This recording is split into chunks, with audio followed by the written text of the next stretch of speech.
What's up, everybody?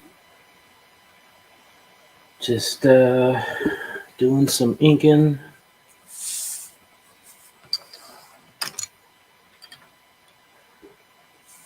On this lovely Saturday night. I didn't have anything else going on, so figure I would do a stream.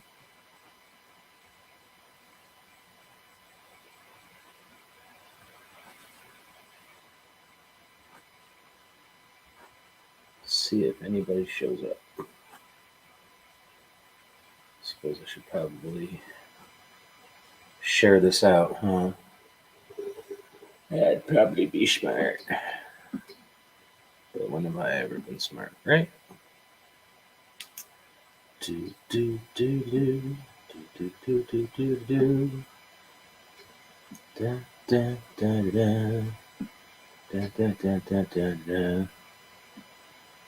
All right, there we go. Share it out.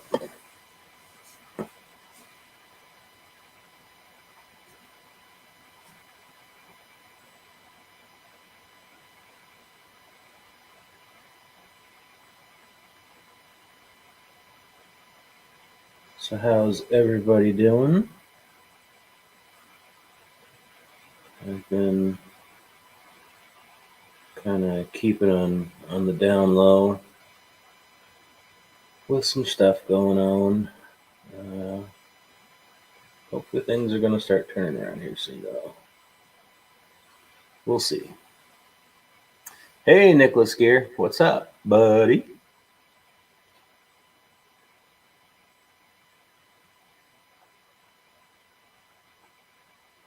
Just sitting here inking old school. Got inspired. I've been having the Todd McFarlane sci-fi doc kind of running like every day as inspiration. The Like Hell I Will or something like that, where it talks about them getting to issue 300. And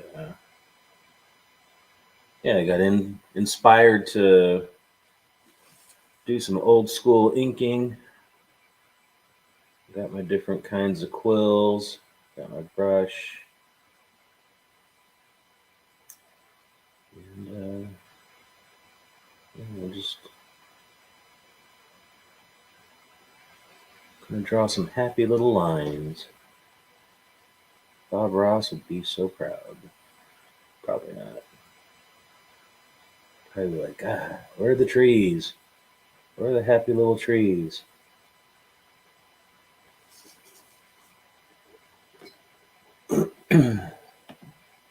Yes, it is. It is a page for volume 4 of U.S. Assassin. Nothing really spoilery, just kind of some talking heads and whatnot. Don't want to give away anything, so I'm just kind of working on what I can show. I do have. Let's see. Where did I put that?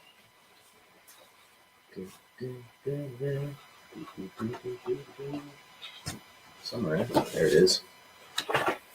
I'm going to be sending this off to Mr. Jason Bascom. Absolute U.S. Assassin. It's a team up. I'm going to let Jason's going to ink that, and I think it's going to be real interesting to see what he does to it. And I just told him, I said, he wanted something really loose, and I have a hard time letting go, so I may have over rendered it, but I told him don't be married to the line work. just to do what he does best, which is throw that Bascom flavor on it. And it's going to be really neat to see how it turns out. I'm excited anyway.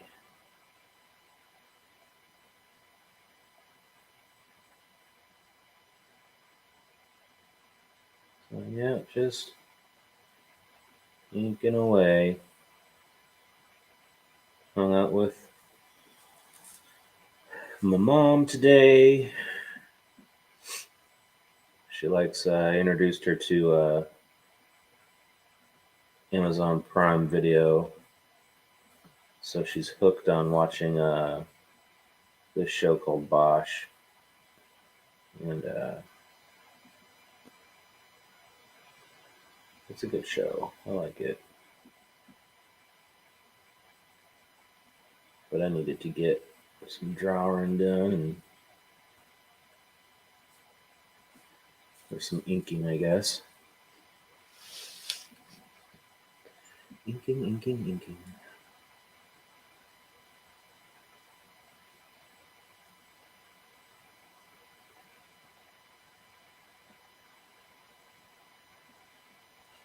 I'm by no means a stellar inker, but I do like doing it.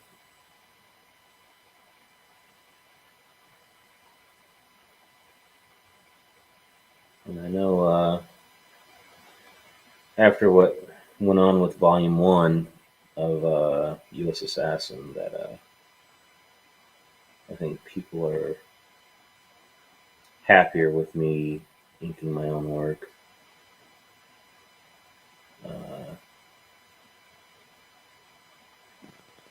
Now, on the Mercenary story, I did have Andrew Mangum ink those 10 pages, but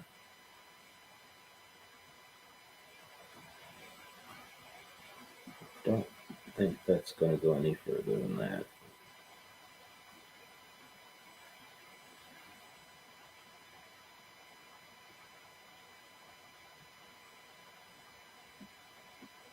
Because A, can't afford it, and B, if I can do it, people like it, why?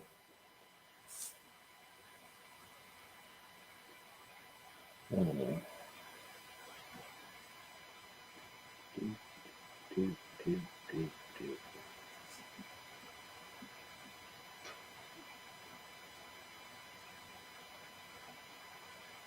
Do you know someday it would be really nice just to this be my job? Just sit at home and draw. And ink and whatever. But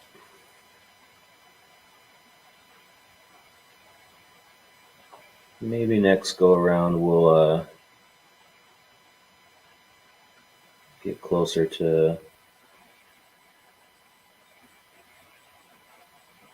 that 6-figure benchmark.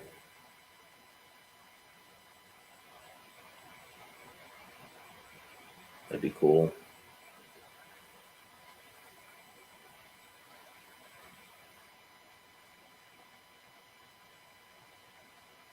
And it's already been announced that Volume 4, not only is it going to have Flip Gordon, who is a indie wrestler, wrestled for Ring of Honor. I think he's a free agent now because Ring of Honor, I think, folded.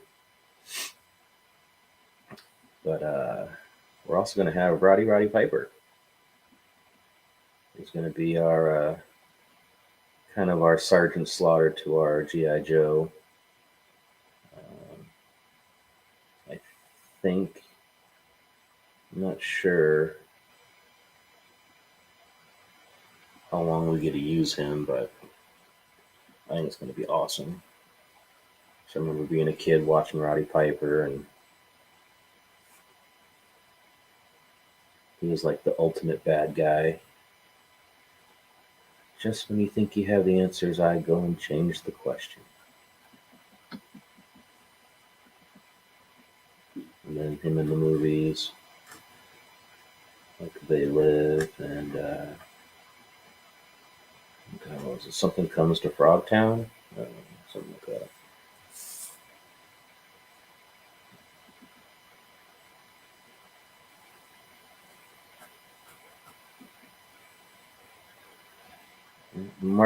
Mark makes these things happen, man. I tell you what. Yeah, definitely.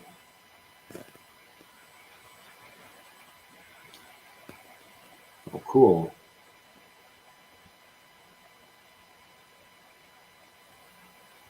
Yeah, you'll definitely see a progression. Um, like the first issue was started in 2016,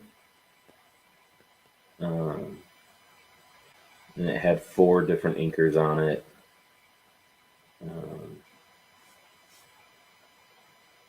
and then issue 2 was all me. Issue 3 is all me on the drawing side.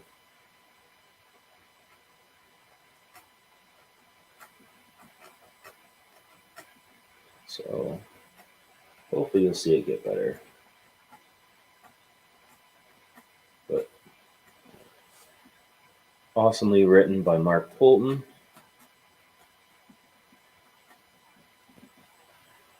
And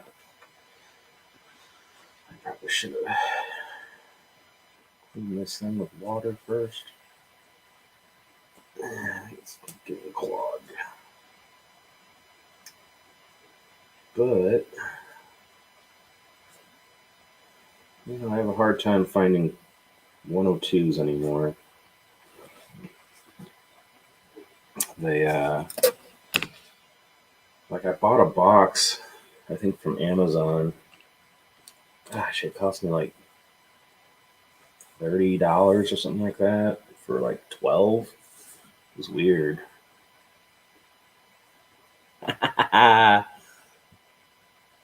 What's up, buddy? If you had told me a year ago I'd be appearing in a comic with Roddy Piper, I'd say you were nuts. Now here we are. Yeah, that's right. That's right. Yep. It's gonna be fun.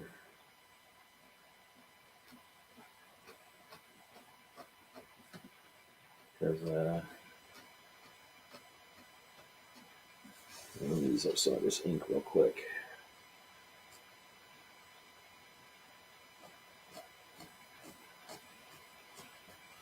I actually kind of like these better. These are this is the Tashikawa G-Nib, and it's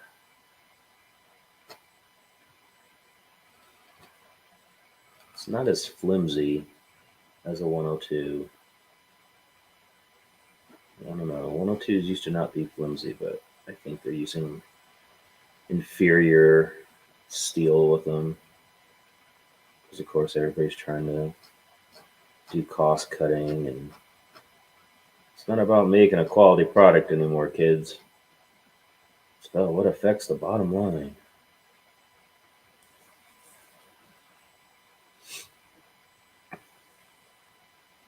Yeah, just doing some old school inking and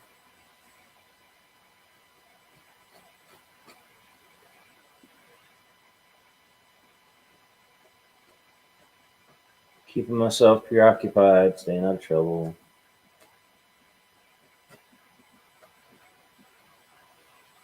Two of my boys had birthdays this week. One turned 4 and one turned 12. 2 days apart.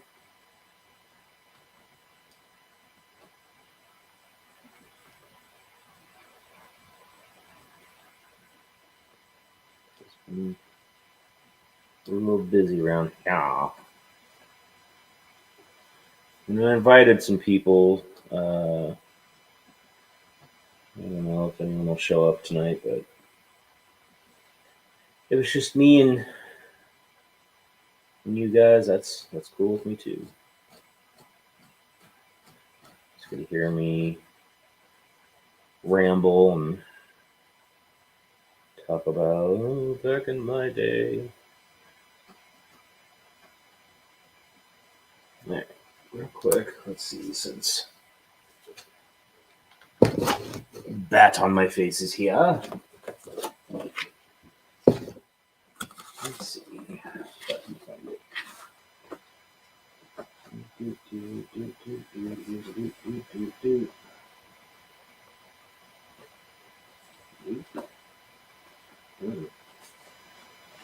Here's an old promo piece my buddy Charles Simpson did, and I inked it old school for the first volume. I don't think we ever used it.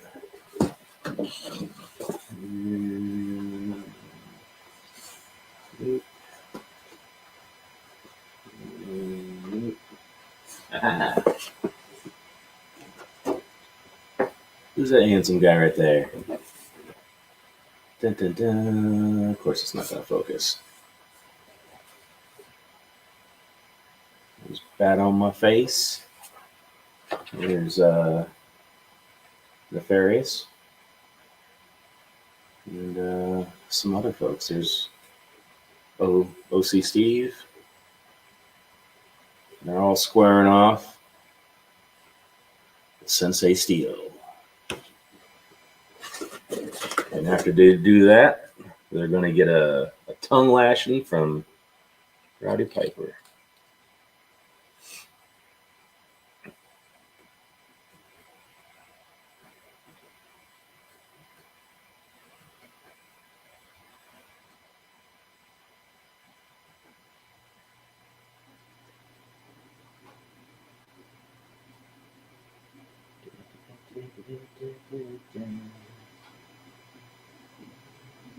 Yeah, if you guys haven't seen it, definitely go. That's right. All those reps from the gym, you really paid off now. I made sure to make everyone look all buff and swole.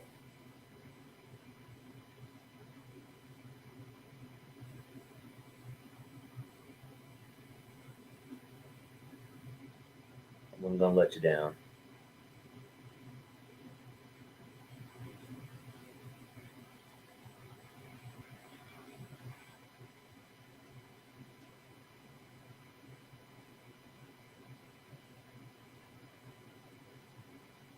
Yeah, this issue is gonna be nuts. It's, a lot is gonna happen.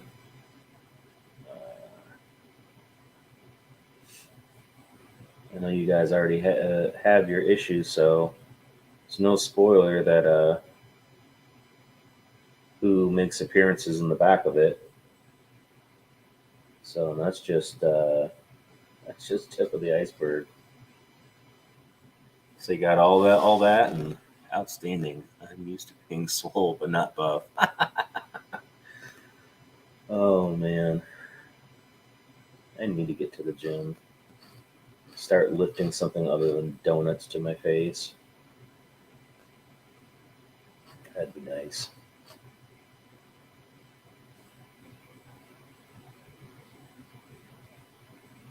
I'm back. I'm swole.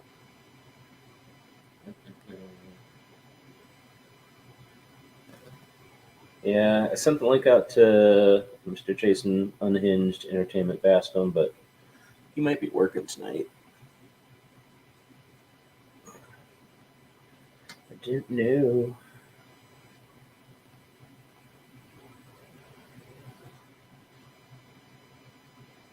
Kind of wish I would have started off with the G-nib, because it's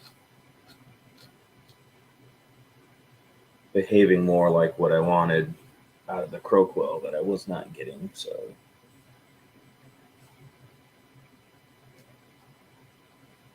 I was actually introduced to these kind of nibs from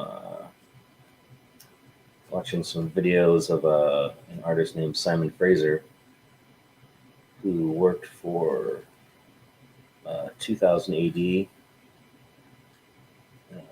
He's done some Judge Dredd work. He's most well known for a book called Nikolai Dante, which is really, really cool. It's kind of a what if like the Romanov kind of Russian dynasty thing took over the world, and this kind of rogue scoundrel kind of character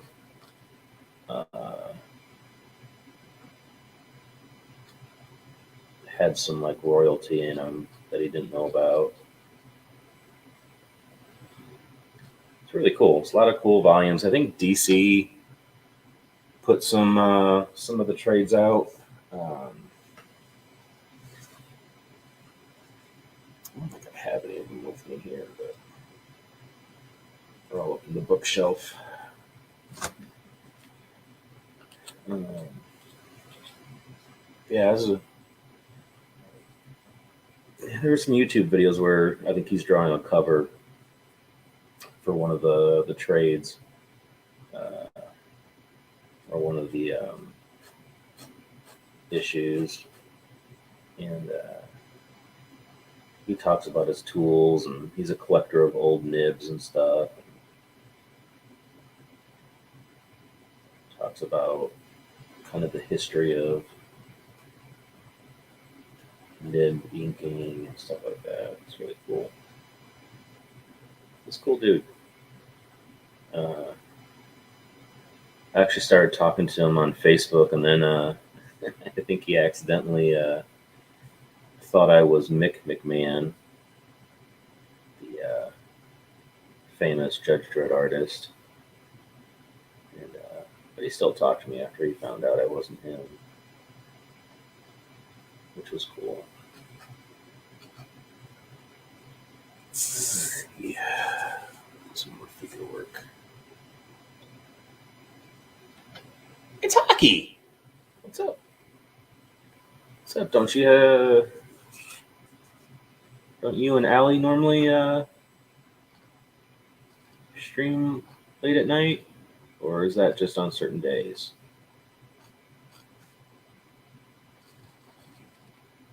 I try to watch when I can. I'm gonna drain the main drain, and then I'm jumping on. Sweet. Shelby Robertson. Oh. Smash that like, or Betty West Coast will fly in your peel tonight. Oh man, that made my day. Oh man. Oh, she's sick. Oh, that's too bad.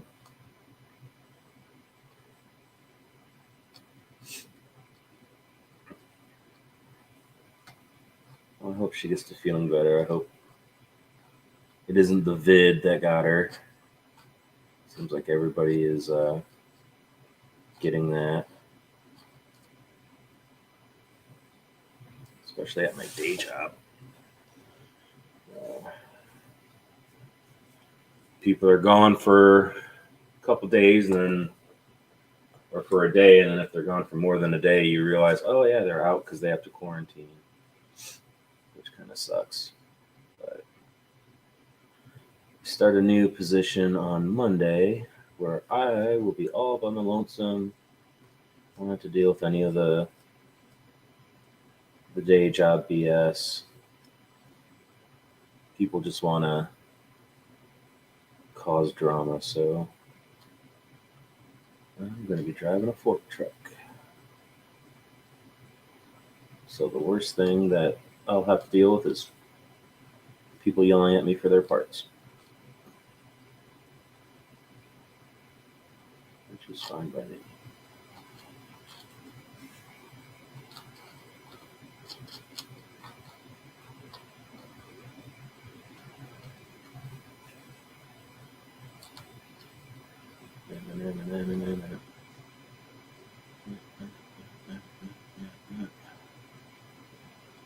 So what have you guys all been up to lately?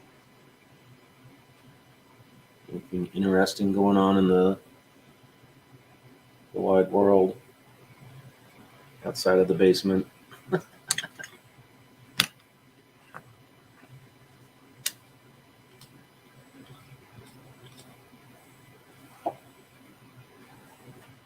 Thank you all for being here.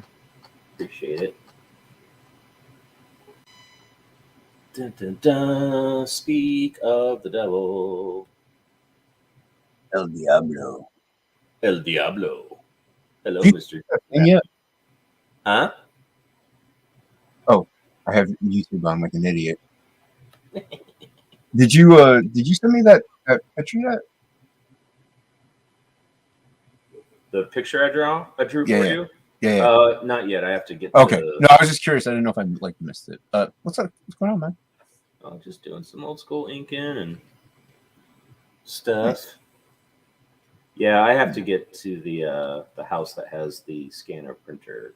Oh, it's not a problem. I just didn't know if it's something. Yeah. Or would you prefer to work on the original? No, Okay. I don't want to butcher things. Shut up. You know it's gonna look awesome. I don't know that. I don't know that at all. I was just telling everybody how excited I am to see what you do to it. I'd be worried. Throw that Jason Bascom stank on it. Make it look awesome. Pretty stanky lately. So what's going on? What's new in the world of Jason? Now, it's complicated, but no, working on Absolute, but it's kind of complicated because, like, when I did the first half of the second book, I did it a while back, so I was still relatively newish to some procedures. And when I sent Shay the book to edit, I even told her, I'm like, hey, can you fix some of the lettering in the first half of the book? Because I, didn't adjust it after I realized I was doing it wrong and everything. I was just like, oh, I'll just have Shay try to help me out maybe. And she's like, yeah, sure. She didn't really fully know how to like letter. So I showed her a real quick, way is how I did it. She's like, okay, so she did it. She did a decent job. The problem is also, apparently, like a moron, I did not put in the proper image sizes. So when I got them back, like I started to go in, I'm like, oh, okay, well, I got to adjust this box because it's a little too close to the letters. She didn't know. She was just fixing the fonts, and she did a good job for her first time out the gate. So I was like going in, I got like halfway through, and I'm like, why does everything look so small though? Here, like an idiot, dude, I saved, because I saved the blue line as a guide, for like the safe zone and the bleed. Yeah. For whenever I'm lettering it. So as an idiot though, I saved the entire blue line page, like even with my Unhinged Entertainment. So there's like that giant gap at the top. So like there's an extra like, half an inch on each side and like on top and bottom. So I had to go in, resize all the images that I drew, put them into Illustrator, and then place the word balloons back into like their proper placements. So I'm still working on that. I'm almost done. Oh man, that sounds like a hassle. Yeah. Well, you know what? I'm glad I caught it, because otherwise it would have looked like everything, like the artwork would have looked really small in the first half of the book, and people were like, "Wow, this is weird." Like there's a lot of white space around everything. Yeah. But so I'm glad I caught it. But I'm almost done, because the first half of the book was really like the issue. The second half, everything's the right size, everything's like copacetic. She just had to like edit the continuity and the text, that like word spelling and everything like that. Gotcha. Yeah. So yeah, dude, I started doing it last night. Then that's when I caught the mistake, and I'm like, oh, I just have to redo all this anyway. So I'm like, I went to bed, not redo all her stuff, but just like replay. Yeah. So I just went to bed, and so I've pretty much been working on this all day. Well, I mean, it just shows that you're not willing to just be like, oh, what the heck, just throw it out there. You actually care, you know? Well, yeah, dude. Of course, we gotta care. You know, a lot of other people don't, so we have to. That's right. Nobody I know doesn't care. Everyone I know cares, because everyone I know is like a CG icon. It's like a CG. Dude, you're a CG. You're the first CG icon. So come on. You're the first CG icon, man, because you came up with the name for the show. Okay, so you're the second then. All right, I'll take number 2. Yeah, because you're the. You feel a lot better after a number 2. That's right. I think that's what Shelby's doing right now. Is doing a number 2. Oh, did you send him the link? And he's like, I'm doing a number 2. He's like, I'm going to drain the main vein, then I'll be on. Well, that's the secondary. That's not really a vein. That's like more like a pipe. I know. Yeah, it's massive. But it was been other than that. It's been all right. I was off all week, which was good because it let me finish up like this stuff. Like I said, working with Shay with the book, and also working on like the back artwork, like the head sketches and all that other stuff. So I got the 13 sketch cards out of the way. I think I got over half of the head sketches done. I think I have like 4 or 5 left to do, and then I got to work on. Also, I did these embellished prints when I was launched on Cyborg Valkyrie, Red Valkyrie.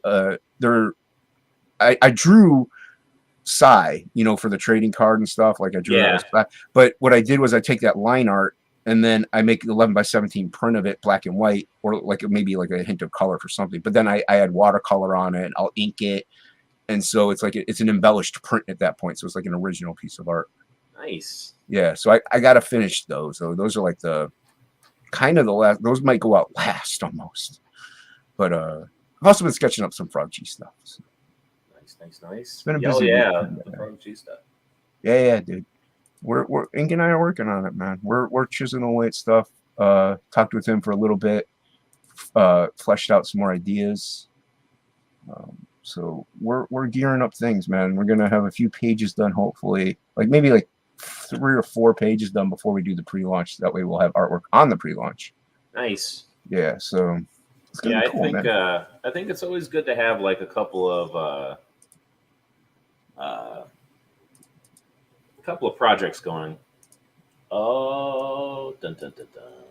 Dun, dun, dun, dun. Change this. But is he here? He's here. He's there. He's everywhere. I can't see because I'm an illustrator. Don't tell Jason I'm here. Okay. Is Shelby here yet? I'm blind. I can't hear him because I'm blind. Let's see, on average, how long does it take me to pencil and ink a page? Since I have a day job, I never have the ability to just sit and draw. So I'm always like an hour here, a half hour there. So I don't know. I can always tell when Shelby is anywhere. Guess because I'm so old, I make crinkling sounds when I move. Yep. Pretty much it. Excellent. It's Shelby. Jason, how long does it take you for a page? I actually I'm kind of like Mike, but there are days where I just sit down and work on one. I can do a page. It all depends on what's on it, but I could do a page in 8 hours. I could do a page in 4 hours. I'm not Plagal, but I could 12 if it's a lot of detail and there's a lot going on. So I could do a page a day. If it were my full-time job, I could knock out a page a day easy. Are either of you ever going to attempt the 24-hour comic? Oh, I've done that.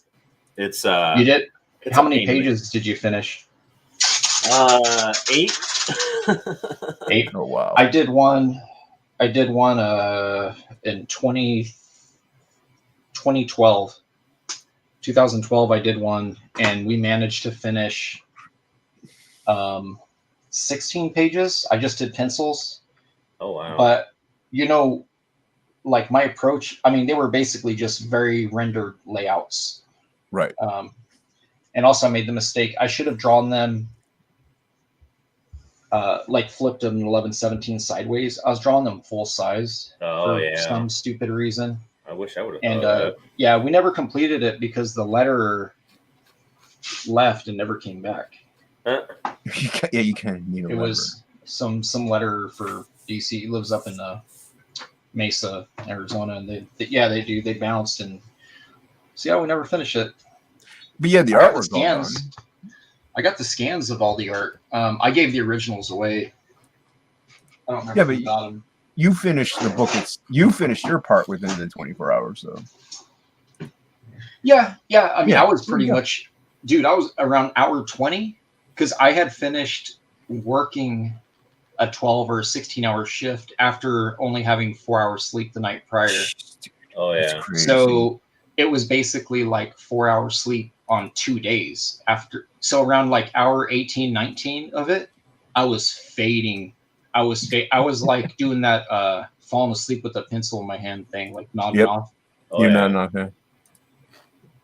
I know one year we had a bunch of artists there, and the story we came up with was it was a kid's day, like daydreaming through each class, and so everybody got to do like I think like 3 pages of the kid daydreaming in class.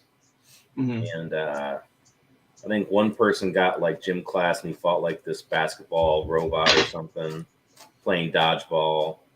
Oh, so it was almost as good as like Super Pro. Don't you dare! Don't you dare Super ever Pro knock is pretty Super epic. Pro. Super Pretty Pro is the best book ever created in all of comics. But yeah, it was a lot of fun. Spider. I had a wolf spider on my page. So I just finished taping this double pager and I flipped it over, and there was this itty bitty wolf spider on there, which looks a lot like a brown recluse. Yeah, Oh, they do. yeah, those are scary. I don't like. Either one of those. No, I don't like I either one of those. I killed him with my Yeti sack brush. I know you can't see this, Jason, so I'll describe it. Please It's do. a very very coarse hair. It's wound into the wood of a Pacific Arc paddler, and you can kill spiders with it. It smells like the forest. Ooh, nice. But yeah, anyways, this is straight off the Yeti sack. I use it for eraser dust. So they have found the Yeti. They just shaved him, and what they do in Arizona is you shave the Yeti and then you send it back into the wild. Aren't Yetis like in cold climate? It gets cold here. I'm thinking of the abominables. I'm thinking of the abominable snowman. Oh, the cousin? Yeah. No. Yeah. What do you know? He really was abominable. He really was abominable. Was he? You guys you guys have a couple weeks in the comic book experience. Yeah, whenever you're doing 2-page spreads, do you still cut the middle and butt it together, or do you just leave it and just put it in and everything's copacetic? No. I do an actual double, and then what I do is I use masking tape on the back to see like that. Hold on, let me go over to you. I do this, so on the back side, I butt it together perfectly. Yeah, and then I just butt it together perfectly, and then you draw it. Like you don't have to worry about trimming anything. Yeah, the easiest way to do this without like messing up is when you get it perfectly together, you just take take 2 pieces, and right where the spine connects, put one piece that tapes both pieces plus to the board, and then at the bottom side as well, and then that'll keep it together. So when you're laying it out, if there's any shift, the papers won't shift apart. Right. Well, no, I was also mainly asking because I know they used to have to trim the insides because of the way the paper was printed and cut. That way it would fit together. I usually just no, you can. I usually just go in extra off of like the outsides, so that way it doesn't, because like that bit that they cut, I just kind of do that on the outsides with like some lines. You're talking about what do they call it? Dude, I worked in printing for 6 years. They call that the jog or the walk. So what you're talking about is where it cuts an excess on the interior side. Right. Yeah. So what you want to do is just give yourself instead of a half inch, go 0.75, go 3/4 of an inch from the edge, and figure that anything 3/4 of an inch border wise is safe. Okay. Because the pre-drawn blue lines is 1/2 of an inch, so go 3/4 of an inch on the furthest side from the center, and then you'll be safe, if that makes any sense. Well, yeah, because I was just curious because I laid mine out digitally, so yeah. And then a lot of printers with the programs, it's going to split the page for you anyway. So depending on where it lands in the book, it'll automatically give it a little bit of a jog or a walk, which is basically. Here, I'll use this Lobo book, for example. If you guys don't know, Lobo, here's a collected edition of Volume 1. Alan Grant and Keith Giffen. And for some reason, there's no mention of Bisley, even though he's the only reason to buy the damn thing. I give him. So the closer you are to the middle of the book, the more of the jog or walk. So if you were to ever take a book and you fold it, right? The center pages stick out the most, which means that those center pages are going to get the most trim, versus like page 1. So like page 15 is going to have more cut off the outermost edge away from the spine, versus page 1. Page 1 was going to be perfectly centered because it's like right there, right. So a lot of printing companies, especially digital, it'll automatically, when they set the page count for their PDF that they send to the print, it'll automatically set up the additional gutter needed for the binding side and the jog. The problem you're going to end up with is like in the middle, it will trim a little bit extra on the side, but there is also a possibility that it's going to eat into the artwork in the middle of the book. So if your double is on like page, 4, 5, 6, 7, 8, 9, it's not so much of an issue getting that material that might read in the middle. But the closer you get to the middle of the book, on a saddle stitch book, at least, that's where the issues come up with it. Really just eating in where it gets kind of dangerous. Like you got to make sure you got very, very safe. Like you're really practicing the safe zone for like where lettering goes and stuff. Yeah, I'm usually pretty good about the safe zone for lettering. I was worried more about the artwork having to like, do I need like whenever, since it's digital, do I need to leave a little like bit of a gap in between the pages and then put them in? Or if you're real nervous about it, you can always like take the file, like just say select all, and then literally just if it's on the right side of the book or like if it's the even or the odd, bump it like 1/8 this way, and then the other page bump it like 1/8 that way. And hopefully it doesn't leave any white, Yeah, I mean, I think I had a little bit of white in my first one, first issue. When you split it? When you split the double? Well, yeah, I split the double, and I left a little room. And then when it printed, I think there was still also a little white. I mean, it wasn't bad. I noticed it because I was looking for it on purpose. So yeah. I kind of look at it like,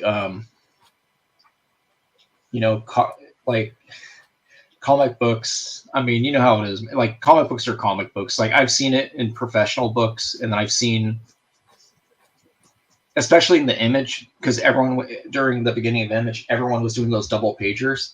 Yeah. I'd rather have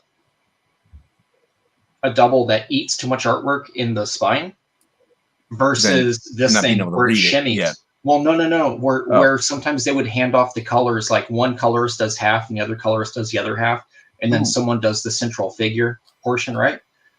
But then when they put it together, they didn't crop it correctly or resize it. So then, like, it was a Ripclaw double that I'm thinking of, where his bicep is like almost 1/3 of an inch higher than where the line doesn't run directly to the next line on the next page. It's like shifted, like someone bumped it. I know what you're talking about. Yeah, like vertically. So it happens. Yeah, Hockey says, "What's a? I'm a bunt eater. It's what we do in Arizona." Are awesome, man. Yeah, I tell people I'll eat bunt all day. Wait, what? Yep. I eat bunt. Bunt cake, Oh, man. bunt. Oh. Mhm. My wife What'd you makes think? them Careful. at home. They're Bunt's awesome. delicious, Jason. Bunt is delicious. You're not wrong. She love makes a. She calls it a ding dong Hockey cake. would love but bunt. It's a bunt cake. It's awesome. It's Mm. like my favorite one she makes. Down the street from my house, we have a little cake place. It's literally called Nothing Bunt Cakes. Yeah, we've got one of those here. Mm. And it's dangerous because they're so good, and it doesn't. They're not expensive. I do like They're- bunt cake. They're quite affordable. That is dangerous. And I recommend just getting the singles, like the singles that you can buy. The even the 8-inch is even like, Mm. yeah, if you can imagine 8 inches of bunt. Got even 8 16? inches, huh? Yeah, like I can't Wow. eat 16 inches of bunt. I mean, who can? Mm-mm. I've been dreaming of 8 inches my whole life. Let What's in a bunt? alone Harvey says, "What's in a bunt?" It's a little bit. It's the cake. It's like it's cooked or baked the way kind of in a circle pan. It's not a flat. It's not a flat pan style. So it's bunt's pretty moist, Yeah, it's good. It's delicious. Yeah. It's a cake. and it's got the hole. It's got the hole right in the middle. Yeah. Yep. And they usually. It's like an old school Jello mold. Yeah, and it's usually glazed. Like they'll use like a cream cheese glaze. So you got like the so you'll have like the bunt with like the hole right there, and then it's got the white glaze all over it. Hockey. We're talking about holes and bunts and 8 inches, and Mm-hmm. this is getting Touching dirty. on all the good topics here. I'm going to have to put Yeah. like not for. Oh, man, it's NSFW. They're Yeah. closed. They're not opening. They're not open until. They're not open until they're closed Sundays. That's lame. That is pretty lame. I mean, that's like Hobby Lobby and Chick-fil-A. I'm trying to find a nice. Yep. So you can also get. You can also get cupcakes. Yep. Hockey. So like that's like the cupcakes there, and you see like that whipped out. That's like a whip. That's like a cream cheese. So they don't use regular like the grocery store frosting. Yeah, this ain't no grocery store. This is what they look like. But I'm telling you right now, like that right there, that's like a 4-inch, and that'll fill you up. That'll fill you up when you're finished. Not what the ladies will tell you, but Yeah, when you're finished. When hockey, see, look how big that is. Look at that bunt in her hands. Yeah. All 4 inches. Mhm. This is a photo of the actual store that I go to inside. So that one right there in the middle is like a 16. We got a 16 for the house once. There's 3 of us here. We got a 16 once and ended up throwing away about a quarter of it after a week. What? How did you? Yeah. No. We had it every night. It was you know what it is? It's kind of even though it's soft and fluffy, it's very dense and thick. Yep. Yeah. So hockey, if you like thick bunt, dude, you'll love it, dude. Like it's. Y'all need to ump your bunt game. Do you guys like thick bunt? I do love me some thick bunt. Yeah. I cannot lie. Yeah. My wife. Those other brothers, they can't deny. That's right. That's right. My favorite bunt cake that she makes is the lemon. But They have that. I like that one there. The red velvet is so good. yeah. That red velvet. Look at that. Yeah, shit. Red Look at that. velvet, Hockey. Look at that. if you Are please. you salivating? He is. I can tell all the way from here. And then she made one for her dad. Her dad grew up with chocolate cake with peanut butter frosting, so she made a bun cake like that. Yeah. And he was in heaven. He was in heaven. It sounds delicious. Yeah. As long as it's made right. Oh, As yeah. long as it's made right, it's good. I think I would fail trying to make it. Like it seems too like kind of foo-foo-y. Cake flavors. They have chocolate chip, classic Red velvet. vanilla, red velvet. Red velvet. They have white chocolate raspberry, Ooh. Yeah, that's confetti. really good. They got confetti, which is basically just it's like birthday white cake with, you know, the sprinkles. The sprinkles through it. Yeah. Carrot, lemon, marble, which is actually okay too. That's the black and white one. Right. And then they have Cake of Harmony. They have praline. So that's their cake flavors there. Yeah. That's some I decent will ones. always go for a lemon one. Yeah, lemon's not bad. My favorite cake though, my favorite cake is I like yellow cake with milk chocolate frosting. That's my favorite. We were like just talking about that at my house. My birthday cake. That's what I always request is a yellow cake, chocolate frosting. I can eat the whole thing, dude. You can't buy it in, like our grocery stores. They sell white cake or they sell chocolate cake. They don't sell yellow cake. What? Yeah, no one does. No one sells yellow cake pre-made. I don't know why. Yeah, because my wife and my mom were talking about it, how that was their favorite, and I was like, God, I haven't had a yellow cake since I was a kid. But I haven't had a yellow cake. I haven't had a yellow cake that was made wrong either, which is weird. It's hard to fuck up Betty Crocker. I don't know about that. I'll go buy some cake. Challenge accepted. Challenge accepted. I think I could do a job on Betty. Ooh. You're gonna Don't besmirch Betty. What? She'll come and up your butthole. I hear. Wait, Betty what? White? Yeah. Yeah. So people that don't hit likes on live streams, Betty White visits their buttholes at night. She flies into their butts. When did this happen? When she died. It's been going on that. It's been going on that long. Yeah. Hold on, I gotta go like this live stream. Hold on. Yeah. Hold on. Hey, some people like it, so it's a weird thing. I don't make the rules. I'm just living on this planet. You know what I'm saying? That's right. When do you start making the rules? When you're Elon Musk, or when you're Betty White's age. Oh. Yeah. Wait. We still have the magazines at Target. I almost bought one, but then I also don't really care enough to buy one. And It was the People mag that says Betty White at 100, and then it has her smiling.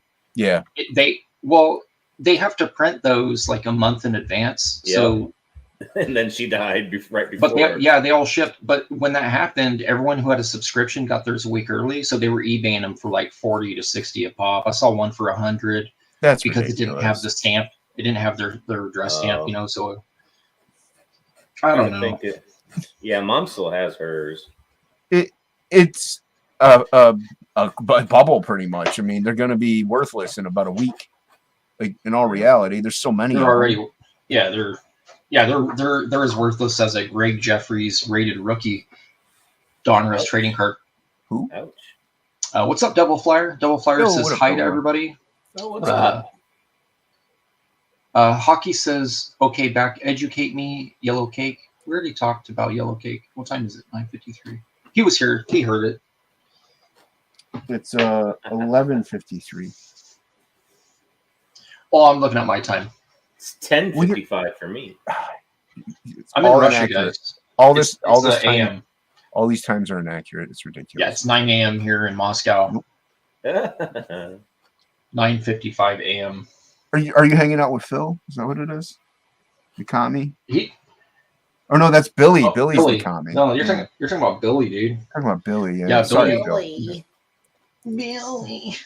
Oh man. Yeah, Mark Bolt and I had Commie Mark on when he was first doing his Not Daredevil book.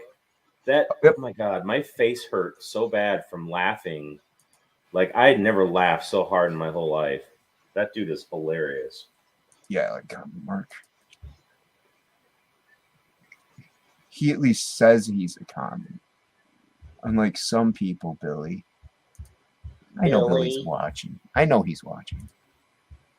Billy talks with actions, not with words.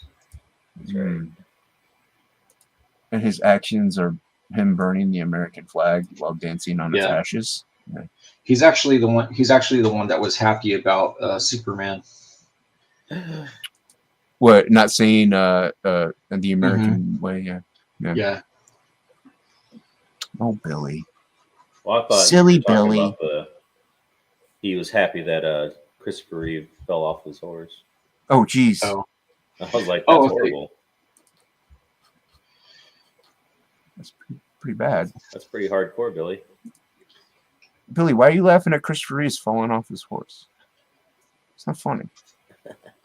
That's Man was very rude, paralyzed. Billy. It's very rude. Man was paralyzed. I know. Did you know that Billy had he made himself yellow cake when he heard that Betty White passed away? Like a celebratory yellow cake? Yeah, because I know it wasn't his birthday. I was like, oh, that's weird. You're eating yellow cake with milk chocolate frosting. And he said, yeah, dude, you didn't hear the news? I'm celebrating. And I said, what? And then I checked Twitter, and that's all that the news was. And then he just kind of grinned.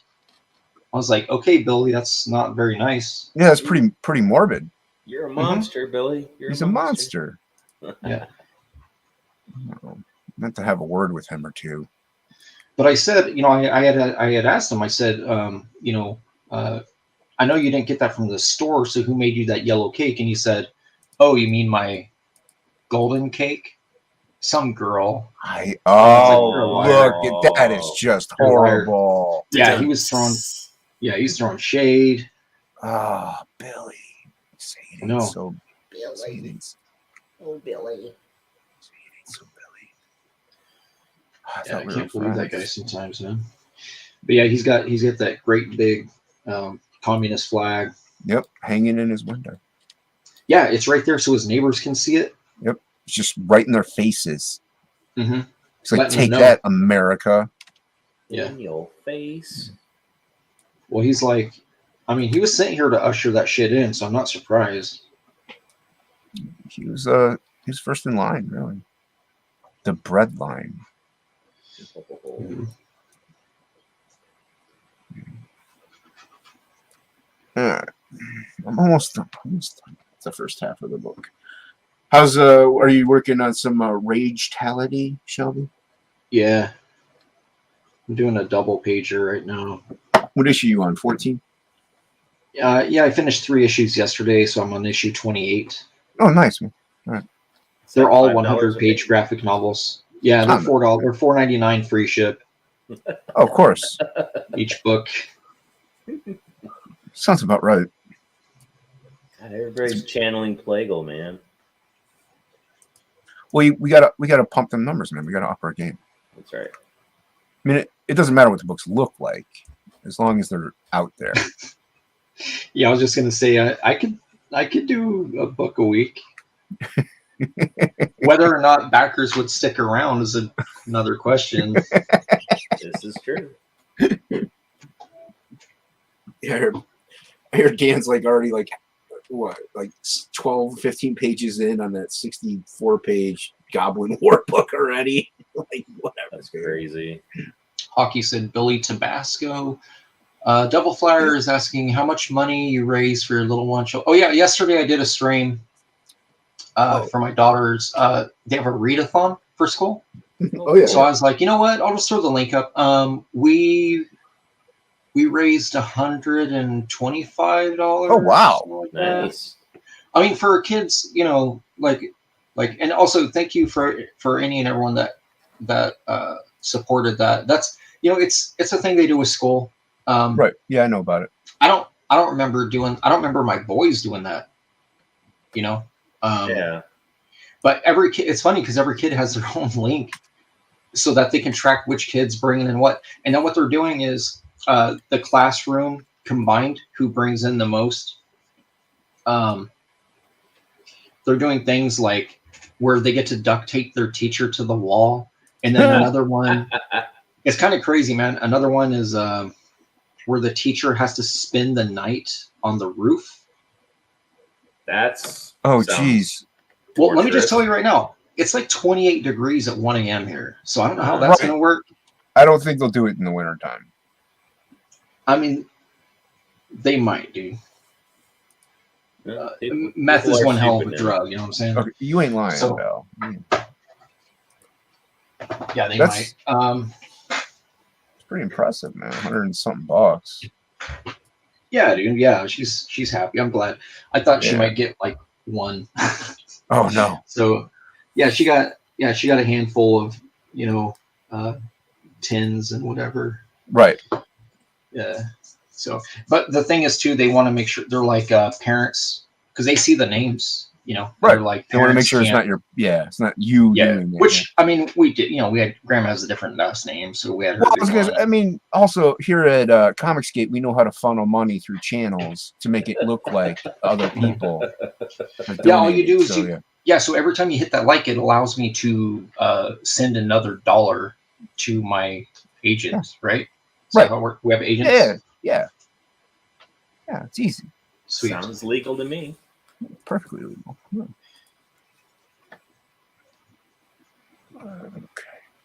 It's all relative. Yeah.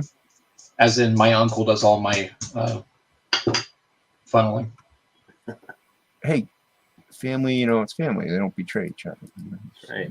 It's less Yeah, less likely to Just snitch. taking it to the laundromat, man. That's why my friend always goes to the laundromat. Yeah, you got to go on Sundays. She is No. Italian, so I mean, It's possible. she's probably, and her tax guy is named. His last name ends in an O, if you know what I mean. So, so I think she might be working for the mob, laundering that money. Frog G says communist humor is like communist food. No one really gets it. That's funny. That is good, Frog. Yeah, that is. I mean, I wouldn't mind losing some weight. I got some of these COVID pounds I got to get rid of. Oh, you know what? Just get COVID, man. You'll stop eating. I did 3 times. Well, how'd it work out for you? Still fat. Oh. Have you tried AIDS? Jesus Christ. I heard, I keep asking people for it, but they just run.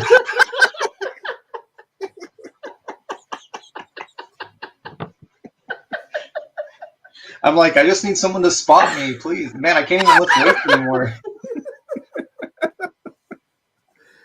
Can I get some AIDS over here?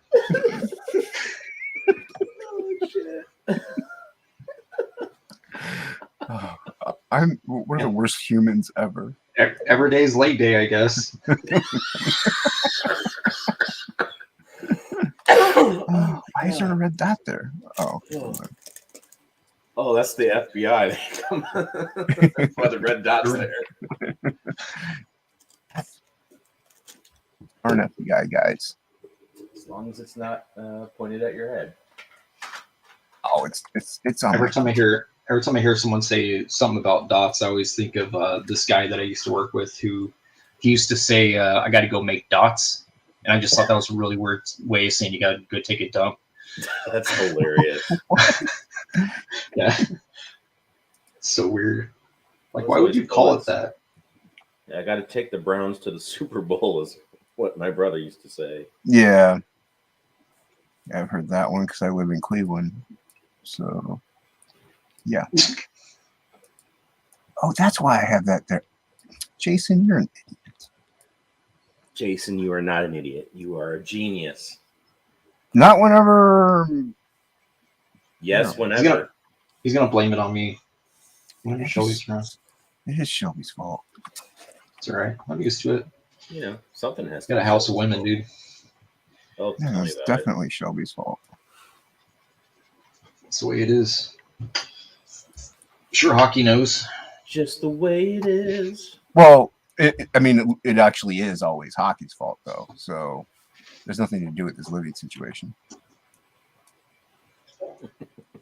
Is hockey allowed to wear his hat in the house? I don't know. You have to ask hockey. Oh, Is he still in the chat? He is. I wanted an honest answer, though. He's just gonna lie. Hockey, do you have to wear your hat in the house, or do you have to take it off?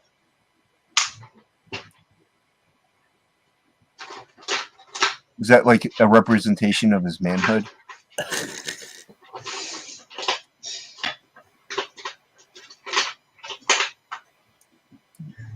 He's got to take his hat off. So ladies are present. Takeaways, man. Is she not talking that panel? I thought she said words in that panel. Did I screw something up? Words. You know what? No one will notice. Just keep going with it. I might, because I don't even notice. Yeah. I don't even know what Ragetality is about. I'm just drawing pages, man. Dude, they don't want your work. They just want your artwork. They don't care what you have to say. Yeah, I know. That's why I just put out art editions. Like, I don't need colors or lettering. No, you don't have to worry about any of that. Don't worry about it. I have a good information from Rick Saylor. That you're fine. Good authority. Yeah, good authority from Rick Saylor. I mean, all he does is buy your artwork anyway, so that's got to tell you something. I wish he did. I'd be rich. Well, if you would stop selling it for like $8 a page, you might be. Well, if it was worth 10, I'd sell it for 10, Jason. You got a good point, Shelby. I can't argue with that. You had me at a wall here. Yeah, I sent Hockey the link. I lived for decades of people telling me my artwork wasn't worth a penny. Well, now it's worth 800 of them. Exactly. Yeah. So joke's on them. Look at that. I wish I bought some artwork back in the day for a penny off of you then. I'd be rolling in tens. I found an art. It was an art reseller's book for Anthony's Collectibles. Oh yeah, I sold a bunch of art to that guy. Yeah, I did. Yeah, I did too. At shows, he would buy it in bulk, dude. But I found an old magazine like when he first started, and let me just tell you, he had original McFarlane and Jim Lee pages for like $400. Oh man! And he had a spread. He had a Venom spread, a McFarlane page. Yeah. For $750. Oh, And the reason it trips me out is I know the guy in Las Vegas that just sold it for $250,000, and then he bought himself a really high grade Amazing Fantasy 15. Wow! And I was like, that's the actual page I saw for $750 in this mag. That's insane. That's insane. What's up, Hockey? Welcome, Hockey. Hey, g'day. How are you? How are you? So, Dandy. Turn on your camera, Hockey. Why? I want to see you. Shelby wants to know if you're allowed to wear your hat in the house. Oh, well, if I want to. I can't see why not. I think you're lying, man. I think the ladies make you take it off. Who is it like? Who makes the rules in the house? The hat's all I wear. Jeez. You wear it to bed. I listen to Joe Cocker as well. So. Joe Cocker. Hey, I'm not gonna lie. Guys. Oh, that's true. I've fallen asleep with my beanie on. I don't even care. I care so little that I'm telling you about it. No, I take it off when I go to bed because I don't want to crush it. You know, So that's the only time you take it off? I want to put it out of shape. Yeah. The only time the hat comes off is when I go to bed, no, ladies. I take it off and put a different hat on. So I've got multiple hats. You put it on like one of those jammy hats. What are they? That Ebenezer Scrooge wore. The really long pointy ones with the pom pom on the end. Yeah. Good choice. Mm. Good choice. You sleep so much better with them on. Trust me. Yeah. And it's sexy. You get all the ladies. Mm. Mm. Well, shoot. That's what I've been doing wrong. I gotta start wearing it when I go out to the club, man. Yeah. Well, you better believe it. Yeah. Well, you have to tell them. Say, by the way, I sleep in this. Yeah, and then they're like, instant. And then and then it's clean up on aisle 7, bro. Exactly. Like there'll be. They gotta get a couple mops out. Yeah. You better believe it. Yeah. You got to fight them back. Luckily, it's it's long enough you can hide a few inside. It's, I don't know where I was going with that, but anyway. You had a few women inside of it? We're talking about a Kidnapping hat, the not a women? fridge, Wait, what? right? Okay. Oh, geez. I have no idea where I was going with that. Sorry. That was left wing, that one. He's busy kidnapping women with his hat. Mhm. It puts a whole new meaning when you just use your hat to hide your genitals. But anyway, Jeez. Hello. Well, what's going he on? soaks he soaks the hat in ether before he goes to bed. It's my I dick in a apologize. hat. It's Right? I've had I didn't sleep very well last night, and I've got to get up at 4 o'clock in the morning tomorrow. So That doesn't mean anything to us, Hockey. We don't know what time it is there. well, you know what 4 o'clock in the morning is. Yeah, but Hockey, that's only like 4 hours away from me. That's an hour and a half from my time. Yeah, it's Yeah. 4 hours away from my time. But it's still early. I still got to get up really early. So that's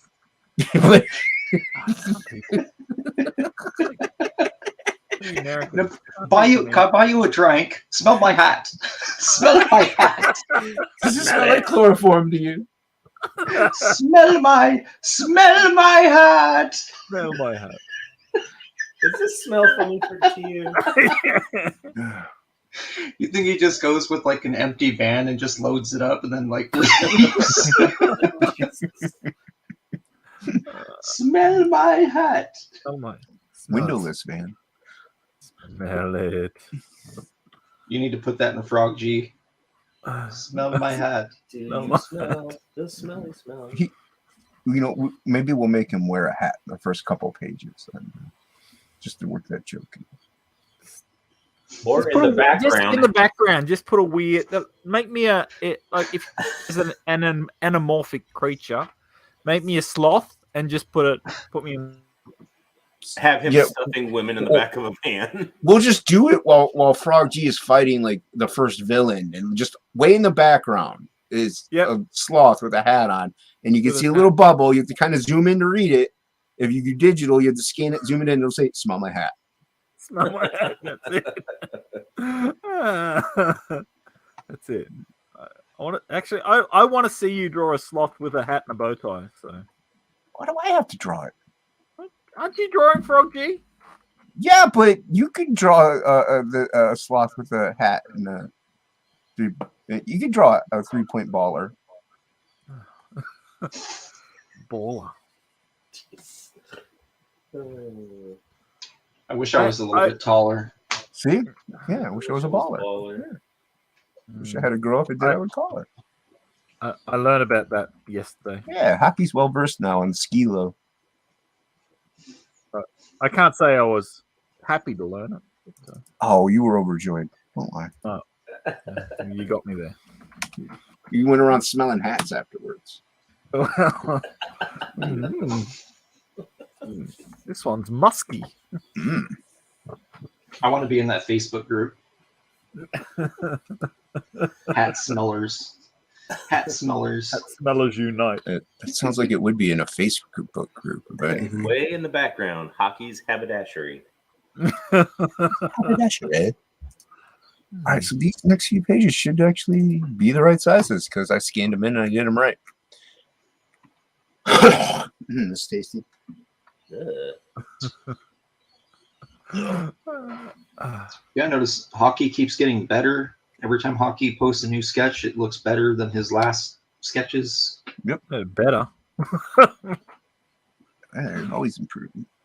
You better, Trying. you better, you better. Trying. Yeah, you're doing well. Sorry. I've got to catch up with everyone. I'm like everyone's like years ahead of me. I've got to do the fast track and try and catch us all up. So I just let people smell my hat, and then I just let artists smell my hat. And then He steals their artwork. Steals their essence. Essence. Have you seen the Dark Crystal Hockey? I have. Okay, good. Just Great making sure. movie. Why? Gelfling. Yeah, because that was essence. Ah, That's where they steal the essence. That movie and Secret of Nim always creeped me out as a kid because I don't know. We had like the coolest movies when we were kids because they were like probably not really appropriate for us, but they were really cool. Oh, Well, they like were- Serpent and the Rainbow and Mouth of Madness. all of the Stepfather movies. Yeah. Jeez. I remember being a little kid and my dad and my older brother were going to watch American Werewolf in London. Yeah. And I can't even remember how. I can't remember when that was. That like 82. I think that movie came out. So by the time it was on HBO, it's probably a year later. And I hadn't watched a scary movie, so like the opening scene where like spoilers, kids. Jack and his buddy are on the moors, and they get attacked by a werewolf. And to see his buddy's like dead body, I was just kind of like, whoa. Ran upstairs. Is that when you decided you're going to be a comic book artist, Mike? No, actually, it was when I opened up Kiss Alive 2. Hmm. And I was like, this is awesome. That's- These guys are like superheroes. No, I don't know. I think Romita Jr. on Spider-Man, the first go around, is what like he's the first artist I like noticed as an artist. Uh, But then of course when like all the Image guys started showing up at Marvel, I was just like, oh, like I just collected everything that they had, especially Todd. I mean, that his Spider-Man stuff was just so awesome. yeah, if McFarlane didn't pursue comics, I don't think I would have ever been a comic book artist. Yeah. Like in a roundabout way. Like he was kind of like the pathway drug to all the other artists for me. Yeah. Well, seeing him Um, like ink Rob's covers and then going back in my collection. How much of that do you think contributed to Rob getting popular? Oh, I bet a lot. A lot. A lot. Because I got a buddy who told me he doesn't think Rob would even have been a household name if not for McFarlane Oh yeah, because that's he having rode those inked all that coattails. early stuff. Yeah, he rode those coattails, and now all he does is bash him on Twitter. Anytime, They all do it. They all do it though, because so does Eric Larson. Eric Larson used to hit me up every 3 or 4 years to see if I was interested in doing finishes, and then he would end up having me call him, and I'd remind him, dude, you already hit me up 2 years ago, 3 years ago. It depends on the rate, and then he would never follow through with sending pages, never, not once. yeah, But he would just go into this thing about how McFarlane is an overrated artist. He was never good at art. And then he would go into his stuff about Liefeld, and because all those dudes go way back too. Like, well, him and Rob go way back with the Megaton stuff. oh yeah, So he would just be like, I just took it like a grain of salt, man. I never really knew what he was saying. But like, I he think was it going on was tangents. a lot of that is jealousy. I think. Oh, dude, yeah, I'm jealous. Without a doubt. Who isn't? I'm jealous of Todd, man. Like, who wouldn't be? But you know, I just I don't know. find him I feel like inspiring because he's still, the little Yeah. engine that could, whether he drew all of the 300 plus issues of Spawn or not, he's still him and Well- Eric are the only ones still in charge of their properties. according to Larson, Todd's doesn't count. Oh, of course. Wait. So- Oh, Todd's 300 doesn't count? Yeah, because it wasn't on his own back. Because he had Capullo and all these other artists that were contributing. Yeah. No, that sounds He I said mean, as an inker. well, in all reality, neither does Larson's because he's had other people helping him. Dave Smith did all service. Isn't that right? Dave Smith, isn't that his name? Oh, Dave Sims? Smith. Yeah. He did all service. I don't think he had anybody helping him. He did. No, he did. He had an assistant, but he also had he got like really political for a while, and he had like I think it was a 10-issue run where it was literally just monologues with pinups. So like, does that really count? Like for, Yeah. you know what I mean? Like, is that an actual, like, I don't know. I say it counts. It's a publication. And also the thing is, like, comics is a subculture. So who cares? Yeah. Like, can't even agree on what the first appearance of Wolverine is. Yeah. Wait, how do the people not agree on that? Because by definition, his first appearance should have been the 181 if you compare it to the first appearance of other characters where it was technically a cameo, but fandom deems like the first appearance of Gambit was like a pair of eyeballs. Yeah. That's not an appearance, though. But since he was on the cover, they say it's his first appearance. So, you know, and Wolverine had more than a couple of panels with a full body and said his name. You're right. And they don't consider that a first. They consider that first cam. It's dumb. It's dumb. That's pretty dumb. It's like, did you guys know that the first appearance of Venom is in the Mark Silvestri penciled Web of Spider-Man annual number 2? What? That's the first time I've ever heard of that. Yeah. So there's a panel. So originally Venom was supposed to be a woman. Huh. There's a panel of Peter Parker waiting in the subway, and you see a hand come in from off the page and push him in front of a train. And then when he gets out and looks around, there's no one there that's seen, right? So technically, that's the first appearance, because that is supposed to be Venom who did that, because that annual takes place before ASM 298. Like, it was supposed to be chronologically aligned with David Michelin's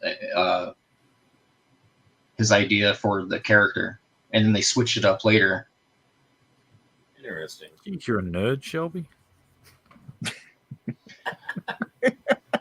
I know nerd shit. I grew up on that stuff, man. But the hand thing, I remember that was, so that came out 1987. I remember a bunch of us. It was just us dudes. There was no females in our class that collected comics. It was just us dudes, a bunch of us baseball players, and that was actually like a heated debate in like 6th grade, dude. Like, we were all arguing on whether or not Spidey 299, 300, or that Web of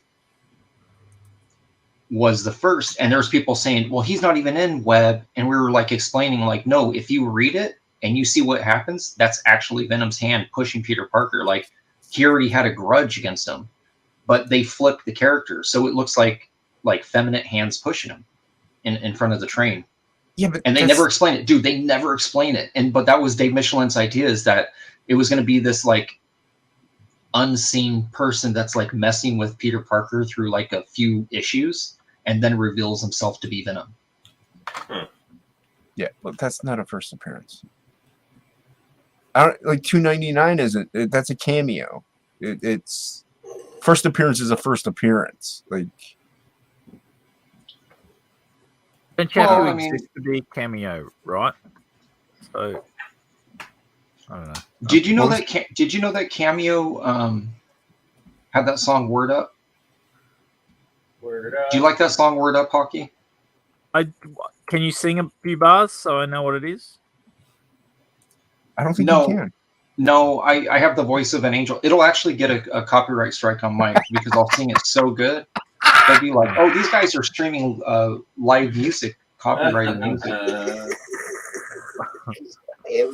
Well, then in that case, no, I don't know the song. So.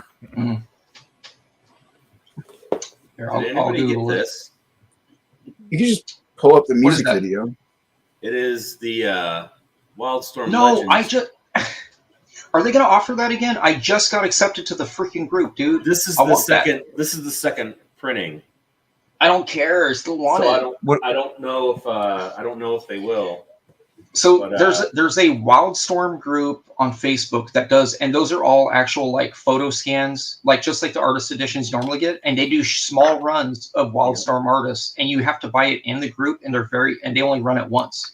Yep. Really? And I heard about it. Joe Sontag showed me that, and I was like, Yeah. holy crap, I need that. Well, Mark Polton had, when I was up there the first time to launch the book, to launch our book. The other cover looks better, though, Mike, by the way. Not that one. The first You got a running crappy cover. Yeah, you got a crappy cover, Mike. Yeah, but I got extra content in this one. You got crappy cover. The first one. Did they add? Yeah, they they added added more? stuff. Yeah, they added more. Oh, that's how they get you, man. Yeah, but All right. yeah, they.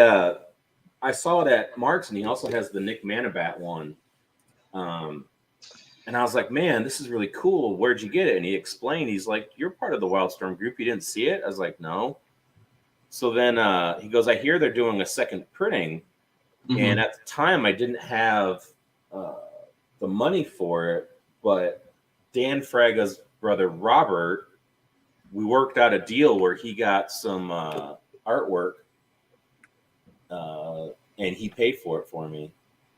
Well, that's nice. Yeah. That's Okay. nice. Yeah, he got What, one how of did- the coolest double page Manga. splashes Oh, in great. Volume 3. Yeah. But it was worth it. Excellent. That's pretty cool. Yeah, I love Brett Blue stuff. Oh, does this have blue line? Well, I'm a fan of original artwork that I don't own. Yeah. Well, I got the one Jim Lee one where it's got like all the Marvel stuff. I need to get the one that you have, Shelby, the DC one. Which one?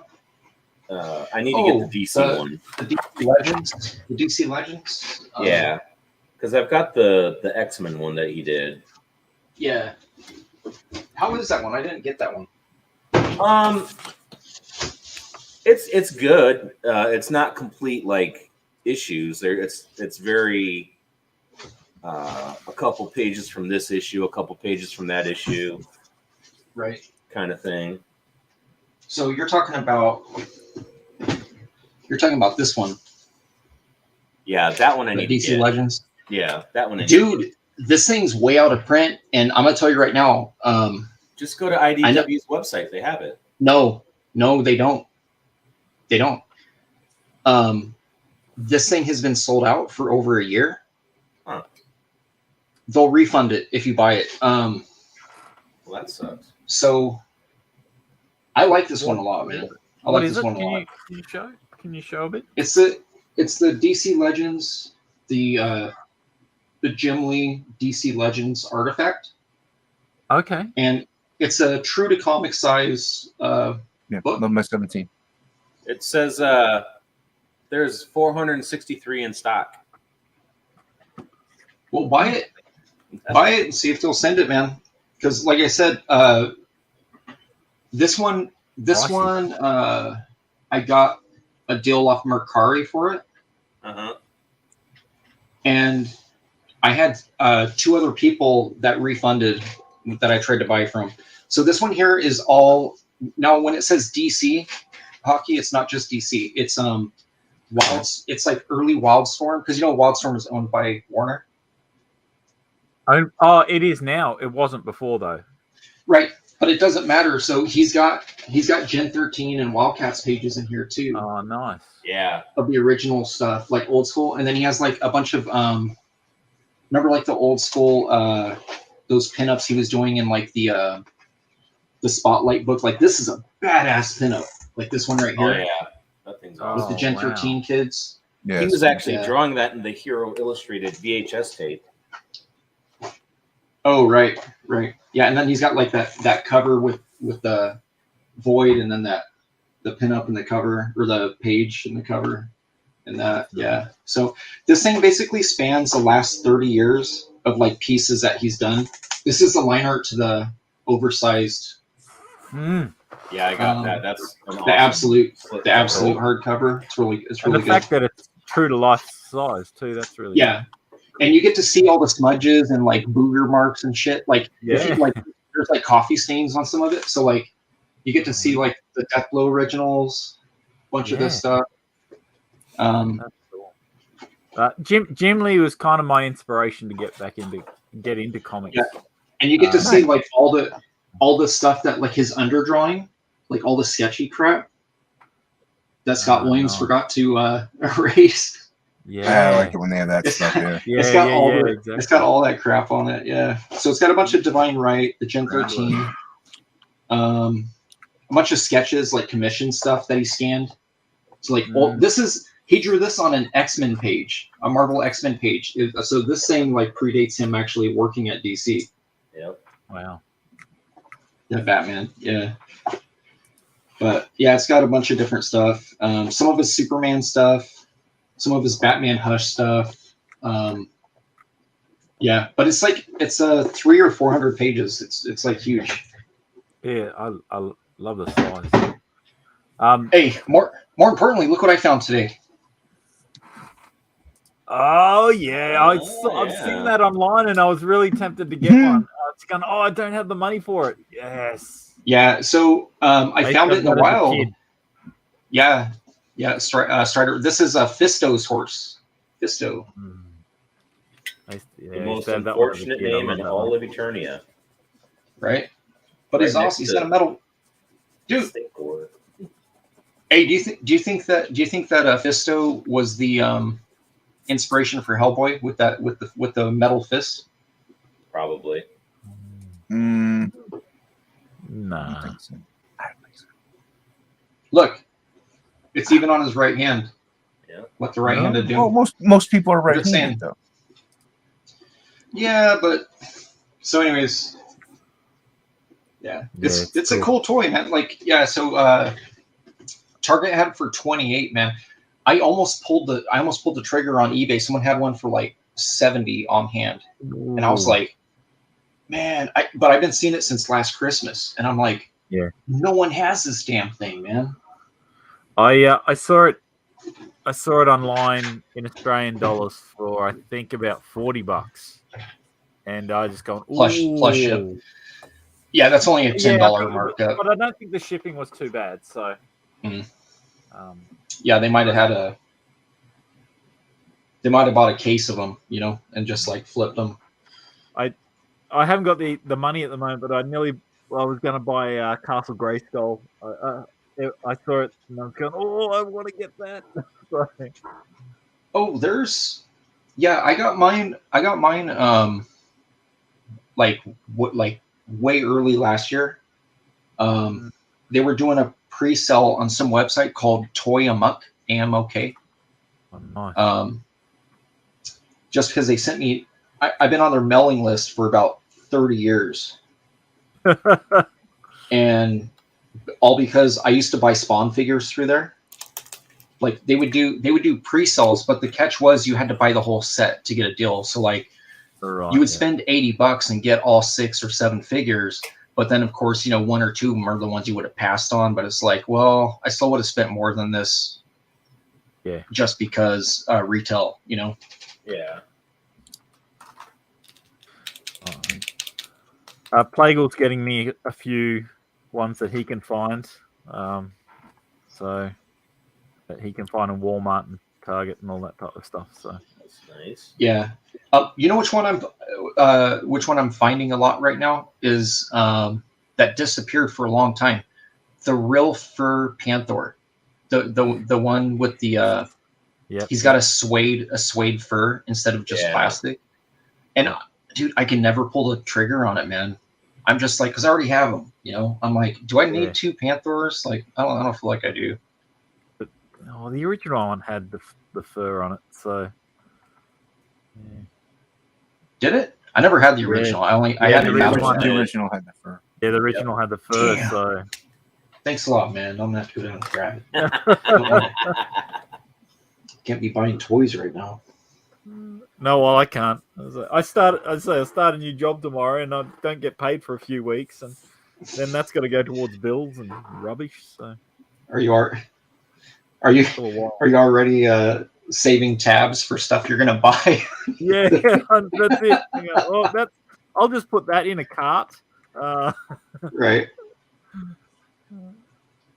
Yeah, I just can't afford it. Is Amazon a big thing out there? Yeah, Amazon's here. We have Amazon Australia, so okay. Which, thank goodness, it's fair. You do most of your shopping through there? I have been doing a little bit of shopping, but Okay. the He-Man toys are too expensive through that at the moment. So, Yeah, but it's I get cheaper other just stuff. to do eBay. I get other stuff from it. Like I actually just put in an order. My daughter's turns 18 next Wow. month, and she wants to do a medieval birthday party. Awesome. So her invitations, we're gonna doing calligraphy and stamp it with wax to send them out. Oh, neat. So I had to get sealing wax and a stamp, and That's really cool. That's pretty cool, man. Happy yeah, birthday. yeah, fun. So, Making memories. yeah, it'll be good, but it's just buying all the equipment, and we've got to make some cosplay armor out of foam and things like that. So the fun. Yeah, it'll be pretty fun, man. You'll have a good time. Yeah, we would almost get tempted to have a pig on a spit, but I think we'll end up just doing a bunch of little roasts or something like that. So, we'll see. Have you guys watched that movie Pig yet No. No. No. with Nick Cage? No. No, it's just called Pig. It's the one where his pig gets stolen. It's a according to the So the plot is like it's a truffle pig, so it finds truffles and then he sells them. Yeah. Yeah. Dude. Okay, so I laughed my ass off when I saw the trailer. I was like, "What the hell? This is so weird." I actually watched it the other night. And let me tell you, that movie made me feel like shit. Like it is the most depressing film I've seen in like a decade. It is so depressing. I'm like, oh my god, this was not even like. It was heavy, dude. I was like, man. Was it? Would you say more depressing or less depressing than Schindler's List? More, just because I don't believe in the Holocaust. I mean, that's fine. I mean, Yeah, no. Schindler's List to me was just fan fiction. I mean, it's it's real. a Hollywood production, dude. Like I just don't. We were forced to see that in school when it came out. It's a good movie. Yeah, we were forced to see it in school. Like we had to take a field trip to see it, and I was just like, you know what? I was at that age where I was like, kind of like anarcho, like F this. I'm gonna go like piss off outside. Like I could care less about any of this. Schindler wouldn't appreciate that. Yeah. Why was Pig so depressing? I can't tell you why. What? Never gonna watch it. Yeah, you gotta watch it. Point. You gotta watch it. it. Yeah, I would never recommend anyone to buy it. Just watch it on this whatever streaming service. I think it was it was on HBO Max. I think is what I saw it on. You're recommending people to be utterly and completely depressed. Yeah. Don't drink before you watch it. Is it an action movie? No. Is it a love story? I mean, it's really sad. He banged the pig.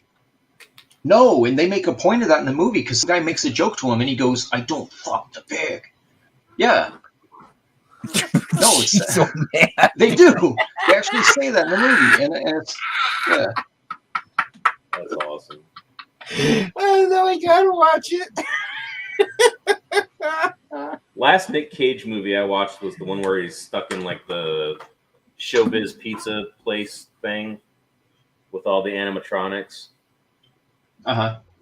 And he doesn't say one word throughout the whole movie. That sounds like a fake movie, Mike. I think you're making this up. It's a real movie. I'm just kidding. Yeah, no, I like that movie actually. I can't remember the name Willie's, of that one I was gonna watch. Willy's Wonderland. Yeah, that's it. Yeah, that one felt forced. That one felt forced to me. You know what it is? It's because Mandy was so weird. Yeah, that was that weirdest fucking movie. I think these directors are like, dude, he's affordable, and we can get super weird, and people will like it because it's kind of like has that cult appeal, sort of like Donnie Darko and stuff, like where it has that cult appeal to it. Like later on, it'll become really popular when people start discovering it, right? Yeah. Like Clockwork Orange wasn't like a big hit until like 10 years later. So like a huge hit. But yeah, like Mandy's gonna get, in 5 years from now, people will talk about Mandy the way that they talk about something like Napoleon Dynamite or Donnie Darko, things like that. They're just so quirky and weird that people will catch on later and it'll grow on them. I kind of think that's it. I think that's what they were trying with Willy's Wonderland. Yeah, and I'm really sad. He pounds sodas. The whole show, he's just pounding sodas, like on his 15-minute breaks. Yep. I wanted to see the one where it was like ghosts. I don't know. No, don't. It's no. You watch it once, and then you'll see. Maybe you'll say, "Oh, I kind of liked it," but I actually hated it. I turned it off. I turned off the first time, and then I sat myself through it the next night. Yeah, everyone said it's horrible. So why do you want to watch it? Well, no, I wanted to till everyone said it was horrible. Okay, so like the trailer looked cool. Yeah, so like movies that are actually horrible, but they're good. They're good horrible would be like, Killer Clowns from Outer Space. Like I love that movie, but most people think it's horrible, right? What's that shark one? That Sharknado? I love Sharknado. Right. Some of those are entertaining, but yeah, that the Ghosts of Hiroshima or whatever that one was, where he like goes to the Nether Realm, and they try to sell it like a samurai fantasy thing, and it's not even. It's bad. It's bad. I pre-ordered it, dude, and I don't pre-order anything. Did you watch Color Out of Space? Have you seen Color Out of Space yet with Nicolas Cage? I haven't. One of our family friends, she told me she's like, "Oh, you got to see it for the llama," and she didn't tell me nothing. And don't tell me nothing. She just told me I need to see it for the llama. Oh, I'm just trying to erase it from my memory. Very Lovecraftian. Oh my goodness, it was weird. The other movie that was really like hella weird, and I didn't like. I don't know. It stuck with me, but it was not good. Was Vivarium? Vivarium. It's the one with. I think I've seen that. Jesse Eisenberg or whatever his name is. Okay, not what I was thinking. And then I forgot who the girl was, but it's like where they go to that community looking to buy a home, and then they're just stuck there. They keep driving around and they can't leave. Oh yeah, I have not seen that. And then a baby is delivered to them, and the baby is growing like rapidly. Like after a week, it's like 10 years old. Oh jeez. And it's all like possessy, like it like screeches at him and like runs up walls and shit. Like it's like not right. That sounds fucked up. Yeah. Like I did not like that movie, man. Oh my goodness. It's okay to make a feel good movie, guys. You don't have to keep making these freaking it's all bad and it's just gonna get worse. Yeah, I clock out of movies like that because I watched The Road, and that was like the most depressing fucking movie ever. I didn't end up seeing that one. But, I watched it because I was like, "Oh, Viggo Mortensen's in it," and it was like after Lord of the Rings, and I was like, "Cool." No Children of Men for you either. I actually didn't mind that one. I liked that one a little bit, but yeah, The Road. What'd you guys think of that? What'd you guys think of that movie, Nobody? Dude, I loved it. Oh my god, I never laughed. My wife bought it for me for my birthday last year because she's like, I have never seen you so tickled pink by a movie. Yeah, I need to buy it. It's awesome. I've watched it. Hockey, you need to watch it. It's called Nobody, and it's the main actor is the guy who is the actor in Better Call Saul. The main actor, the lawyer. Is that? Oh, it's kind of. It's kind of like John Wick. It's set in that universe. Yeah. I saw actually a fight scene on a bus. That's the other. Yeah, dude. I'm here to fuck the beginning of the movie. Yeah, it's set in the John Wick universe because it has one of the other guys, and it shows his little box, and he's got like the same kind of Oh, really? I didn't know coins and gold stuff that John Wick does. You don't think that was just a trope, or do you think it was? No, it actually is in the same universe. He's actual one. Damn, Yeah. I didn't know that. Well, I mean, I liked it, man. Like, I was like, it was cool. It was a cool movie. But yeah, I want to like buy it eventually. Yeah. I'm sure they're gonna pull it from stream. I mean, I'm sure they'll pull it from stream. But I bought it like pretty much like right when it went on to the for sale on the streaming on Amazon. I bought it right away. yeah, So I actually do own it. Yeah. Seeing if it's I streaming don't have- anywhere. But I don't have any digital movies, man. All my stuff's physical copies. I had to sell like all my physical movies years ago. My brother has an insane physical copy collection, but I still like because I'm in my room all the time. I don't feel like putting in a movie in the DVD player when I'm lazy. So I just Right. like I'll buy something off of Amazon, like Aliens, stuff like that I like. That way I just watch it when I'm like, oh, I feel like taking a break. Yeah. So, I like having physical copies because when your internet goes out, you can't watch it. yeah, yeah. Like I said, we have. Well, when my internet goes out, I draw at my art table. Yeah. Ah, crap! I wasn't checking. I gotta go back again. Trying to make sure the blue line are out of this. I forgot to look. That's okay. It's dead. Open. Says me. Exactly. I thought it was sesame. No, it says Sesame. it's yeah. It says me SEZME. Yeah, the radio station here had a thing where people are saying things wrong, and most people say it wrong. So that was a whole segment, and I had to listen to that taking my daughter to school a few weeks ago. And Yeah, but I mean, like everybody though says sesame. no, you're right, but it's actually okay. Open Sesame. It's Yeah, literally well, I just don't- Open Sesame. Yeah, I know. don't I what it agree. actually is. I agree. People can actually Yeah. suck my butt. Well, Betty one of White's them, down they- there. So you got some bunk cake down there or what, man? No, I like the video, man. Betty White ain't down there. Betty White's gonna fly into that culo, dude. No, man, I like the video. Like Okay. a water slide. Okay. She's gonna Guess I didn't take the blue line out of this page. she's gonna be like that scene in Norbit. Oh, Jesus. Oh, dude, it's been so. I think Norbit is on Amazon for free, or Oh, is it? I think so. I haven't seen that in forever though. Yeah, I had it on a while back, and Why? my wife- just to have something on while we ate. There's plenty of things you can have on though. You pick Norbit. I was commanded to change the channel. Sadist. I couldn't imagine said- why.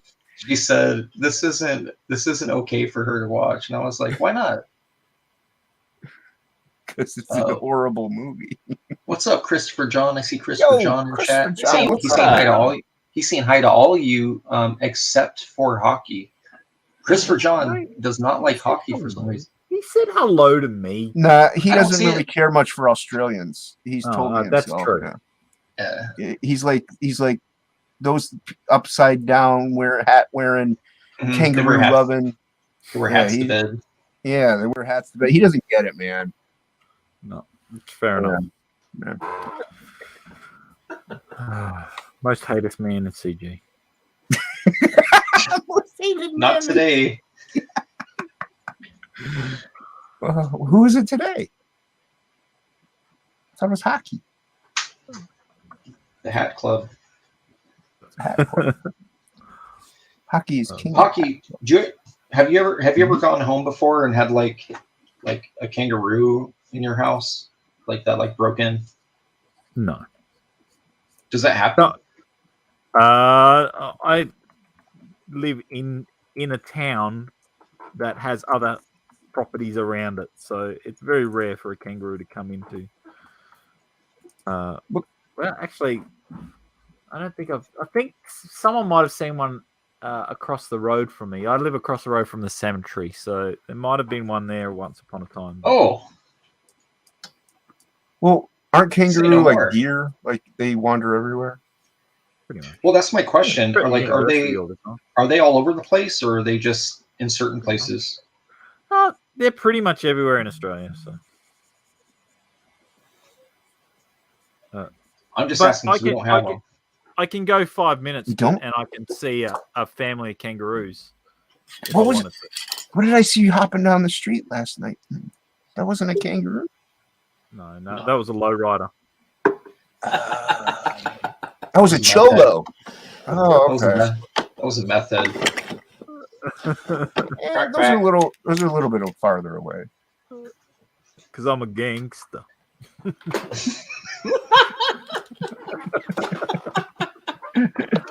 Oh, shit. Oh, my goodness. I really hope I got all the blue wine out. So I take it Hockey just watched Straight Outta Compton. Did you ever see Colors Hockey? Oh, Jesus. No, I didn't see colors. Oh, it's such a Don't good be movie. correct. Colors. You gotta go watch Colors. Colors. You gotta go get Right. Pac-Man. Have you ever watched Breakin' 1 or Breakin' 2 Electric Boogaloo? Electric Boogaloo? I can't say I have. So. Hockey. Well, no, really, No, you haven't? Uneducated. Have you watched Beat Street? No. I haven't. Why do you laugh? Beach Street. It's called the movie's called Beat Street. It came out in like 1984. Can't say I've seen that one. Yeah, I haven't even seen Beach Street. Yeah, Beat Street came out at the same time as Breakin' 2. Oh, I saw Breaking 2. And or Breakin' 1. It was between Well, like I it was saw like both their of them. competitors movie for I remember I breakdancing. used to rent Breaking 2 like religiously when I was a kid. Yeah, man, we were all into that. Yeah, Hockey. You need to Mhm. see Breakin' 2 Electric Boogaloo. There's an entire scene with a broom. Oh, the broom scene. Oh man, hold on. Let me educate you. You got to educate him. Yeah, Shelby. yeah. He's got to. He's got to know about this. This is important. It's for educational purposes. Yeah. Of course. That's funny because broom scene comes up in Google when they start typing it. That's good. Here, you know what? Here, check this. Check Peep this out. this. Peep this, Hockey. Peep it. Peep it. I'm gonna stop doing what I'm doing just to peep it. We all got a peep. Here, let me see if I can share it. Yeah, he's gonna share it. Mike's got to share it. Yep. As soon as it pops up. I mean, it'll Yeah. only strike your channel, so don't worry about it. No, not really. Look at that, Hockey. This is you like action figures, right? They have an action figure. They have a listen. They have a Love that whole jumper. set. They have a whole Get set. out of You don't. here. No, you don't understand. You don't understand. Hold on a second here. Watch this. Hell no. No. Yeah, they got a 3-pack. So it's got the what's her face? That dude there. He's like the pop and lock. He's like Isn't that Ozone? yeah. And then Turbo.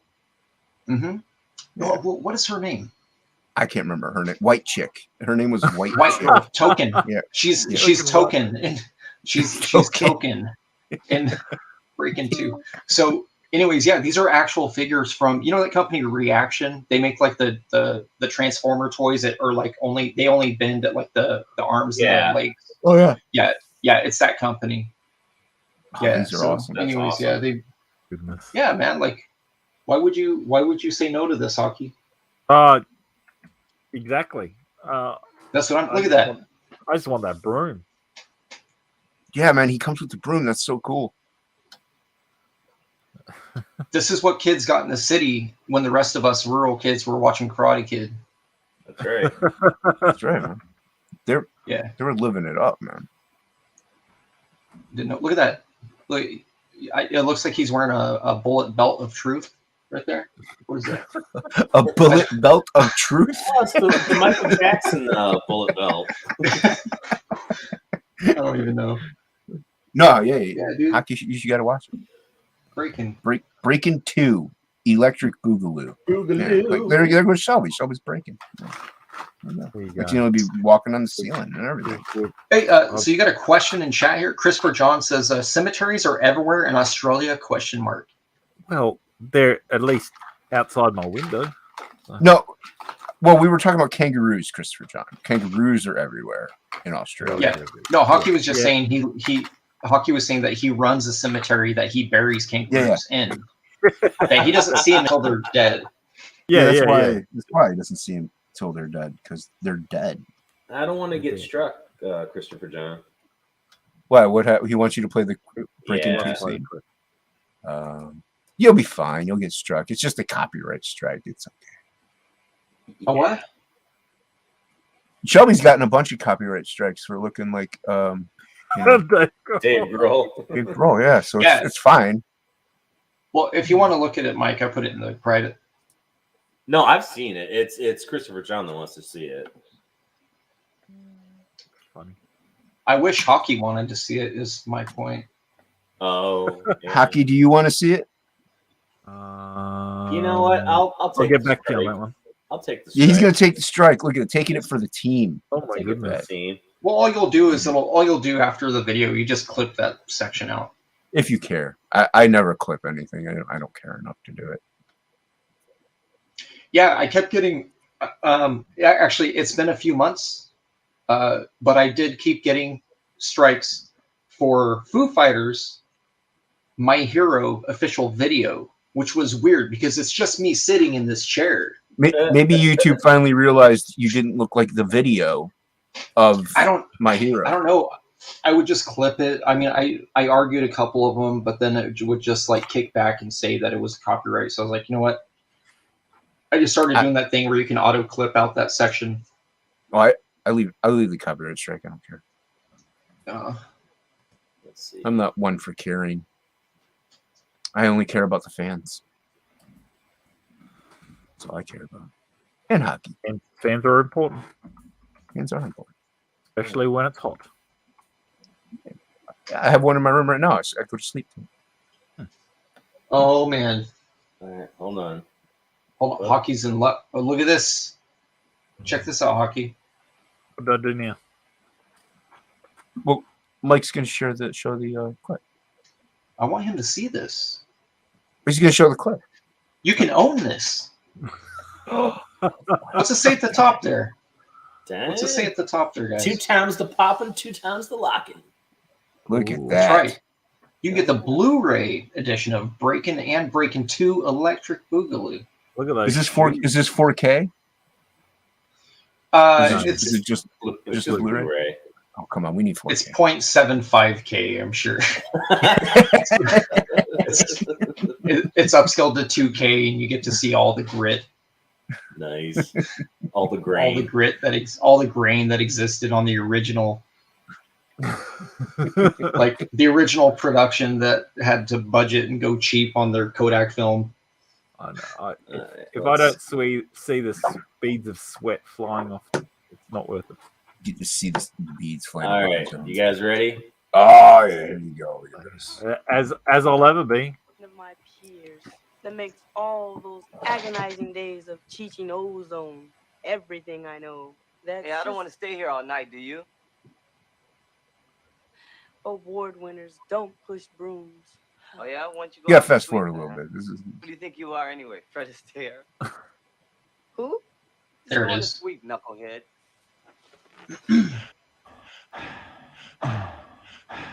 yeah. There he goes. Oh, look at him. Oh yeah, boy. Oh, man.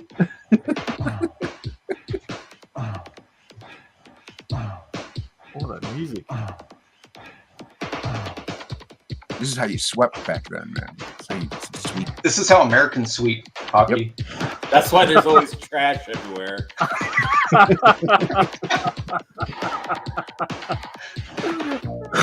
I'm being educated, I can see. Yeah. You Australians need to practice your sweep.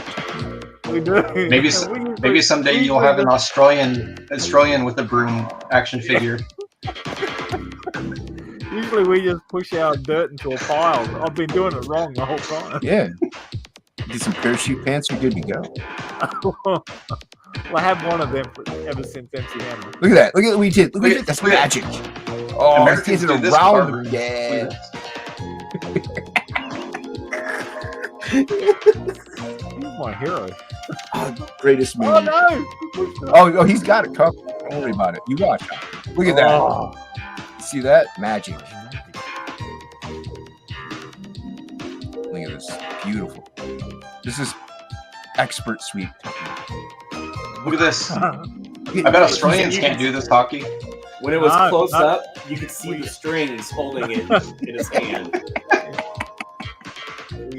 No, we can't. We honestly, I would admit Australians cannot do this.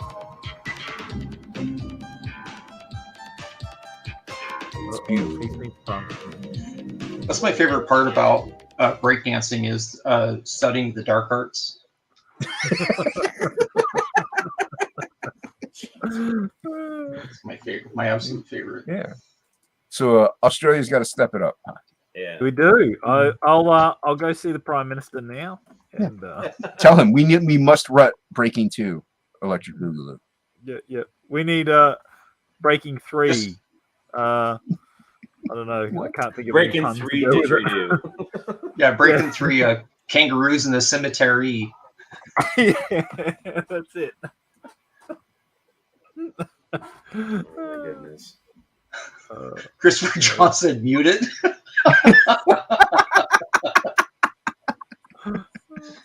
He was the one that wanted to see it. Yeah. He didn't. He wanted. He just doesn't want Mike to get a strike. So he was that's looking all out right. for us. No, Christopher John's a good dude. He just doesn't like Australians. That's all. Oh, nobody watches my stuff. So. Can't blame him. Oh, thanks. It's so lovely. Page man? 39. Hockey, what's your favorite Rob Liefeld comic? I don't know if I've got one. Sounds like you're bragging, That's- Hockey. That's a correct answer, actually. Now I actually don't have the privilege of reading any Rob Liefeld comics. So. Everybody owns a Rob Liefeld comic. Come on now. I don't think I got one right here. See? I worked on this one, Hockey. Why do you hate me? I worked on Why do this you one. hate Shelby Hockey? I was the inker on this. Shelby It's does nothing but 100 love page. you. Well, Hey, send Mike, it to me and then I'll have it. So. Yeah. Mike, has he said, because I'm not in his groups or any of that, has He's he got said me blocked. anything else about, has he said anything else about this? No, He's he's got blocked Mike me. blocked. Yeah. Because Oh. I disagreed with him about Fantastic Four that came out a few years ago. Oh, you disagreed with him about something Yeah. he doesn't have any ownership of, and then he got mad? Well, that's Yep. cool. Yeah, That's, 'cause that's he's a pretty giant- professional. he's a giant man so- baby. Yeah. They're splitting this up into floppy editions, even though this book was completed in 2015, 2016, and I think it came out in 2017. They're finally turning it into a mini series event. Rob must need money.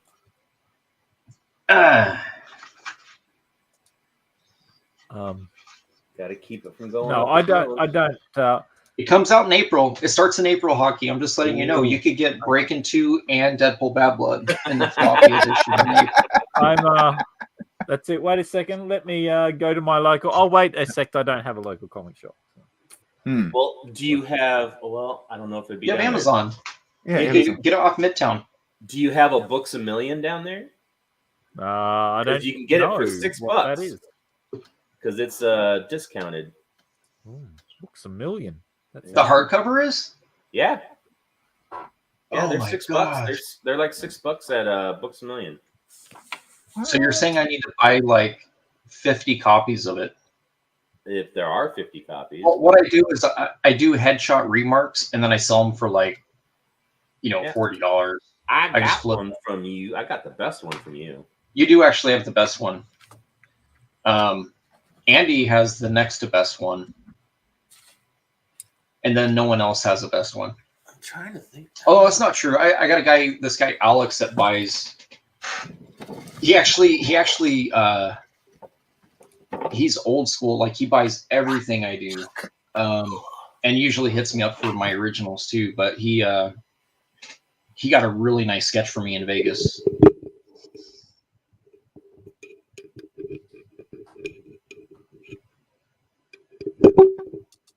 I'm gonna go see if I have it in my box right here. Hold on.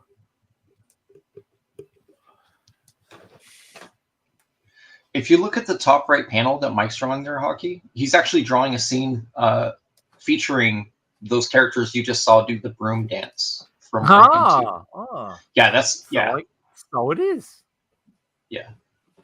You can see token white girl. Yeah, Token White Girl. They just call her Yeah. Karen. She's in the back there.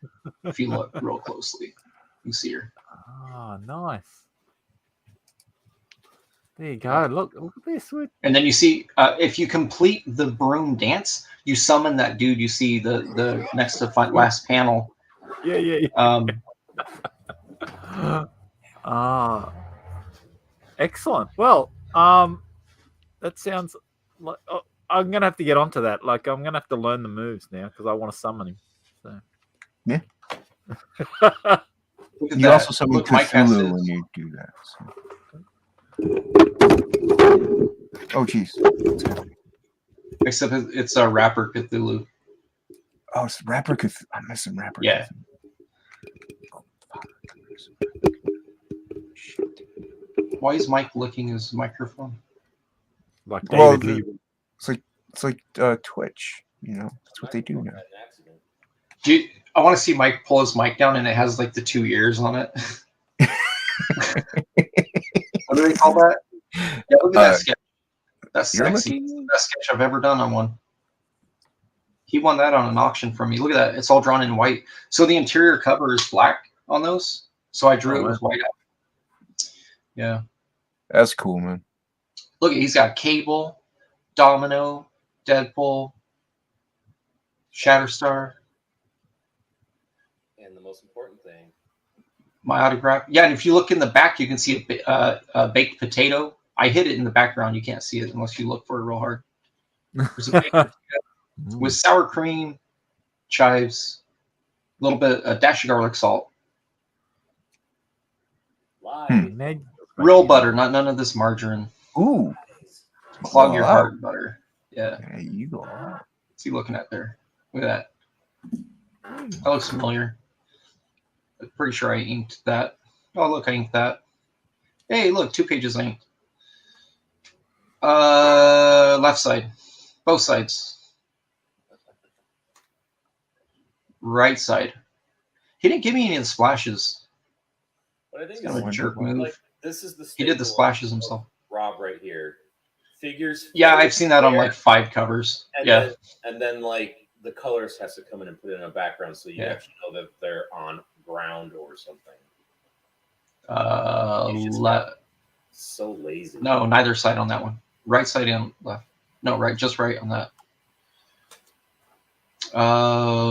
Left, not right.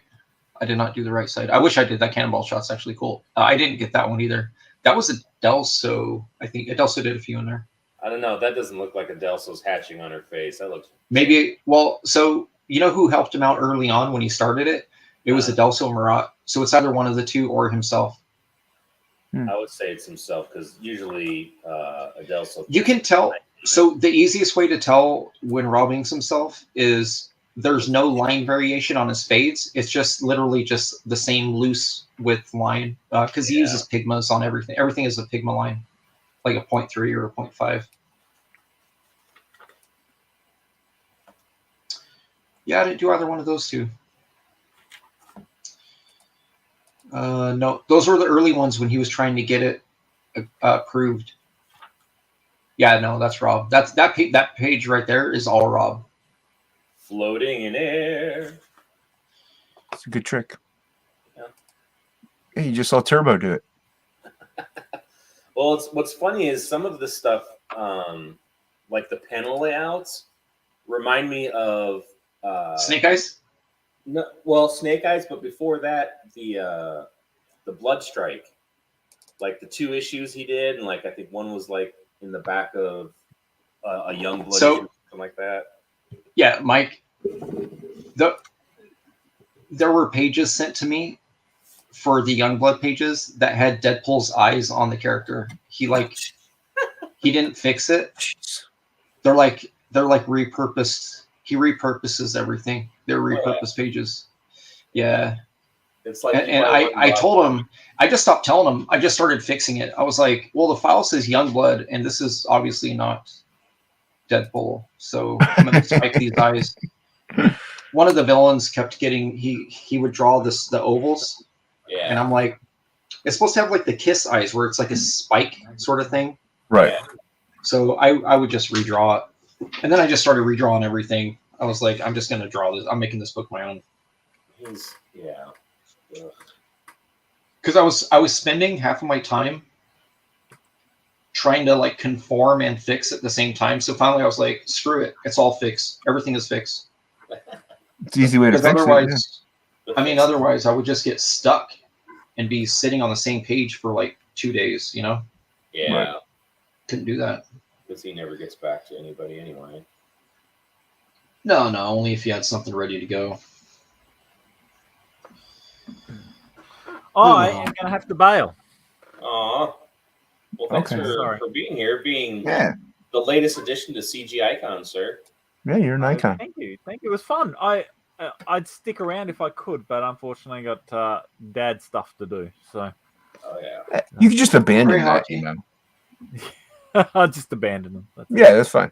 But they take care of That's themselves eventually. Yeah, that's what we do in America, hockey. We be more American. Yeah, come on. I'm sorry. I'll give them a broom. Get a broom, start breakdancing, and leave your kids to their own devices. Yeah. Yeah.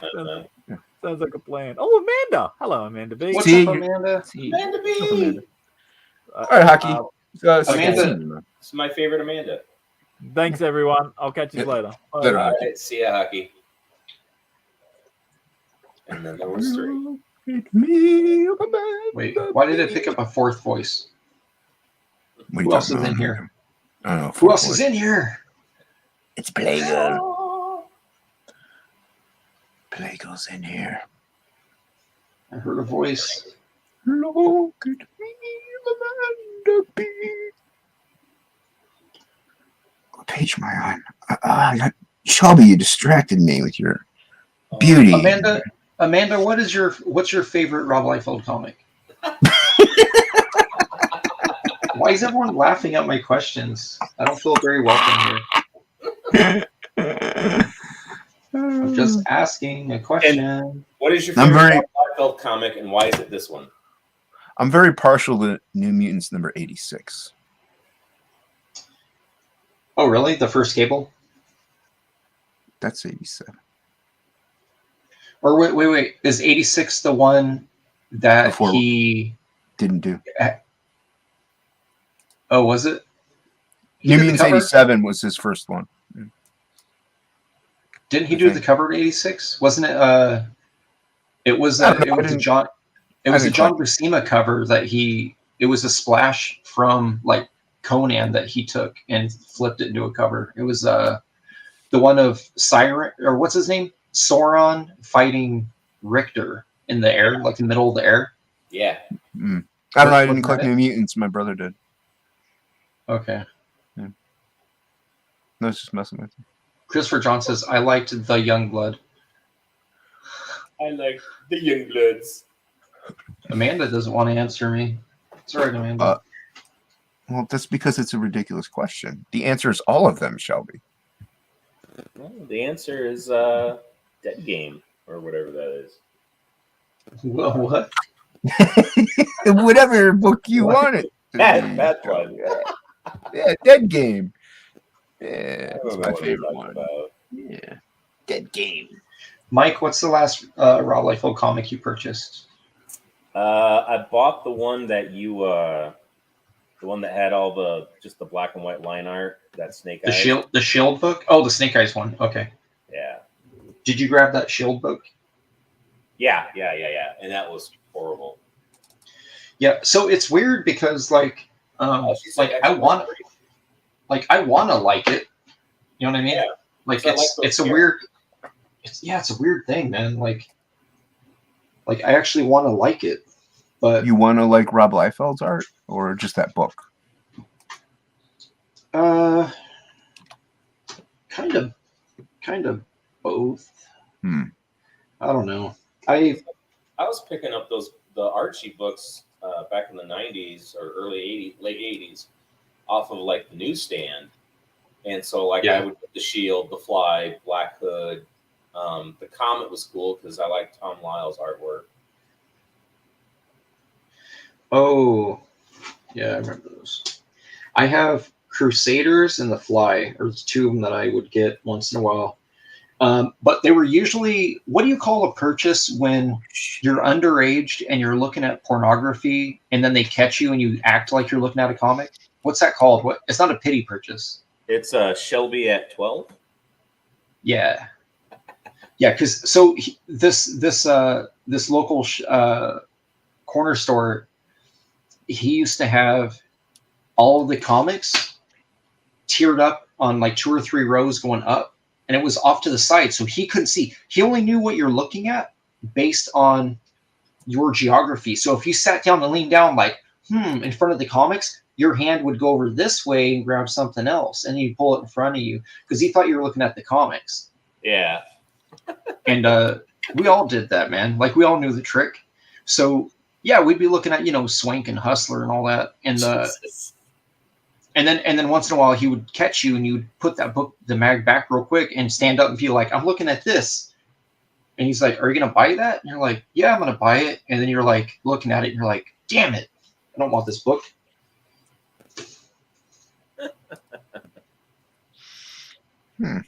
I apparently forgot to give Shay a page. Whoops. There's no dialogue on it, so it's fine. Did she let you know that? No, she didn't. That's how I just noticed it. I'm like, where's page 44? So she didn't tell me. I didn't send her page 44. Oh, it sounds like she's not doing her job, Jason. Oh, snap. Well, when Shelby's right, Shelby's right. And guess what? I'm just saying, Shelby's right. she's an editor, so she would notice. She should have right? noticed. She didn't get page 44. You got Black Rose in here. What Amanda up, Sewell B-Rose? has not. Wait a minute. Amanda said X-Force number 3. Yeah. Yeah. She just made up a comic book title. I trust Amanda. She knows. She Googled it. Her first comic book was a CG book. Are you a Googleizer, Amanda? You Googled it. I know what your Googleizer is. She I think she's been buying back issues of stuff. Though. Oh, for the reviews. I need to get Well, myself a just to, like, copy of that caught up on Velocity lore. book that they looked over. The Yeah, Rook Report dude. Velocity book. Yeah, I do too, yeah. Andy got a copy of it. I was have him like, send it to that's you. nice. He won't do that. Well, that's rude. I'm gonna send you guys absolute Or- sketch covers. Come on. Yeah, man. I want one of those. Yeah, I must send them. Checks in the mail, man. I said what? 3? 2? How many did I say I was gonna send? 10. Pretty sure it wasn't 10. I'm pretty sure. I thought I had the best idea of doing the Image United kind of thing. Absolute United.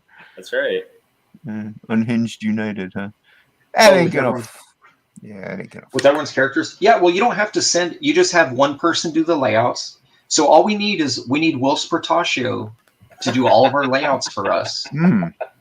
And then we just basically draw our character where he says. Why don't we just have him just do everything? Because we have to leave some money for other creators, Jason. We can't do that to the industry. There's no money in it. We're gonna give it to charity. Amanda said, I did. Don't tell my secrets. I did. It's actually touted as one of his worst.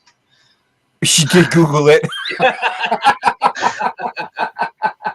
That's great. For the That's hilarious. We love him. X-Force 3. I don't even think, I know that I have it. I stopped buying X-Force the issue where it was a white cover with the Blob, Toad, What issue was that? 5? Something. I think it was in there. Yeah, it was like in the first few issues. It Yeah, I had know which like one you're talking Blob, about. Toad, and Sauron or something on Sauron. the Yeah, cover. Sauron was on the cover. Yeah. So that is, dude, that's literally the last Liefeld book I ever purchased until probably 1993. You need to get 45. And then Didn't Brian there's Murray? probably that what stuff? issue? Did he? I don't know. If you look at some of the faces, they look like Brian Murray's faces. Yeah, you're right. It does. It looks like Rob inking someone else. It doesn't look like his work to me. But I was told that Marat was. So, did you hear that stuff about that Marat was actually the artist of those Deadpool pages? Were Deadpool's first appearance? Really? Well, no. I'm asking if you heard, because I heard some rumors thing about that. I've never heard that, but Never heard that you guys would have heard more than me. Yeah. So, well, Marat had been around forever as like an assistant. Right. And listen, dude, there's a lot of stuff that people don't talk about or they just don't know. Kind of like Mike. Do you remember when Carl Allstetler was like boycotting X-Men Origins, the movie? I didn't hear about that. So yeah. So get this, dude. Carl is the actual creator of Bishop, and he has the paycheck to prove it from Marvel. Oh, wow. Yeah, and so they gave Will Spartaccio the credit on the character. Oh, wow. On the movie. Like, Carl was overlooked completely. It's all Bishop created by Will Spartaccio, and he's like, that's my character. He actually got Jason, back in the day, the X-Men office they put out basically a flyer through the X-Men office. Now, Wildstorm was already a thing, so it was like Jim Lee, Will Spartaccio, Carl Settler. I think Art Taber was in there as well. Mm-hmm. There was a bunch of different creators in there, and they would just help each other on each other's books. So I think Art Taber was like an assistant, like an inker / penciling assistant, like background artist and shit. Yeah. So what Marvel did was they said, anyone who sends us a character that our editorial approves, we will pay you like $4,700 per character approved. So that's why in the 90s there were so many new characters that were coming out, because Jim Lee, Wills, all them were like, Jim Lee's like, here's all these characters. I'm gonna redesign this character. I think it sparked with Jubilee. Jubilee was Mark Silvestri and Chris Claremont, but I think the character was actually designed by like John Romita Jr., but it was inserted into the book. So like the actual creator of the characters, a lot of the time was not the first artist of the book with that character. Interesting. So like Andy Kubert created a bunch of those characters that Jim Lee was drawing first. And then everyone just assumes it was Jim, and it's like, no. Right. See, that's Andy pretty and Adam interesting. Kubert were creating shit on the side, like just to get a paycheck. So Crazy. yeah. But no, anyways, yeah, there was a I don't know, man. It's just all rumors, but I had heard some stuff about that. And I was like, what? Wouldn't surprise me that Rob would take credit and not give credit. So yeah. I was just asking if you had heard it. Whether it's the validity of it, who knows, man? Who knows? Like, really, who knows? I don't. That's what I'm asking. I don't. I've never heard it. God, I come here for answers, and you bring me breakdancing too. Yeah, I bring you quality, sir. High Yeah. quality breakdancing entertainment. You know what? You know what? Breaking to, sir. That action figure is not even articulated. How dare you? It only moves 3 ways. I bet you the head doesn't even tilt. Blasphemy. It's blasphemous, man. Don't even get a head tilt. This is heresy. What's up, Ace? What's up, Ace? What up, Ace? Ace, Frog G. Christopher John. So you man. got people watching. You got people watching. Cool. Just in time for my my stream to get struck. Well, that happened a while ago. You're fine. Curse you! Breaking 2. Yeah, I don't know why you guys played that. That was weird. Christopher John demanded it. Huh? Christopher John demanded it. Was it, or was it Amanda? I think Amanda B showed up just after. But Because we were having a good time, and then she started asking us about like what Rob Liefeld Liefeld? books we collect and which ones we have that we've read and which ones are. I think Shelby's been sniffing hockey's chloroform hat. I've been smelling the. What I do is I soak my own in it, and then when I'm like feeling tired, I just go and I put it back on. Gas You- yourself. You enjoy your own, huh? Yeah. Most people do enjoy their own. Shit. Well, shoot, I'm gonna have to bring it up on a stream. I'm gonna have to bring it up on a stream. What's The real creator of Deadpool. the real career? Which was I'm gonna Rob Liefeld. Yeah, I'm gonna kick a hornet's nest with this one. Ooh. Amanda You says, "Sorry guys, I'm the Debbie Downer." I love Little Debbie. What's your favorite Little Debbie snack? I like Star Crunch. Ooh, I'm a fan of good. zebra cakes. Really? Zebra cakes? Yeah, zebra cakes. Don't you dare. I like My the, dad used to like those. I wasn't a huge fan. I didn't judge you for yours. the oatmeal cream pie, man. The what? The oatmeal cream pie. Like the You bunny know they cake? No. You don't know Little that? Debbie. Well, Debbie. Oh no, cream. Yeah, Amanda and I Star we're Crunches. like this. Star Crunch. Star Crunch. They're okay. I like them too, but in the oatmeal, they make a cookie cream pie one now too. Oh, Amanda just reminded me, Nutty Buddies. But it wasn't called that. It was. Have they always been called Nutty Buddies, or wasn't it called a Nutty Nutter butter. Nutter butter. Nutter Butter? I think No, that's a that's the different cookie. thing though. Yeah, it's a cookie. Nutty Buddy has always been the. That's The that wafer wafer thing. Yeah. Yeah, wafer okay. peanut Yeah, I butter, like yeah. those two. Those are good. Yeah, Nutty Buddies. I don't like peanut butter and Reese's Pieces. What about Reese's peanut butter cups? Sometimes. You said Reese's Pieces, right? Yeah. Yeah, it's Reese's Pieces, not Reese's Pieces. Yeah. Not Reese's Pieces. It's Reese's Pieces. That's right. I don't know what monsters say it the other way. Monsters. Reese's Pieces. It's Reese's Pieces. Yeah. It's not Reese's Pieces. It's, Why would P it's say anything? Risa Pisa. Yeah, exactly. That's like too much work to get out of your mouth. Yeah, Reese's Pieces. It Reese's floats. Pieces. Yeah. Reese's Reese's Pieces. Reese's Pieces. That's what I just say it's ongoing one word. It's Reese's Pizza. Right. I'm Yeah. just a knucklehead from Iowa, man. I don't know anything. Yeah, he's a knucklehead. Christopher John asked, "Tasty cakes, anyone? Tasty cakes?" Tasty cakes. Tasty cakes are good. I do like the tasty cakes. Do tasty cakes make the coffee cake, right? Oh, hell yeah. Yeah, those are delicious. Coffee cake is awesome. I won't touch a moon pie. No, I'm not. I like the idea, but once I bite it, I'm like, what was I thinking? Yeah. That and snowballs. I don't understand snowballs. Ugh, coconut. Blech. I like coconut, but snowballs is like you're eating styrofoam. I don't understand it. Gross.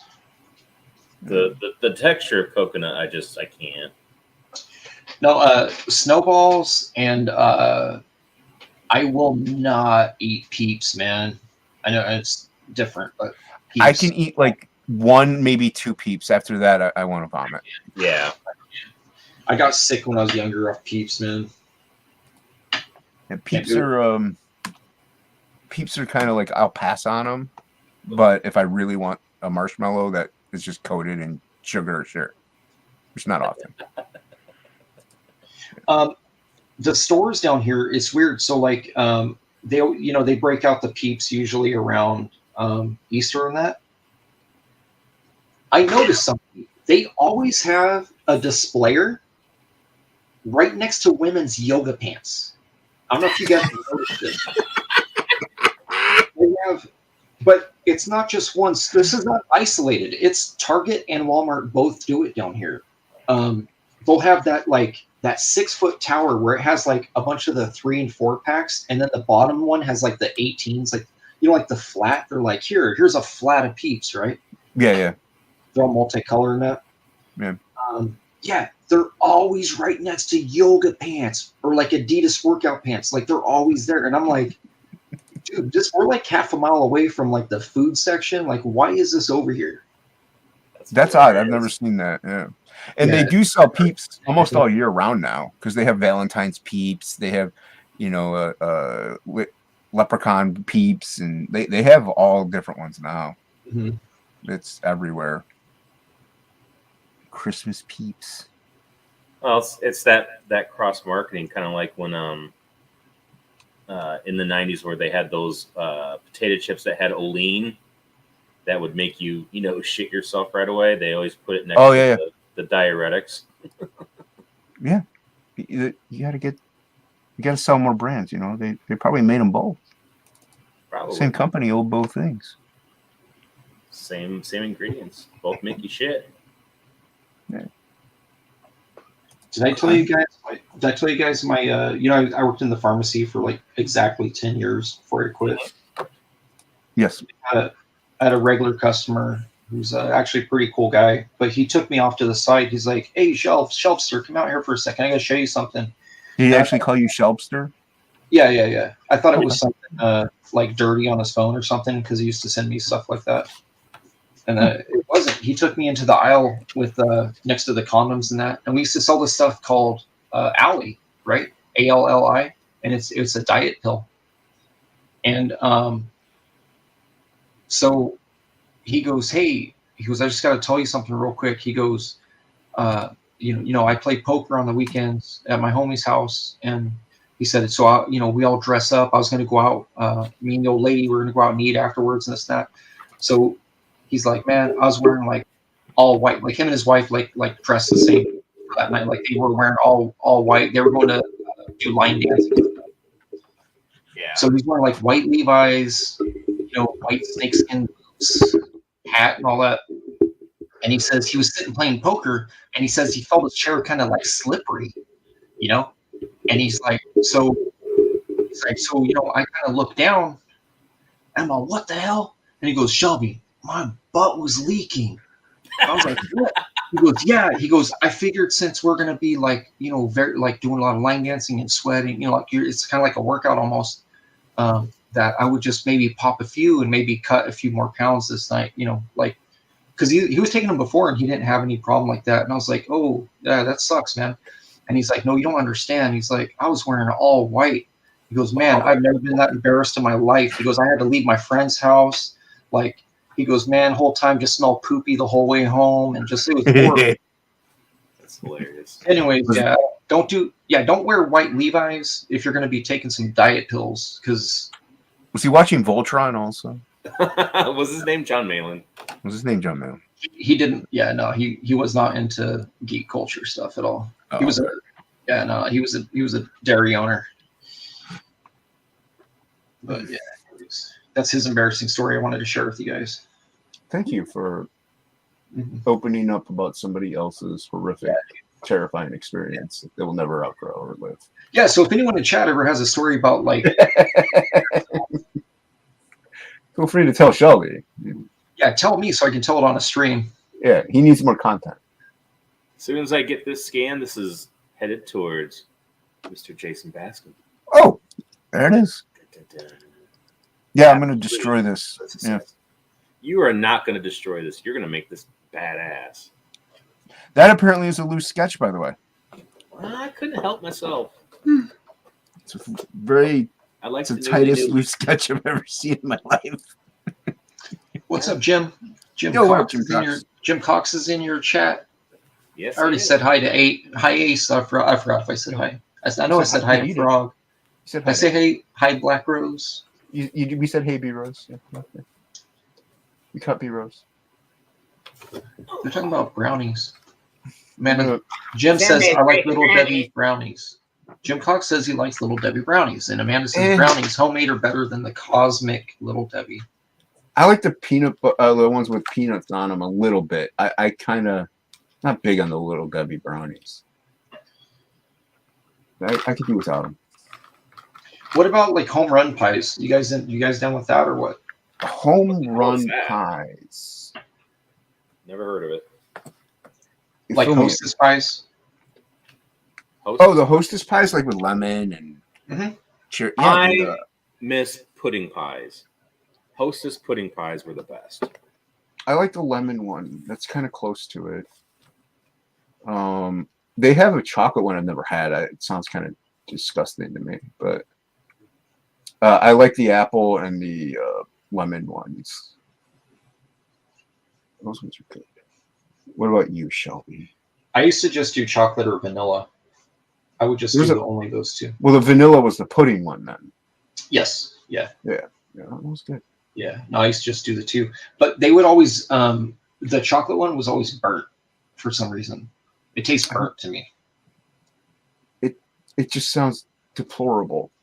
Chocolate pie in the pie. I don't know. I can't do it. Well, I mean, what do you think a French silk pie is? It's just basically pudding. I don't really care for French silk pies. Though. How dare you? I know.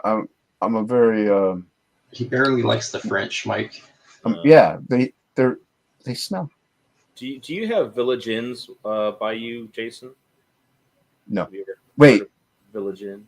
I know what it's the hotel. It's the hotel establishment, right? No. It's like a Denny's kind of. Oh, then no. But they're famous for their, well, I guess around our area, they're famous for their French silk pies, but they do a lemon supreme. Oh my God, it's the best. I do like. Yeah, lemon they're not too supreme bad. pies. I like lemon. I miss we used to have Marie, we still have a few open, but Marie Callender's. I used to get the Boston cream pie from there. Oh yeah, that was my dad's. And yeah, man, that was like one of the first ones when I think they got new ownership and they started like changing up everything. That's the first thing they got rid of. That's so stupid. Yeah, and they said, I had asked a manager over there and they said, oh, it's one of the, he goes, I think they got rid of it because it's like one of the more expensive ones to like actually make. Ugh. Well, that's a good reason. Yeah. And make it more expensive to buy. I would still buy it. Yeah, I would still buy it. I don't know where I saved this thing at. Stupid corporations. Stupid corporations. Yeah, down with corporations. Down right. with corporate America. That's right, dude. Yeah. You need to Man, get it's doing some Gatorade. I like Gatorade. down with the man. Damn the man, save the empire. Yeah, I like the Empire. And sometimes it strikes back. That's right. Not on Rex Wait. Manny though. Sometimes alley pills strike back.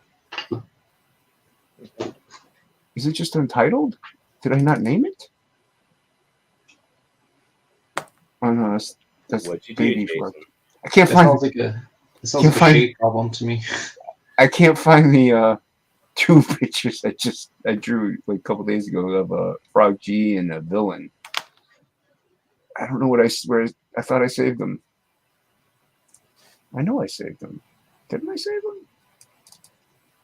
Oh, there's the one. Okay, That is a good question. Do a search for Frog G and the villain .psd.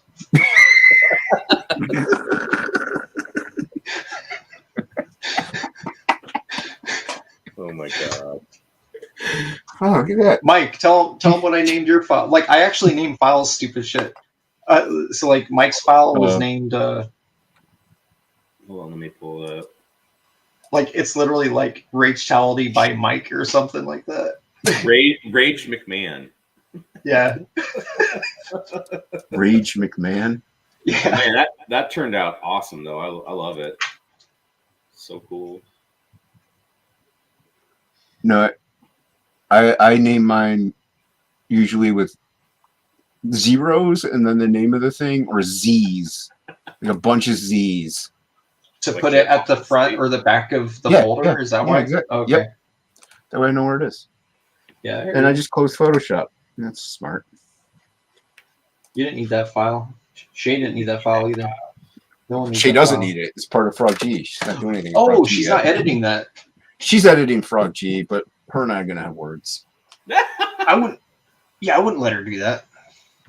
Well, apparently she misses pages and everything. So Yeah. I don't know if you can see this. It's a Coca-Cola that says Dana on it, and they crossed out and said Zool.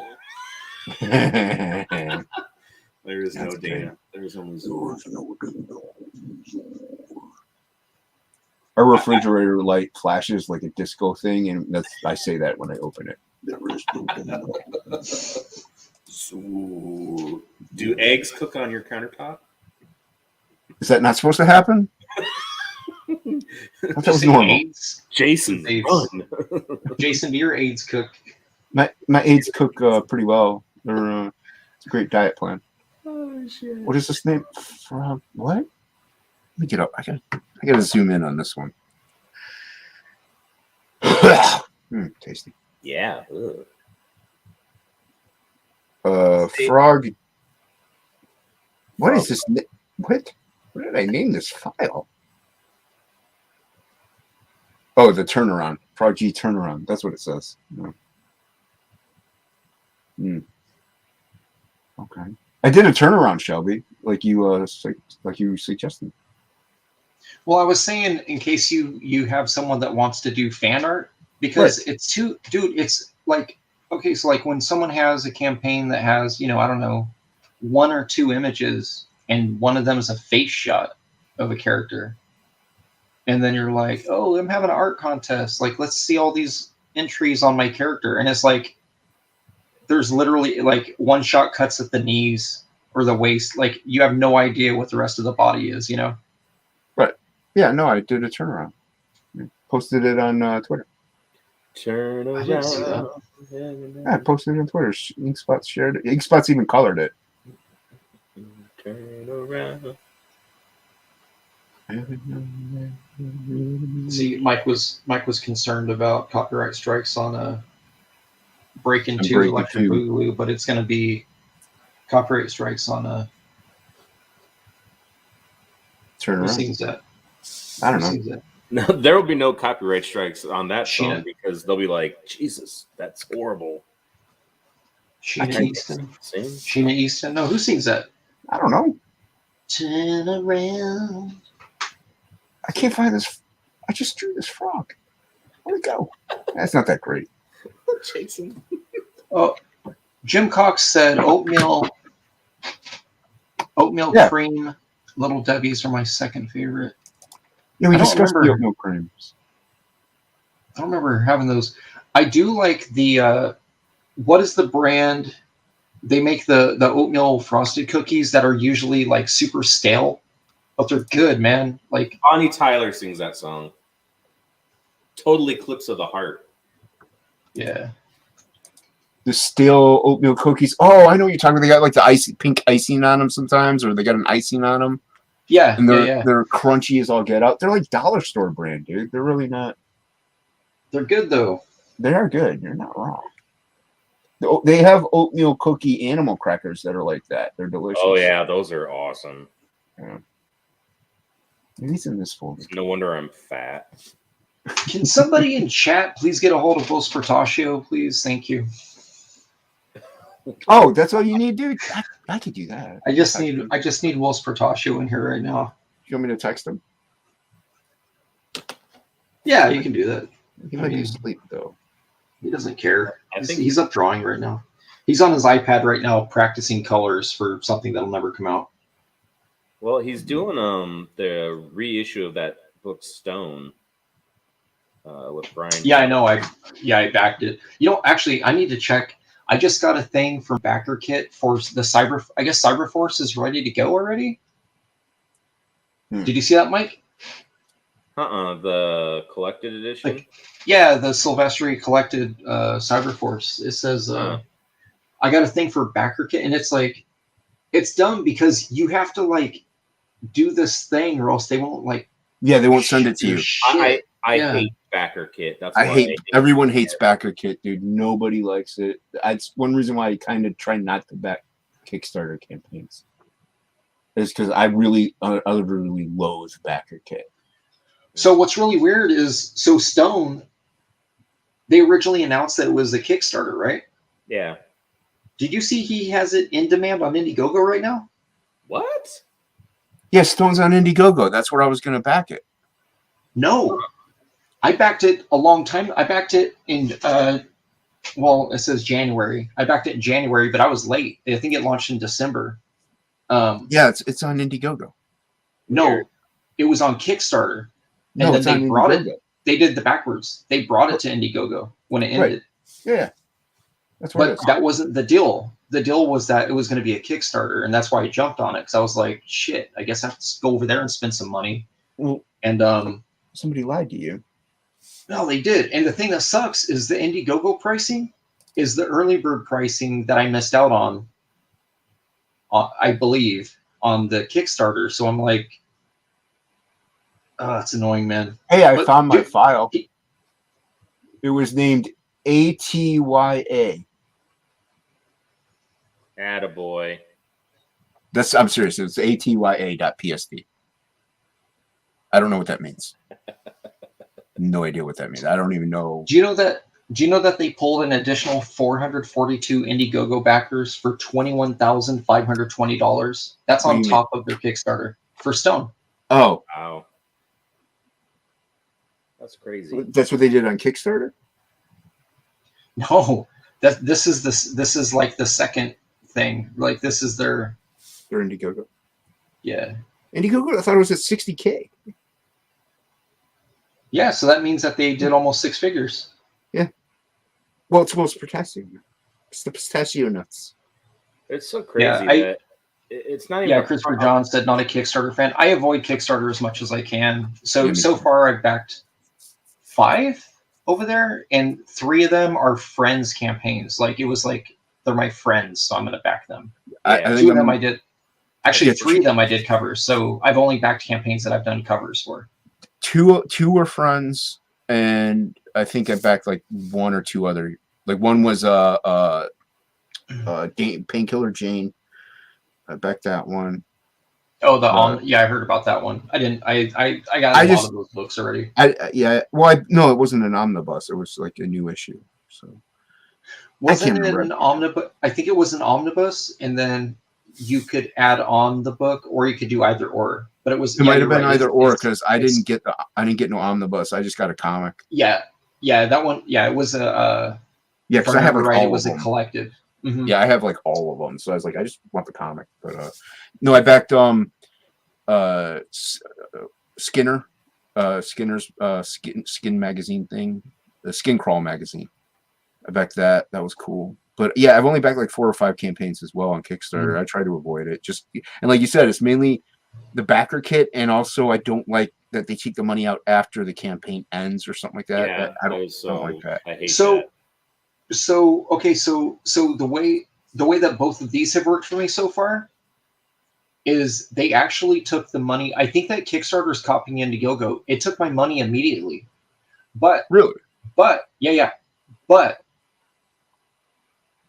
the Top Cow one took my shipping in the beginning. Stone has not charged my card for shipping yet. You got to do the backer kit. Oh, I hate that. When they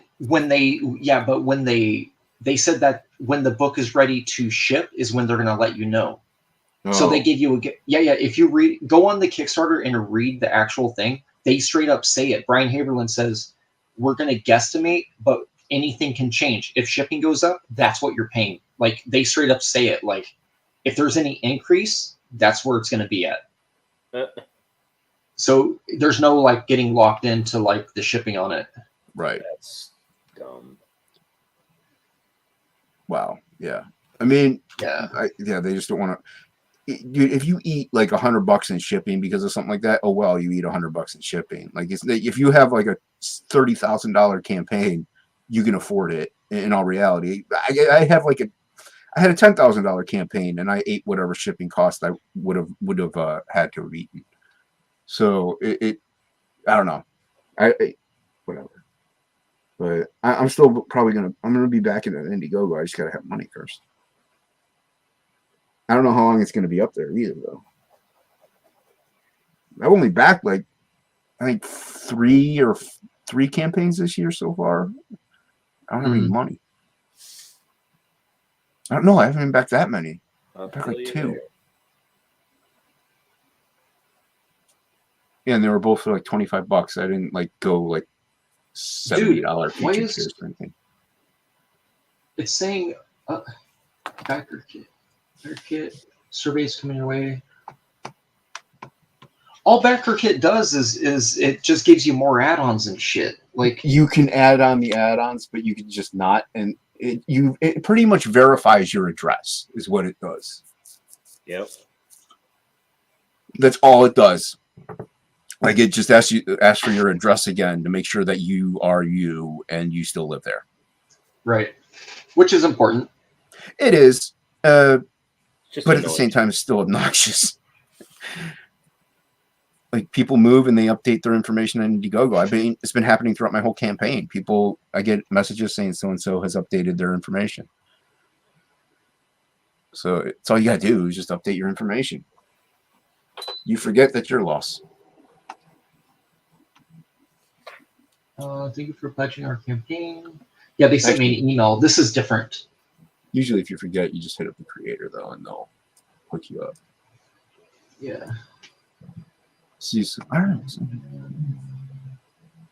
Okay, got it. Do you guys lay out your comics in InDesign, or do you upload PDFs separately? I just save all my pages as PDFs individually, and then I zip them together and send them to the printer, and they do that. I don't do any. I just make sure that my file is 6.876 by 10.5. That's all I do. Right. And I also make sure that I convert it to CMYK before I send. Every file is converted to CMYK. Right. I don't. Mark has a production guy that does all that stuff. I don't. Well, look at you, Mr. Fancy Lad. Well, I'm too dumb. I don't know. I'm still drawing on paper, so. That's fine. I'll figure it out myself. Actually, I'll probably hit up Irene. I know she does it in InDesign.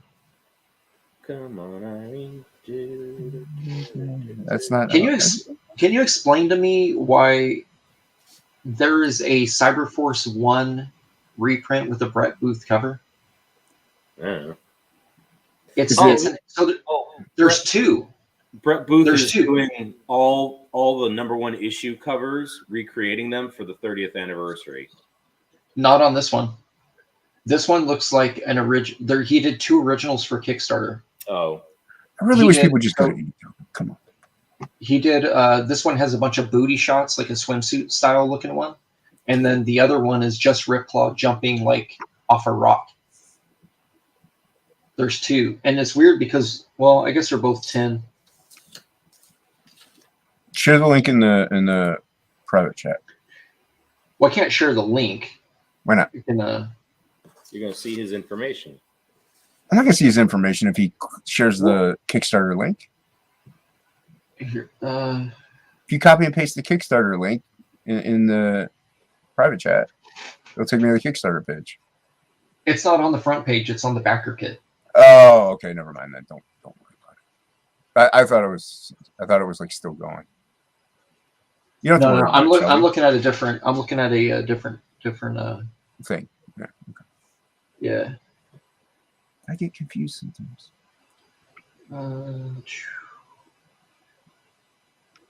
I need something to drink. They probably have an image of it on the actual thing. There's something to drink. Be right back. All right. Yeah, that's right. I have $0 left because I already paid it. Yeah, they're just trying to get you to add Buy more stuff. stuff. Yeah. Confirm your shipping address.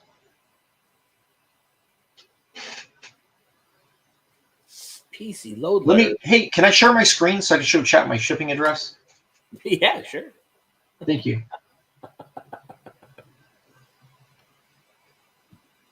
Next.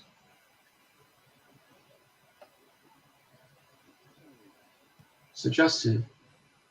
This is so stupid. Why?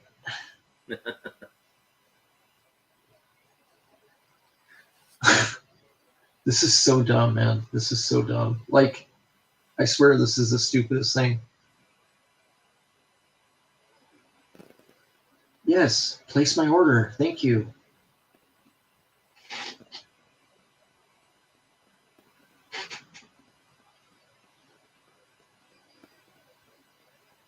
Why do you want me to post this?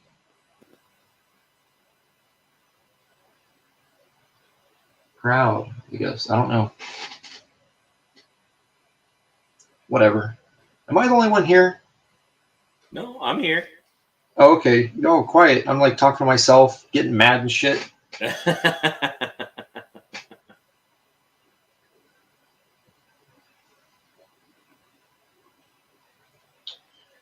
So, I let's was see. trying to see if I had any.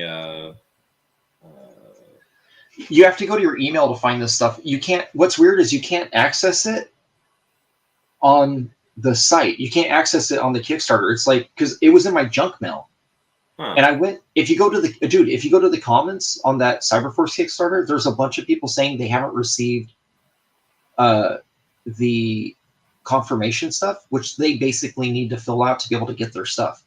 Yeah, it's fucked up. Yeah, no, I like. You know what? I like Indiegogo because it's like people have the control. Like they can go in and switch their address. Yeah. And you just let them know, like, hey guys, it's going to whatever address. You better switch it right now. If it's different, you better switch it because there ain't no do-overs.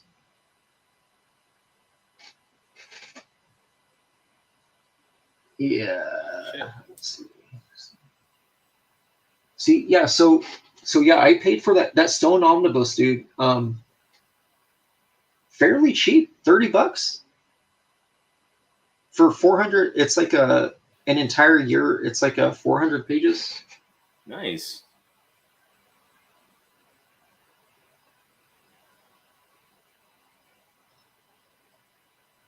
Yeah.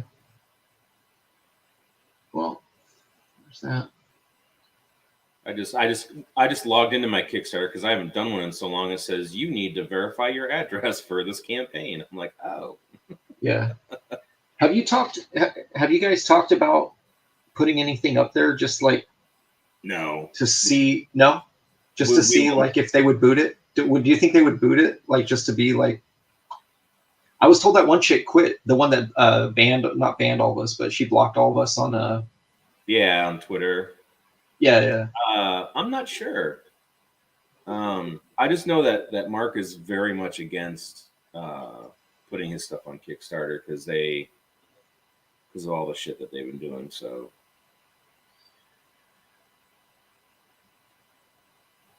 Is there any other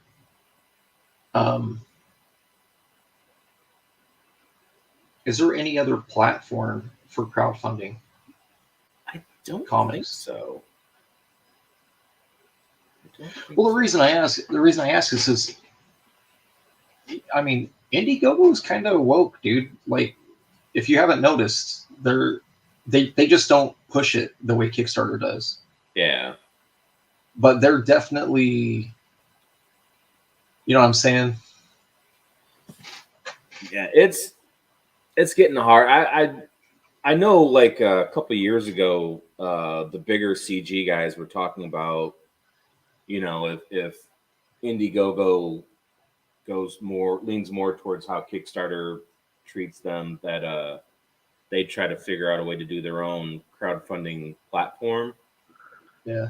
But honestly, I think CG just makes them too much money. It would be stupid for them to boot us off. You talking about Indiegogo? Yeah. Yeah, he was talking about how so Jason, you're moving all your projects to Kickstarter next month. Is that what you said? Yeah. It's ridiculous. All right, cool. Me too. We're all going over there.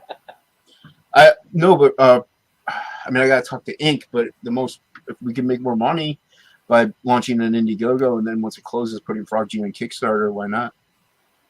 Yeah. You know, so Do what you got to do. Do what you got to do, man. I don't think that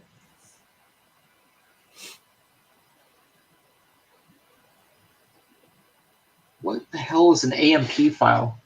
What's an AVIF? AV1F. Isn't that an What is audio that? video file? Is that what that means? I think so. Hold on, I'll check for you.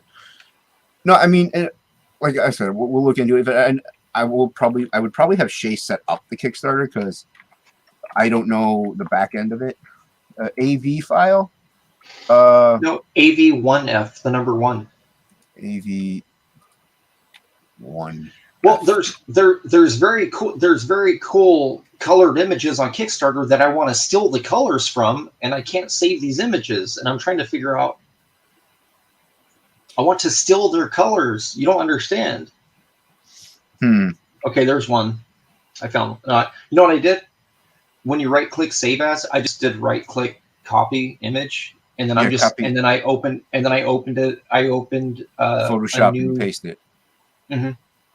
Yeah, I do that a lot. Oh, so you are a thief. I knew it. Yeah.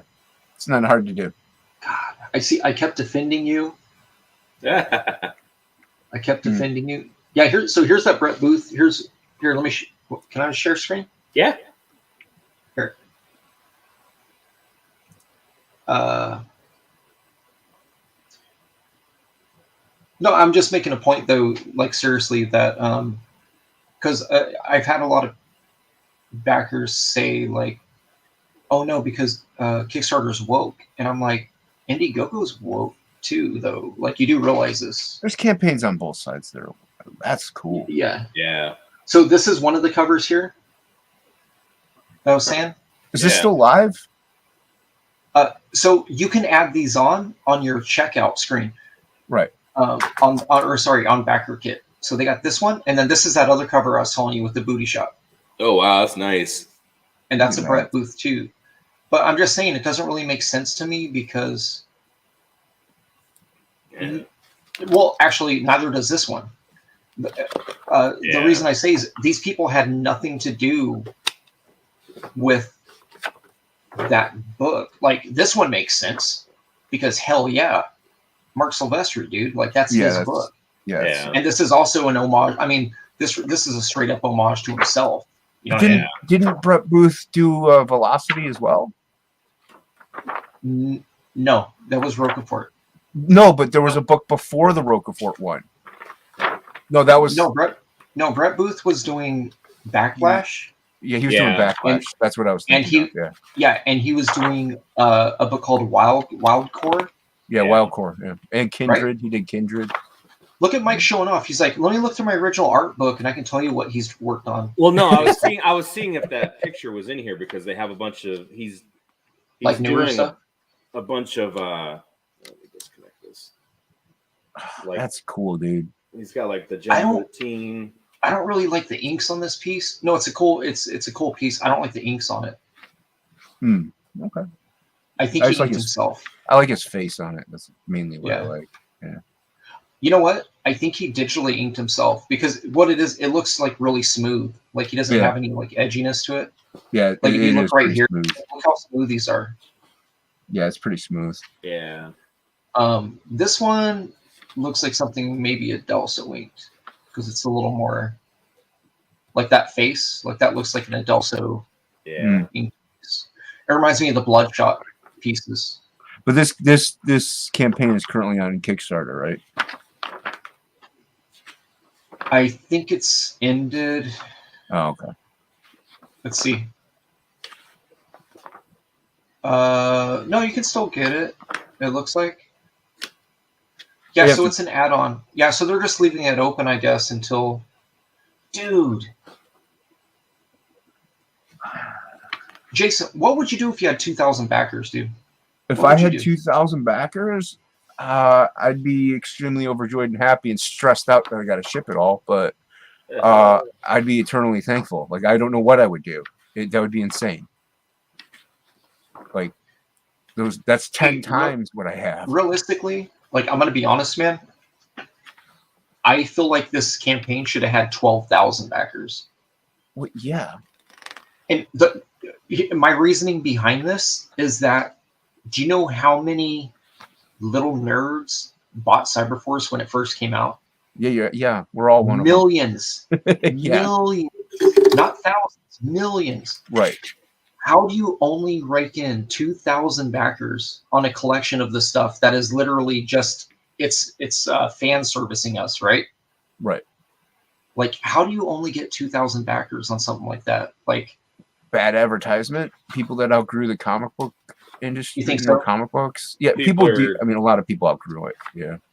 People Yeah. are tired of Cyberforce reboots, and so they thought this was another reboot. yeah, I got two of my close friends are they're all about the old collection stuff they got, but they don't do anything. Anything new, and that's Dude, let me put it this way. Grew up with these dudes, 40 years of friendship, and they won't even back my books. That's how Right. like against new books they are. So yeah. some people are pretty diehard about it. That they just like the old stuff and they don't want anything new. There's no point now, or they outgrew it both completely. So yeah, they both completed their, McFarlane Spidey runs and the Amazing runs and the old Larson Amazing stuff and all Right. that. So and so it is hard, and also like that's also bad advertising. 'Cause I didn't even know about it, So and it's not like I don't follow these people on any social media platform. Right.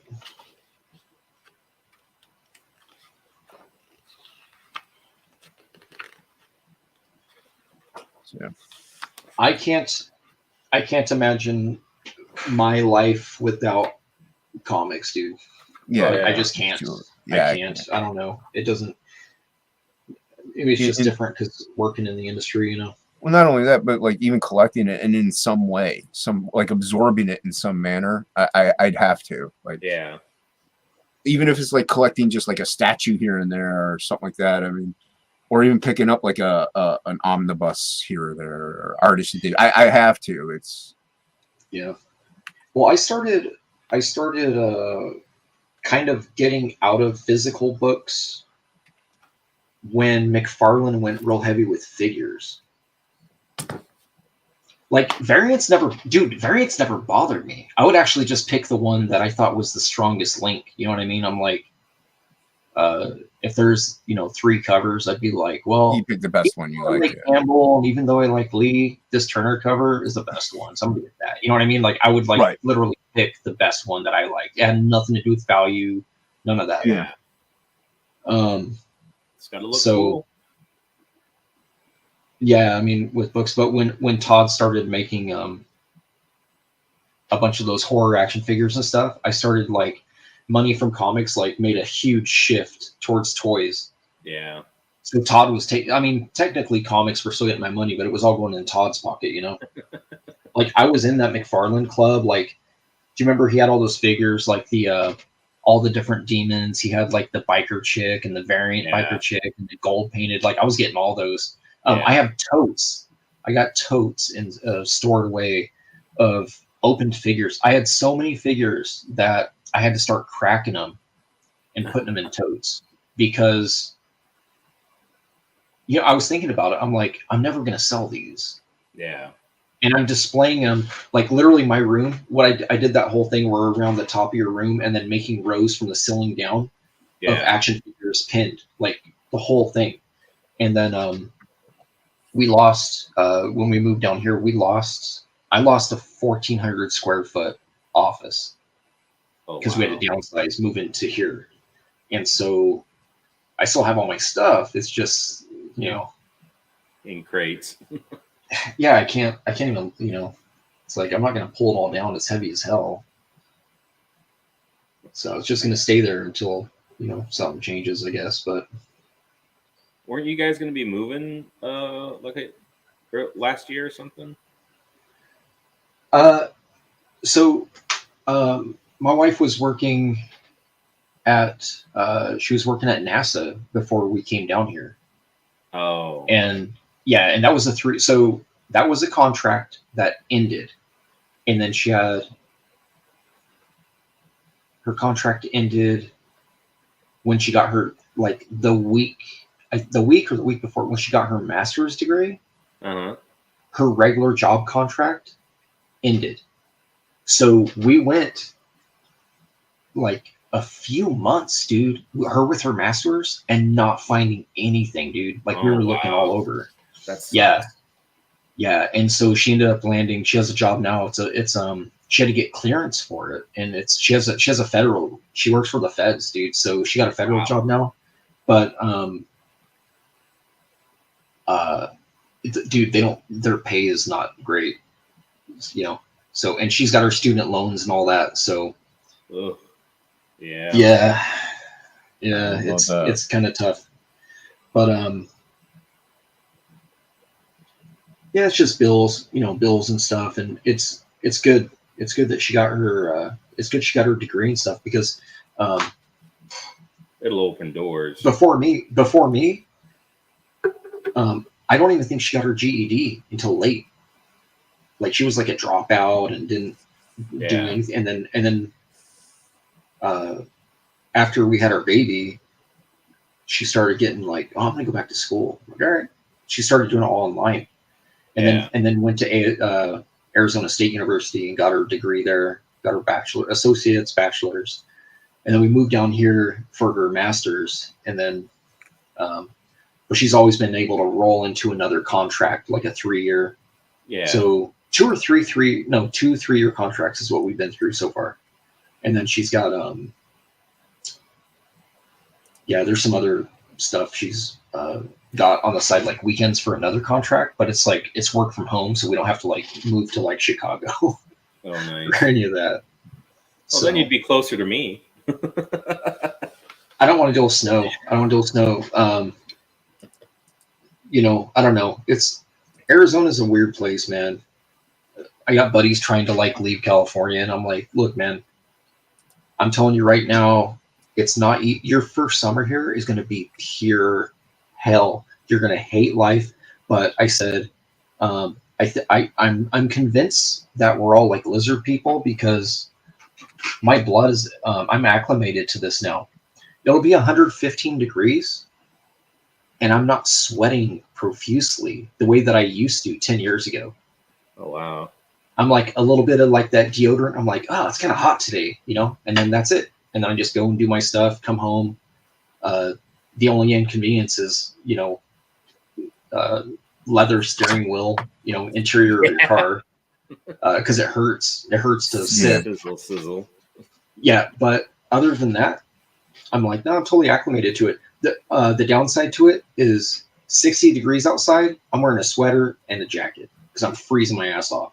And I'm like, in California 20 years ago, I'd have been outside in like workout pants and a t-shirt playing batting practice, dude. Like, yeah, it's weird. It's weird how like the climate like changes you. But yeah, I tell them all, I'm like, if you're coming out to Arizona, just, housing sucks right now because all sorts of people left California, dude. They've all come east. They've all come into Arizona and Texas. Yep. Yeah. And guess what happened there? All of our, $800 a month for 2 bedrooms, forget about it. $2,300 now. Like that doesn't even exist anymore. That sucks. I blame Art Bear. It is Art Bear's fault. Yeah. Everyone moved out there first. Moved to Texas. All one time. Yeah, and I was happening for a while. We were looking at moving there 2013. But then when she got enrolled in school, that's when we were like, you know what, let's just stick around here. And I was like, oh, yeah, another loan? Yeah, just take it out. Ain't no biggie, just take it out. just keep taking loans. We're good. Yeah, so those loans are murderous, man. The interest on them is ridiculous. Yeah, she there's because her job is federal, she has to stick out the entire 3 years, and then they do a loan forgiveness where they take off a portion. Any bit helps, man. But we have to keep up with the monthlies on it, which is like 400 or something like that on hers. It's a dumb amount, man. Like getting educated to be able to make $18 an hour is like the stupidest thing on the planet. Yes, I tell everybody, learn a trade. You'll be better off. Just learn how to be a welder or an electrician. You'll make bank. Plumber. Yeah, go into Ink plumbing. Spots is a plumber. So, I mean, Bet he's I build happy. construction equipment, so I work for John Deere. I'll never be able to leave there because they've got really good insurance, and Yep. we just went through a strike, and for the first time in my 18 So- years, we actually gained instead of like every contract is 6 years, and Yeah. you always have to like they always take, they never give, but like they were making record profits during COVID. And so there was no reason for them to take anything this time. And we finally, had the balls to order a strike, which was nice. Yeah. We didn't lose our insurance, which is nice. I have an ex, like right before leaving California, I have an ex that like from like 7 years, like a 7-year relationship. And she was doing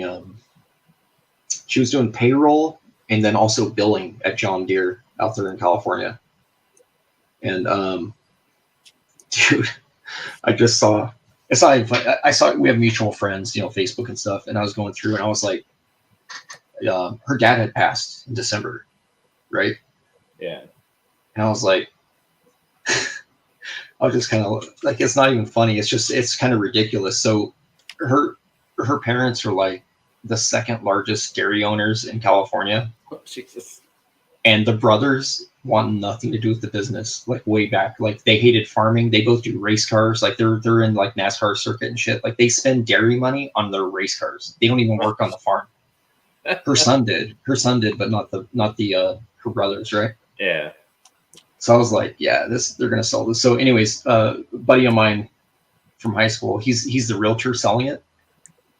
He's only selling the farm. This is not including the 200 acres that they have surrounding it that run all along the 99 freeway. Yeah. $200 million. And I was like, Jesus oh my God. Christ. So they're going to get like a 4-way split on that because it's like her sister, and the 2 brothers. And I'm like, Jesus. must be nice, man. Yep. Why couldn't this happen like 15 years ago? Yeah, but no, it's crazy, man. So I saw, and then like I haven't hit my buddy up, but I was like, dude, what's commission on that? Because he used to brag to me about he would sell homes on like Bear Creek, and Bear Creek are like the $1 million homes, in Central California. And he's like, yeah, I made 28,000 on this house, and I'm like, damn, that's a lot. Second house for the month of a sale. Yeah. And he goes, yeah, but 28,000 is like a 1.5 mil house. Like it's not really a lot. Like when you think about it, Yeah. for all the Man, whining and dining and all that shit, Yeah, they do put a lot of work in. Was he on that show $1 Million Listing or whatever? The $1 Million No. Realtor.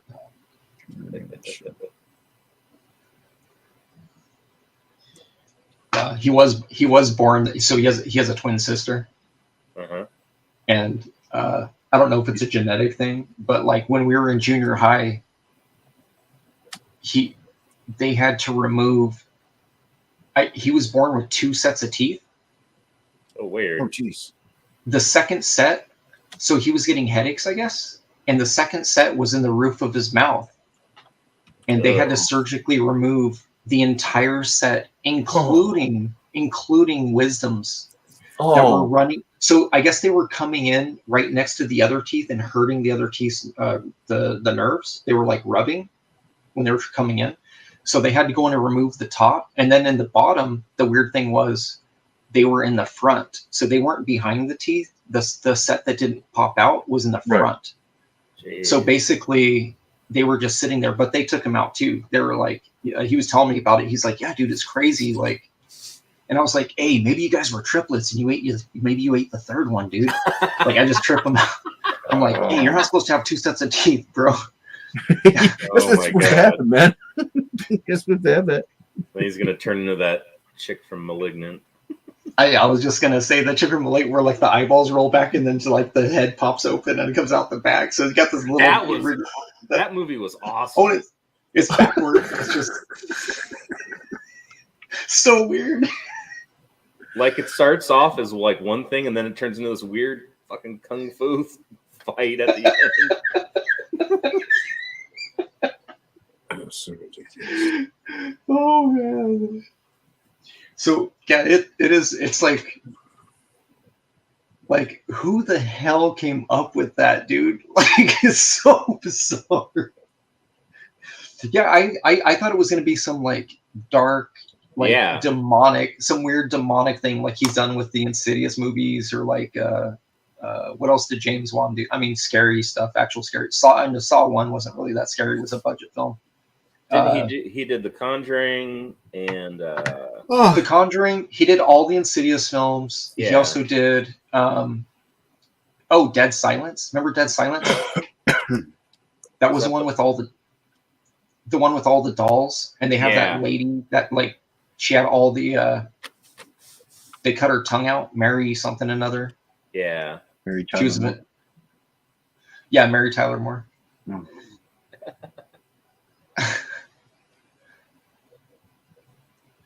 That's too much ink, Jason. Oh, you put too much ink right there. Yeah, please don't do that again.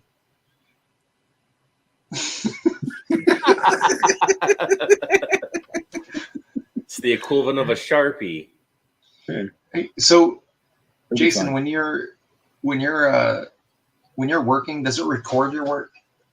No, I don't have anything set up to record. You don't have a recorder? I mean, I have OBS. I can record it through there if I wanted to. Mm. Every time I run Photoshop, I'm using a 2020 because 2021 kept crashing on me. Mm-hmm. Every time I try to use OBS to record, my whole system crashes. Like at some point during my work, it just crashes. Don't record your work then. But I want to. I'm trying to record. I'm trying to make content for people to be able to watch. Then record your work. But it won't let me. I need an answer. Then don't record it. But I need recordings for YouTube. All right, you should record your work then. But the problem is it keeps crashing every time I try to record it. I would just record it through OBS, man. But that's the problem, is that OBS always crashes. Oh, OBS is crashing? Well, when I have OBS open at the same time as Photoshop, at some point during the recording, no, that's it crashes. easy. That's easy. Don't open Photoshop.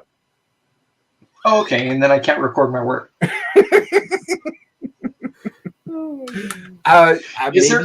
Did you try like an older version, like 2018? You know, like something.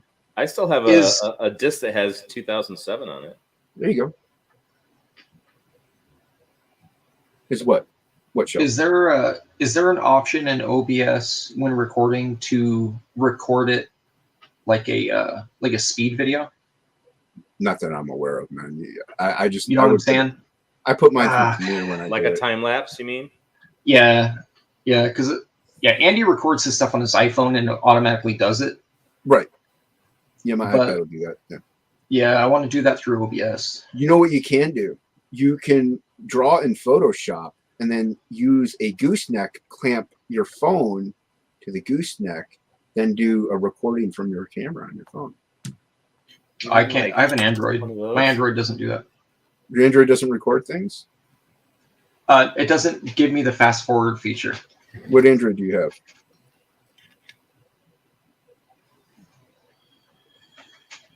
The one that doesn't record time lapse. I have the unrecordable time lapse one. That version. The Galaxy something. Well, because I got the Galaxy S21, and it has like a hyper time lapse. No, mine doesn't have that. It has a time lapse, but it's slower than what the. I got the OnePlus 8. I have the OnePlus 8. Oh, okay. I mean, it has a time lapse, but it's not as fast as what an iPhone or an iPad is. Because I used to have the Note 9, and it would do time lapses, but they were pretty slow comparatively. No, I honestly, dude, like, because you have a Creative Crowd suite, obviously. Then I would try to get even an older version of Photoshop and see if it does it. It'll let me do slow mo. It should do time lapse then if you could do it slow mo. Oh, there it is. I'm glad I figured that out. I'm Do you glad guys you need any did. more help with your phones? I can help. Frog G, do you have any questions about your Samsung? Yeah, time lapse. Well, let's see what it's. It's not that fast, dude. It's not. Like, what do you mean? Like, usually with the iPad, I can record the 30-minute drawing and hyper speed it up to 30 seconds. Yeah. I can't do that with an Android. At least not with the older Androids. I can with maybe this one, but yeah. That's what I do with all my TikTok time lapses. I just use my iPhone. They're like 30-second videos. Yeah, like the hyperlapse that I have, I can do the TikTok ones. I can do. I mean, I can still do a decently length video and be okay, but with the hyperlapse. But I still. Yeah, I don't like Apple, dude. I don't blame you. No, I don't blame you. My wife has only Apple. Steal your wife's stuff, dude. Does she have No, an iPad? because I can't use it. I don't know how to use it. Frog G says, I'm in awe of your tech skills, Shelby. You're welcome. Does she have an iPad? Let me know if I need to slow down, Frog G, because I don't want to you guys to miss anything here. Well, they could just watch the playback at half speed. Yeah, she's got 2 iPads and her. All right. iPhone Well, and all you could just borrow one of the iPads, and all you're using is the camera. You're not using anything else. You got iPad and Dropbox. It doesn't have an SD card slot. You got Dropbox. I need a micro SD slot, don't I? You can do Dropbox. I don't want to put my info on that iPad. Steve Jobs will get it. Aside from Bill Gates having everything else. Steve Jobs will fly into my butt. Him and Betty White. I thought that was hemorrhoids. So it's Steve Jobs. I mean, there's plenty of ways to circumvent. It doesn't have to be try an older version of Photoshop if you really want to try it through OBS. I don't know. That's the only thing I could suggest because I just haven't recorded anything and done a time lapse digitally that way. I usually do they sell a camera that just records time lapses? You have your camera. I mean, it won't do a time lapse. You have your webcam.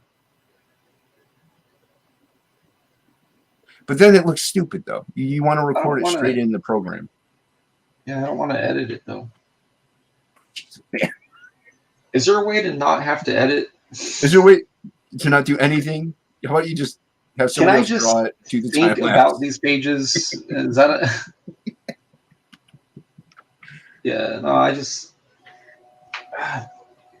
is there an app that I can download from my Galaxy to make time-lapse videos that are better than the iPhone? Here, let me look at this. Well, it would be. I'm going to figure this out for you, Jason. I'm going to figure this out for you. I know chat's getting. Thanks, man. I know there's apps you can download that will. You once again, you have to do the video editing, so to speak, where you plug in the video and then you speed it up. Well, this one says time lapse maker. Let's see. There you go. There you go. You have to download an app and actually upload the video into it. So you still have to I'm fine with that. I'm fine with that. I just don't know what I'm saying. I don't want to record and then have to open up. What I do is I do all my time lapse stuff that I've had before. I've done those in Photoshop. I do all my video editing in Photoshop. Right. And yeah, that's it takes a long time for the videos to render, and I know that other programs don't. So you just subscribe to Photoshop or Adobe. You don't have like the entire suite. Oh, I do. I have it. I just don't use. I don't know what other stuff on there to use. Premiere will do that, dude. Premiere will speed up your video at however fast you want it to go. Oh, okay. Like I did a drawing. I've done a few. I uploaded them, but I'll just draw regular things. They take me about 30 minutes, but I speed them up so that they're about 10 minutes, including opening and closing, intro and outro. Well, So, what would be easier is if I could just record it time lapse fast.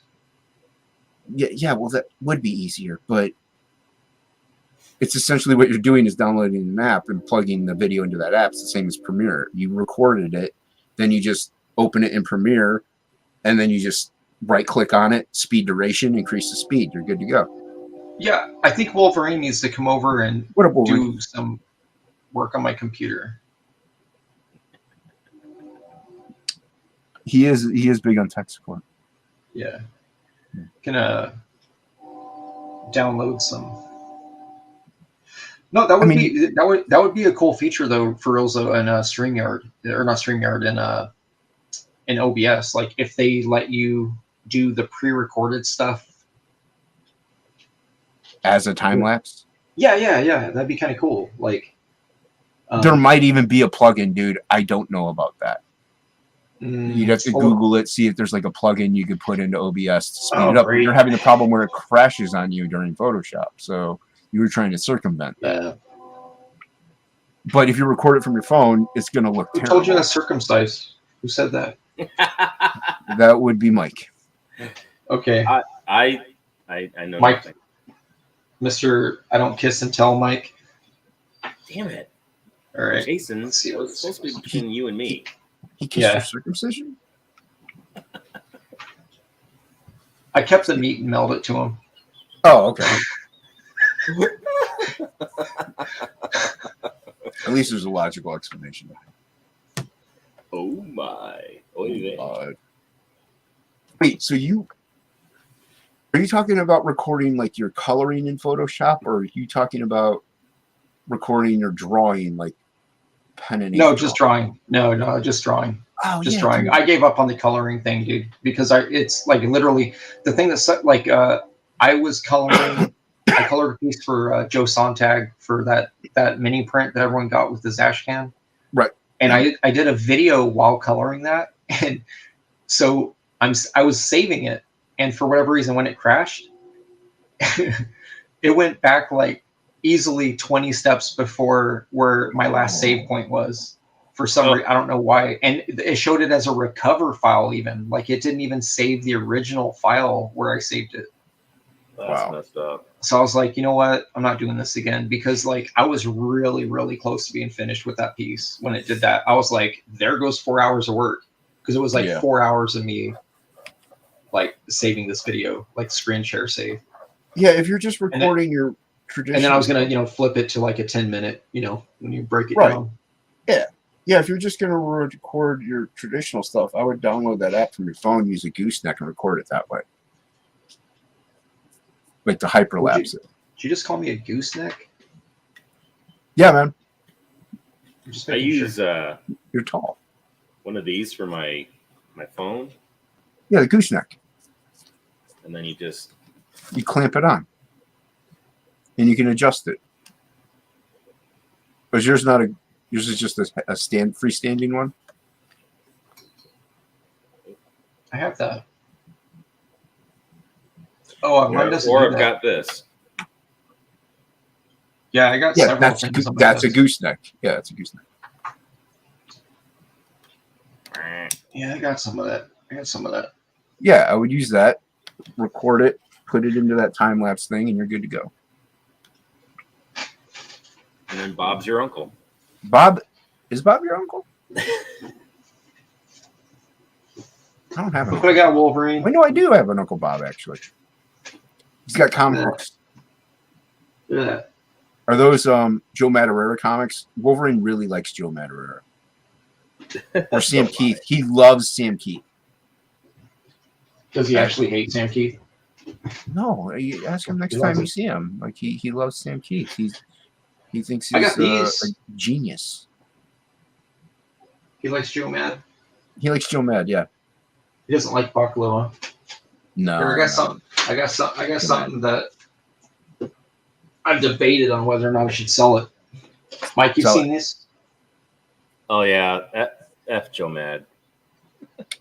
If you can't, Yeah. if you, So you this is a the box that Battle Chaser collection that came out like way back, yeah, and then it's got a wrap around dust jacket. How much you want for it? Have you seen them on eBay? No. Oh What are they, like man, $2,000 or something like that? they're less than 1,000, but they're a lot, dude. Yeah. They're for a book that came out and it was $100 out the door on Amazon way back in 2012. Yeah, and it came with a poster too. This is an original piece, I think. I've only opened it, so you guys should feel blessed. This is only my second or third time opening this. That's the poster. It's got a Joe Mad poster in it. well, they actually drew something cool. Yeah. He actually drew something. It's that it's like newer because it's just him with Arn Lucen on colors. Like there's no inker. It's just the pencils. Mm-hmm. Yeah. So Andy, I went through this book page for page, and Andy has the other one. It's called Battle Chaser Anthology, that trade. Mm-hmm. And it has Garrison on the front, mainly silhouetted, like looking down kind of. Yeah. It's the exact same book. It's just a hardcover oversized edition of it. So yeah, it's the same size as that Wildcat Absolute book. Yeah. So it's bigger. Yeah. And then it has all the books, and then it has that unreleased book that he didn't do in the back too. So it's just pencils. Nice. Some of it's pencils, some of it's inked. Like those pages. What's sad is I didn't like Mad until he did Battle Chasers, and then he never finished it, and then he's finishing it, but he's not drawing it. Right. So I'm just like, I won't back it. I'm not backing that. Yeah, that's a badass picture. Mm-hmm. Yeah. Yeah, no, it's cool, man. But yeah, dude, it without his involvement on it, I'm not buying. He's not getting my dollars. Even if it was like one of like an owl, like one of the apes, like Al Rio or like a Roger Cruz type ordeal. I would still not back it just because. Right, it's not. It wasn't Joe. Yeah, I like Roger Cruz, but if it's not Joe Mad, it would make sense to do it.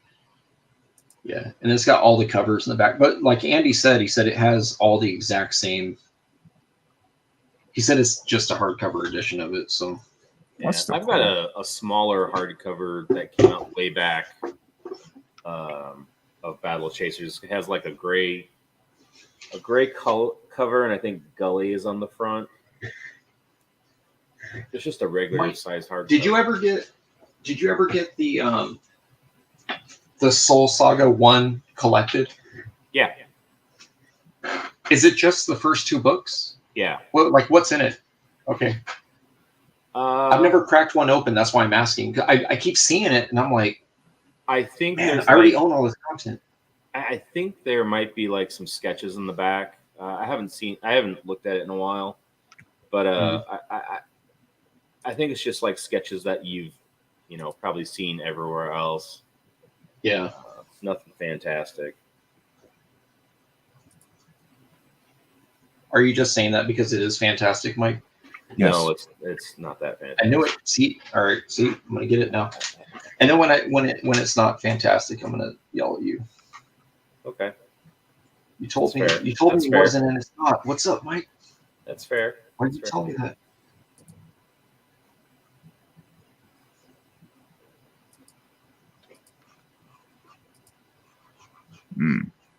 How many pages did you finish today, Mike? 3?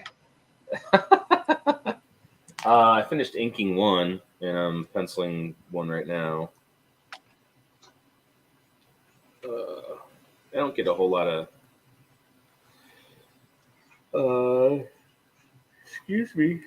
alone time at the board very often, so that's why I have to do it very late on the weekends. Do you pencil your stuff first? Do you pencil several pages at once, or do you just do page for page? I usually do batches of pencils, and then if I get kind of worn out of just penciling, then I'll start inking some of those pages. So I'm probably Probably a batch guy, I guess. A dual run. I only have so many pages of script for volume 4 right now, so I'm kind of not feeling like I'm in a hurry because I only have so many. Hurry up.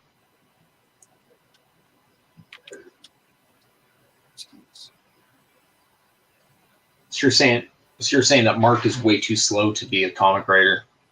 That's what I heard. No, I just heard that. he Just just said got, he's got other Yeah. stuff going on, Verbatim. and it's fine because I've got other stuff going on right now too. So I have nothing going on. well, you're going to when I send you that scan.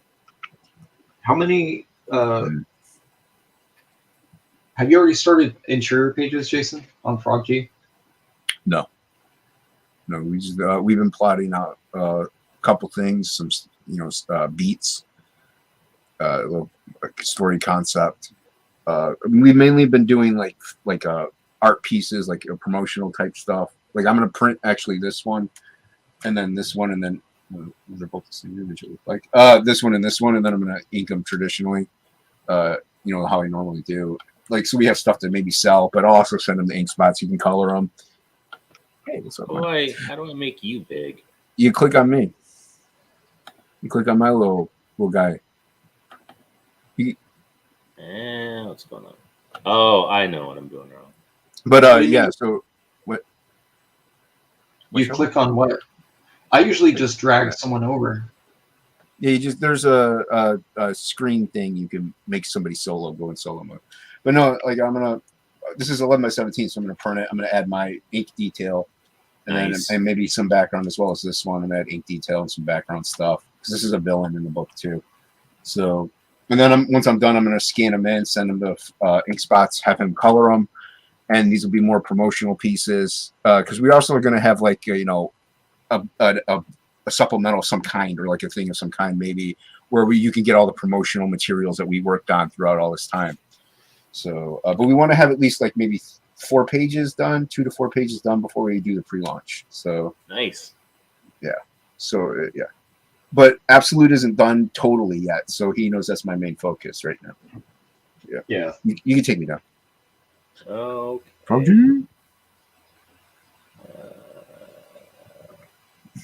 There we go. There you go. And Frog G says, asking the blind guy if he's seen something. Really? Yep. People do it all the time. It's okay. I just say, yeah. I just go, yeah. And they think I've seen it. Yeah. I'm like, yeah. And they're like, oh, okay. Well, you see it now. Yeah, sure. Hey, Shelby, when you do your, like you use like an art board to do your sketch, the trading cards. Uh-huh. What dimensions is like the art for like one card? So what I did is literally what I did was I just measured a trading card. I think it's 2 by 3? 2.5 by 3.5. Yeah. So what I did was I made a fixed dimension square in Photoshop. Okay. So not that size, but 2.3 by whatever, 3.5, whatever that size is. And then it's going to sound funny. I opened an 11/17 canvas, and then I brought over the center, the vertical and the horizontal roller lines, so it's a cross. Okay. And then I basically was like, I'm going to put 4 cards on one board. So I made that square, and then I paint bucketed white, and then I just did the edit stroke inside, and I made it like a 9 or a 15 point stroke on the inside in black. Okay. And then I just kind of shifted it, and then I resized it because when you resize it, that stroke is resized too with it. So I kind of resized it to where it kind of looked. I just kind of eyeballed it, and I'm like, it's the right dimensions, so that all I really do is when that 11/17 is colored, I have 4 trading cards on one piece of paper, and then I could just go in and literally click and drag it over, and it still has to be shrunk because when you're working that big, because I blew it up, right? It wasn't just at card size. Yeah. So it has to get resized, like regardless. Like you still have to shrink it. And Yeah, I was just like, because I know like the one I got from you, you like had like 4 cards and like the 4 headshots on the top, and I was just the backside. Yeah, that's the backside art. I just wanted little like back, like headshots or eyeballs or whatever was going on the card for the back of the card of the printing. So yeah, I was just wondering if you like off the top of your head knew what the dimensions were, but I'll figure it no, out. it's what Jason said for the trading card. It's what? 2.5 by 3.5. That's how big a trading card is. I do the place I upload mine to. I do 3.75 by 2.75 because for the bleed, and then they trim it actually, so that way I have a full image around it. But so yeah, so I make sure they cut a little bit, and there's not like a little bit of white hanging off. But, Yeah. But as far as I don't know if you were just talking about like drawing the card at a bigger size. He just needs the dimension for drawing it. And so what I did was I run my Bristol through my printer and print like those black, and I just duplicate it, merge those two, duplicate that, put it below it, and then you have all 4 cards. I like having that border because then that's the dimensions. That's your playroom. Okay. But I kind of figure that something's going to get cut off somewhere. Like there's no way getting around it for a full bleed piece. Like, yeah, I just draw mine on whatever size paper and then just resize it and fix it later. Yeah. The only problem is like if you were to draw like a trading card on like an 8.5 by 11, and then that's the file that you color, is that when you reduce it, your sides might be okay, but then all of a sudden you have empty information on the top and bottom, which the only way to fill is like either depending on what it is, you get Band-Aid it, I guess, or whatever. But it's like what I also kind of do is like I mainly draw like most of everything is in that center area. So no matter what I have to crop top and bottom, it doesn't matter almost. Like it's empty space. You know what I mean? Yeah. Anyway, Yeah. like it's background or whatever. It's useless. So like I don't ever put anything too important too close to the edges. I keep in the center. That way I have original art to sell too. Yeah. Yeah. No, I like original art, man. Yeah, that's why. Like I'll draw them at 11 by 17. I don't care, as long as I leave that important information in that center. I'm good. Yeah, I got a few trading cards. I did 11-17. Yeah. Well, actually, the one that you did, I made a metal trading card of. That's 11 by 17. I didn't. Yeah. Yeah. But there's enough room on the tops and sides and stuff that it didn't matter. Yeah. Still waiting on those. Yeah. Sometimes detail can get lost. Sometimes it can. Yeah. You just gotta be careful. But yeah, then that's where digital comes in handy, where you can just digitally add things or subtract things to make it fit.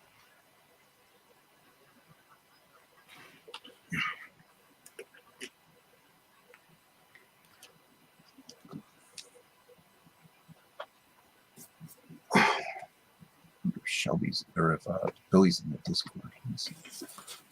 Hey, Mike, if there was a role that you can only draw poses that you can perform physically yourself, how many poses would you have? Sleeping and standing and shitting. Everybody else is on camera. There you go. Not on my camera. Yeah, I would.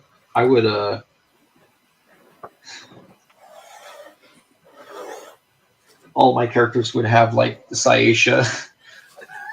Their sciatic nerves. They'd be walking around like they'd be like in a fight and throw their back and then like grab their back and be like ah. And then I would just zoom in and do face shots of everyone just being mad. Ah. My freaking back. My back went out. Holy old Tobey Maguire. Oh, my back. Why not, man? Ah.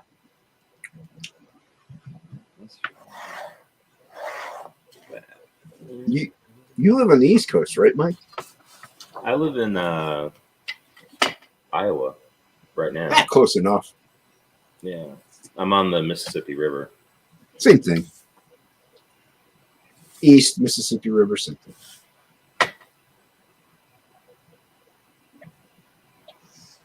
So we are in the middle of cold, cold, cold. Yeah, I mean, I'm Northeast Ohio. I know how it goes. Yeah.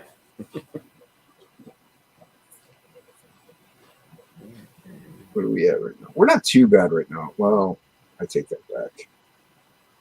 You should. It's 15 You degrees. take that back. I take it back. It's 15 degrees out. So we are kind of bad right now. Hey, I finished Backer Kit. How long do you think it'll take them to? Dude, I got my stuff pretty quick, especially from Skinner. I finished the backer kit, and even in like a week, I had my stuff. So when a campaign does a backer kit, is that because do they do it specifically because they're ready to start fulfilling, or do they do it because the campaign is over, that they're ending it? When I'm fulfilling. Yeah, it's when they're fulfilling. Oh, cool, yeah. All right. Because like I said, they're verifying. It's a Kickstarter thing. It's not an Indiegogo thing. So I'm like, I don't really understand this. You can, I think you can attach backer kit to Indiegogo, but I think you got to go through some hoops or something. Because I thought Adam Lawson had backer kit on his Indiegogos. So at least on one of them, I know he did. Oh yeah, dude, I go through no hoops. Yeah, backer kit's stupid. Yeah, I don't like it. Hoops are dumb. Hoops are dumb. Why are you trying to hurt me with these hoops? I don't like hula hoops. I don't like hoops. I don't like playing hoops. I'm not good at it. It's short. You wish you were a little bit taller? I wish I was a baller, man. You wish you had a girl you would call her? Yeah. Also, it's pretty late, so maybe not, because she's probably sleeping. Yeah, if she would talk all night, you'd be like, shut up. Yeah, I'm hanging out with Shelby and Mike. Shut up. Can't you see Shelby's trying to teach me about phones? Androids and stuff. Know your place, woman. Speed. Make me a sandwich. Speed recording. Speed time recording. lapse. Time lapsing. Hyperspeed. Yeah. Why? Bixby, shut up. I'm not talking to you. Hey, I just did another TikTok. I don't know if it's even up yet. I did a TikTok last night. I made some top ramen. Did you guys see all that ramen I got? Yeah, that was nuts. No, I didn't. So there's a store here called Lili. It's called Lili Super Asian Market or some shit. And so we went in there. Dude, it's the size of like a Walmart. Like it's huge for an Asian store. Like so they have aisles. Let's see. So it started with Korean foods, like dry foods, right? Korean foods, Chinese foods, Japanese foods, a lot of candy stuff, and then it goes to beers. So then you have all the Sapporos and the oh god, what do I get? I don't know anything about beers. You'd be making up names right now, and I wouldn't know. Yeah, Ichiban, Sapporo, and all this other stuff that you can't, like stuff that's written in like Taiwanese. Like I don't even know what it says. I just know that it says it's like 21%. I'm like, oh, that looks interesting. Like I don't know, maybe it's hot sauce. Like I don't know why this is in the beer department. But anyways, so I went down a few of the aisles, and they all had like different ramens. The downside is I didn't look at like last night, I made one and it smelled hella good. That one it's a TikTok. If you guys don't follow me on TikTok, you should follow me. Well, I'm your prime source for tech news and tech updates and things that can help your devices.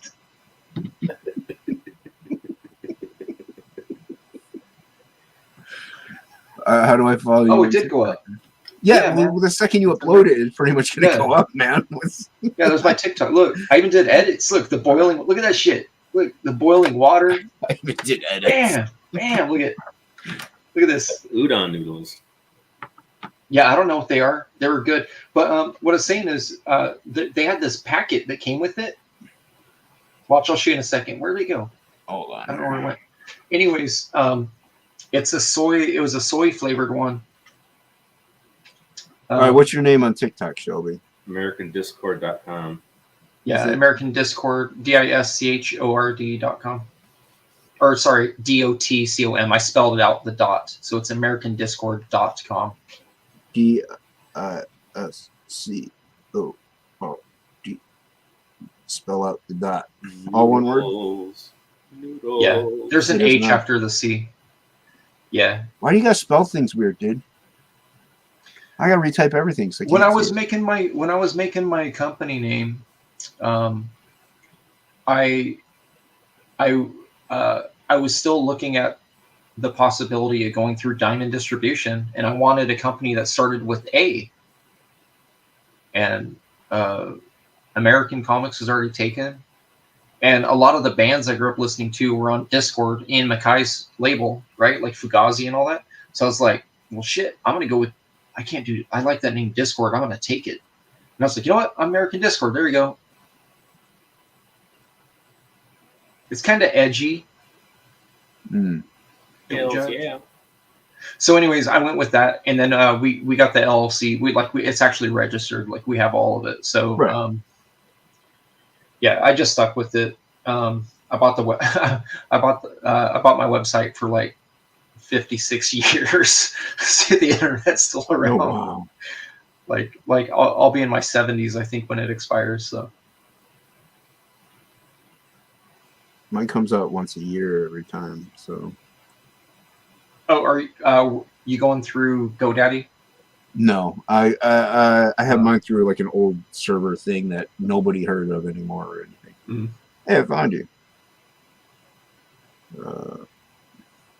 Why are they trying to? God, stupid. Yeah, you know who likes my videos? Aerith. Aerith likes my videos. I just liked your video. Well, I know that, but Aerith, Just followed you, sir. that's me right there. Yeah, just followed you. See, Look at that. just I'm followed showing Frog G. you. Just following. AmericanDiscord.com. If you look Just right here, following though, you. but if you look right here, you can see. Just Yeah, following. that's right. Yeah, don't play the music on that one, Mike. You'll get a copyright. It's I think that was me reenacting the Beastie Boy "What You Want" video. Okay. There's Shelby right there. Because that's not blurry. No, it's fine, dude. Don't worry about it. Take a seat. It's fine. Don't worry about it. There he is. Like, yeah, ready. He's a TikTok superstar. that. Yeah. TikTok superstar. Look at that. Look at him go. Look at him. Look at him go. Look at him go. TikTok superstar. How many? I got 91 followers, guys. You got more than I do, and I actually post some content now and then. I've Yeah. got 1,006. Holy crap! Well, that's because you post your nuts. Oh, is that what I gotta do? Yeah, you got to post some of them. You got to post some McNuts. I have 55. One of my time lapses has 2,662 views or whatever. Jeez, dude. Do you have any, Mike? Do you have any advice, like hashtags or anything like that, to actually gain some views? Like, is I there do a secret to it? I do. See, look how hashtag fast Jason comics. works. Yeah. He said it takes him 4 to 6 hours a page. This is about 30 seconds a page, Jason. You Well, I liar. mean, I didn't want to brag, dude. You know. Look at Mike. Look at Mike doing his. Look at that. Zing, zing, zing. We zing. don't want to like we can do this, but we don't want to brag about it. We Mike, want Playgirl were to have the glory. Were you holding your phone for that, or were you? I was was that using a my tripod? phone. Just Your my bum? phone. Yeah. Oh, your iPhone. But like hashtags, I do hashtag comics, hashtag Yep. ninjas, hashtag Ninjas. artist, I didn't draw any ninjas. Hashtag OnlyFans. hashtag comic book artist. Yep, do that one. Uh, I hashtag all the stuff. I followed Billy on here, and all of his hashtags are like Hashtag big booty. hashtag commie life, hashtag Antifa, hashtag Hashtag breadline. hashtag be poor and like it. Yeah, followed you. Followed you on TikTok. There you go. Is Frog? I haven't on there? posted anything in a while. I'm gonna see if Frog G's on there. What's Yeah, a I like that. TikTok? A cool, Well, since he's asking what a TikTok is, I doubt it. my cool sunset that I Look at that got. sunset. Look at that. Look Yeah. at that sunset. Or sunrise. There's someone named Frog Girl on there, by the way. I mean, that's Mrs. Frog G. No, this is what came up. Frog G. Well, a little bit more is going to come up because I'm going to start posting some time lapse Frog G stuff. I don't even know what's going on. Frog G, why'd you post this? This is suspect. Why you gotta be like that? Super sus. Mm. Look. Look. Oh no, that's not right, Frog G. What are you doing? Why did you do that, poor frog, Frog G? Why does its tongue popped out like a hemorrhoid? What's going on with this thing? I don't know. I don't like it. This seems cruel. I don't like that. Looks Take that away weird. from me. Take that away from me. I don't like it. It seems mean. Oh, it says that they tapped her tongue, and that's a what do you call it? A reaction to Erogenous zone. yeah, it turns on frogs. An autoerotic asphyxiation.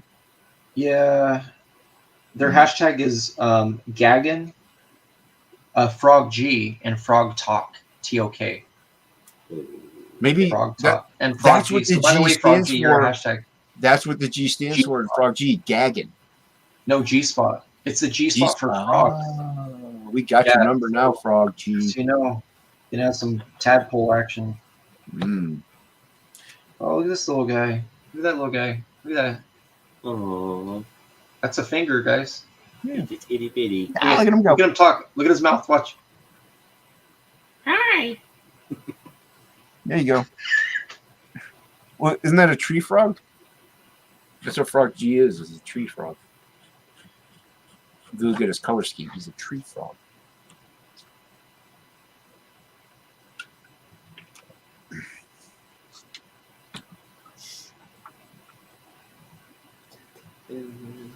I gotta post some Frog G stuff. I don't know. I don't- Some of these third world countries shouldn't have access to this.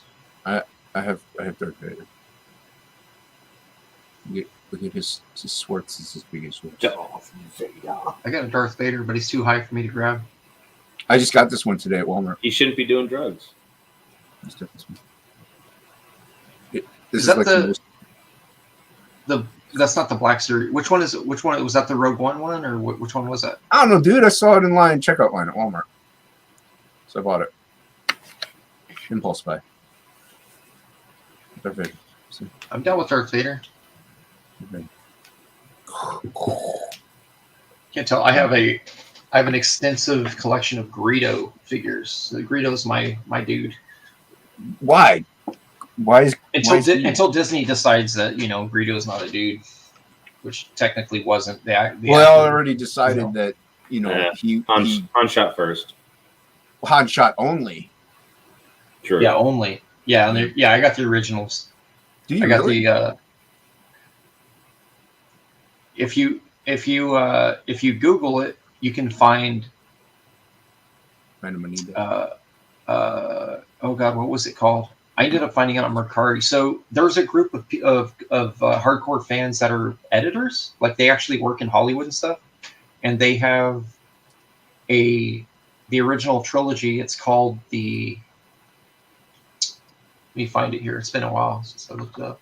I grabbed a few extra copies and sent them to my buddies, and they even told me, they go, "Dude, this is the best Star Wars has ever looked." Oh, it's called the Despecialized. Despecialized. Yeah, so Google that. Despecialized. Yeah, there you go. Despecialized Blu-ray. They even did a 4K, dude. They even did a 4K. So here's the. Oh man, they're expensive now. I'm sure. This one's cheap. So is the quality. No, dude. It's the best. These are literally 4K remasters of original reels that were at theaters of these original. So there's no additional anything. Like it's just the original movies, remastered. And I don't know if you guys have seen it too. There there's a lady who's like a Superman fanatic, like the Richard Donner version, and Yeah. she's been have you seen that, Mike? She's redoing sections of the film at a time. It looks so good, dude. Like like it looks like it was made yesterday. Like it looks so good. I'll find that and I'll show that to you. Wait, where'd you share it? Oh, there it is. That's the It took a minute for it to pop up. Oh, that's not bad, actually. No, it's not bad. When I got mine, I mean, I got it, 2 years ago. It was like 25, but I think that they're. Well, yeah, but that's not bad. Yeah, so this lady's name is Kathy Ross. This lady that is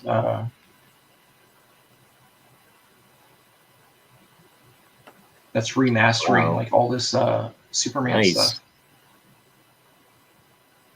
Yeah, I might have to get those Star Wars movies. Yeah. I'm just saying, dude, it's freaking beautiful, man. My daughter and I have watched the whole thing like 2 or 3 times, and she thinks it's new. Like you can't tell. Like it looks so good. But obviously, Disney and that's are cracking the hammer on it. Like so, there's places you can get all of them, but they're huge files. Like one movie is like 3 terabytes, dude. It's stupid big. Yeah. Because it's all 4K. I just put a thing in YouTube there too for you can look it up. It's a Superman the movie remastered, or Superman. Holy cow! 78. That is crystal clear. Yeah, but if you compare it even to like the Blu-rays and stuff now, it's far superior, dude. Like she did so good. But she's a fanatic, man. Like I think she's a fanatic of like Christopher Reeve. So she does editing for like Warner and stuff, and she does a 4K remastering. I think for Arrow Video. It's one of those companies. So it's like a passion project for her. She's just doing sections at a time. I don't think it's going to be available commercially because it's not authorized. Right. Yeah. But man, there's nothing better. It's almost like that Brett Booth Artist Edition you got, Mike. Like it's one of those things where it's like, it's a fan thing, but it's like badass, Yeah. To see it. They need to do a Platt one, dude. But like Platt, like Extreme Studio Platt, and then also Soul Saga Platt, and just that. Get rid of the stuff in the middle. Like I don't need no Wolverine or Platt, you know what I'm saying? Like I don't need no X-Force Youngblood. I would like Moon Knight Platt though. I would like Moon Knight Platt. Yeah, that's what I'm saying. Like early Platt, Extreme Platt. You know what? Actually, maybe just Moon Knight number 60. I feel like that was maybe the covers and then number 60 because some of the interiors on the there was one or two covers that were it awesome, dude. Yeah. There was 1 or 2 that didn't really sit right with me. I think he was trying to find his niche, and so he was like really playing around with like inks and brushes, and he didn't really commit. He wasn't committing to his line art. Right.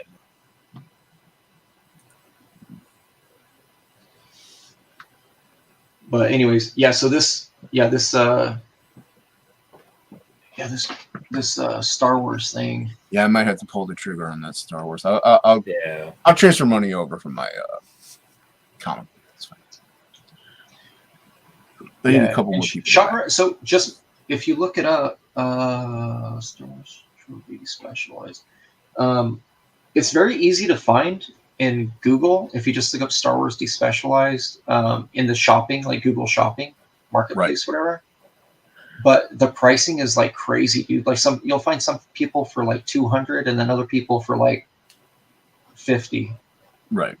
Yeah, to me, 50 isn't bad, especially for 3 movies. I mean, that's a deal right there. That's the exact same trilogy you would get from this one that this person has for 150 used plus 4 ship. That's nice. Yeah, I don't understand how people justify pricing sometimes. Yeah. I mean, they're yeah. But dude, it's so good. So good. Showtown Apparel. So these people have it for $99, but it's exactly the one that I linked to for $50. It's Like the in all- exact same thing. In all reality, that's like even $100. You're thinking of 3 Blu-rays. You know, Blu-rays in general are about what 20 a piece. So I mean, yeah, it's a little more, and just because of the Star Wars thing too, it's not bad. If you think about it, it's a little more than retail. So And a lot of these guys, so a lot of these, they have the special stuff that was only available on like VHS or only available on like special like releases of this stuff. right, Here, you can. Here, I'll put this in private, and then you can see. So this page here, don't look at the price of it. If you just scroll down though, it'll show you what's on the disc. It's like galleries, TV spots, commercials, like Wow. craziness. jeez, So, yeah, dude, it's look at all that crap. this is what fans do, man. Like Yeah. this is literally what fans do. Like fans are like completists. Yeah, and I mean they're making some money off of it. So good for Yeah. them. I found one for $49. Where's this Nah, one though? This is fine. I'm not going to argue about $1.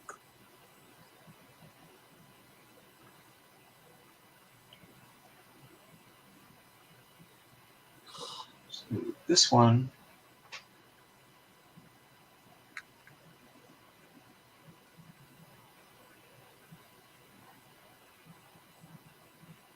Let's see here. These are $720.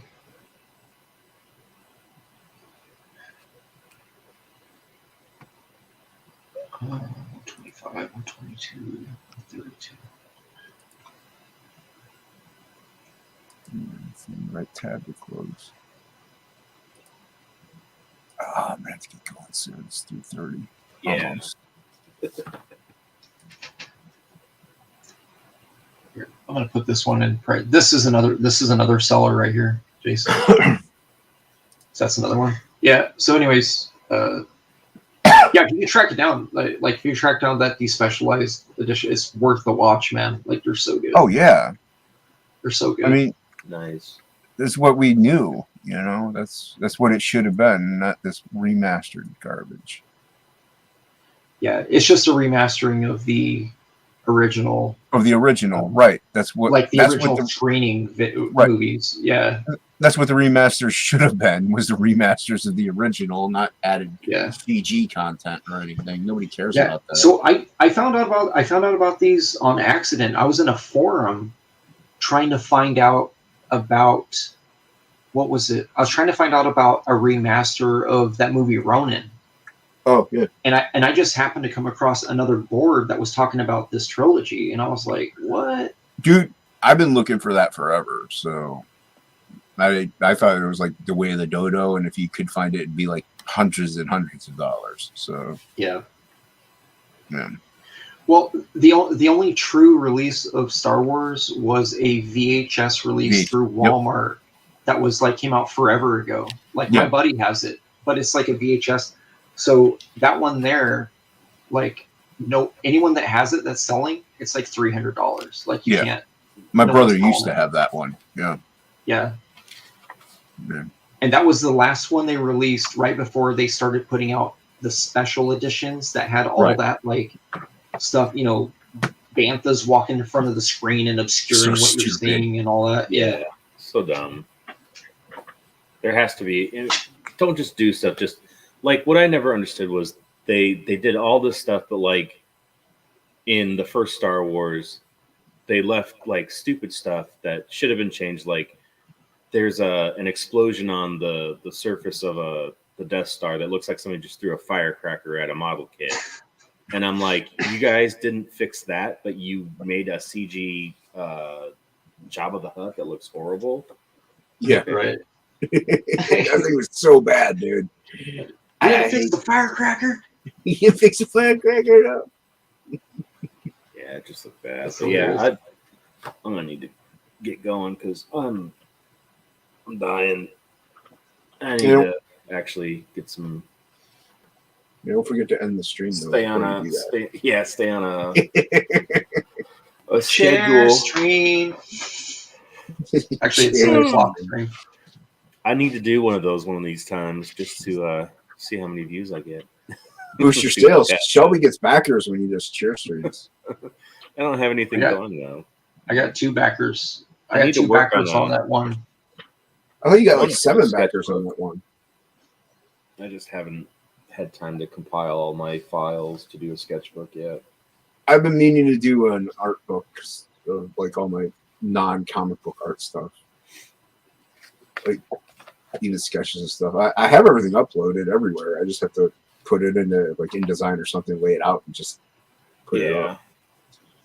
So, or I might offer that in the campaign one day. Who knows?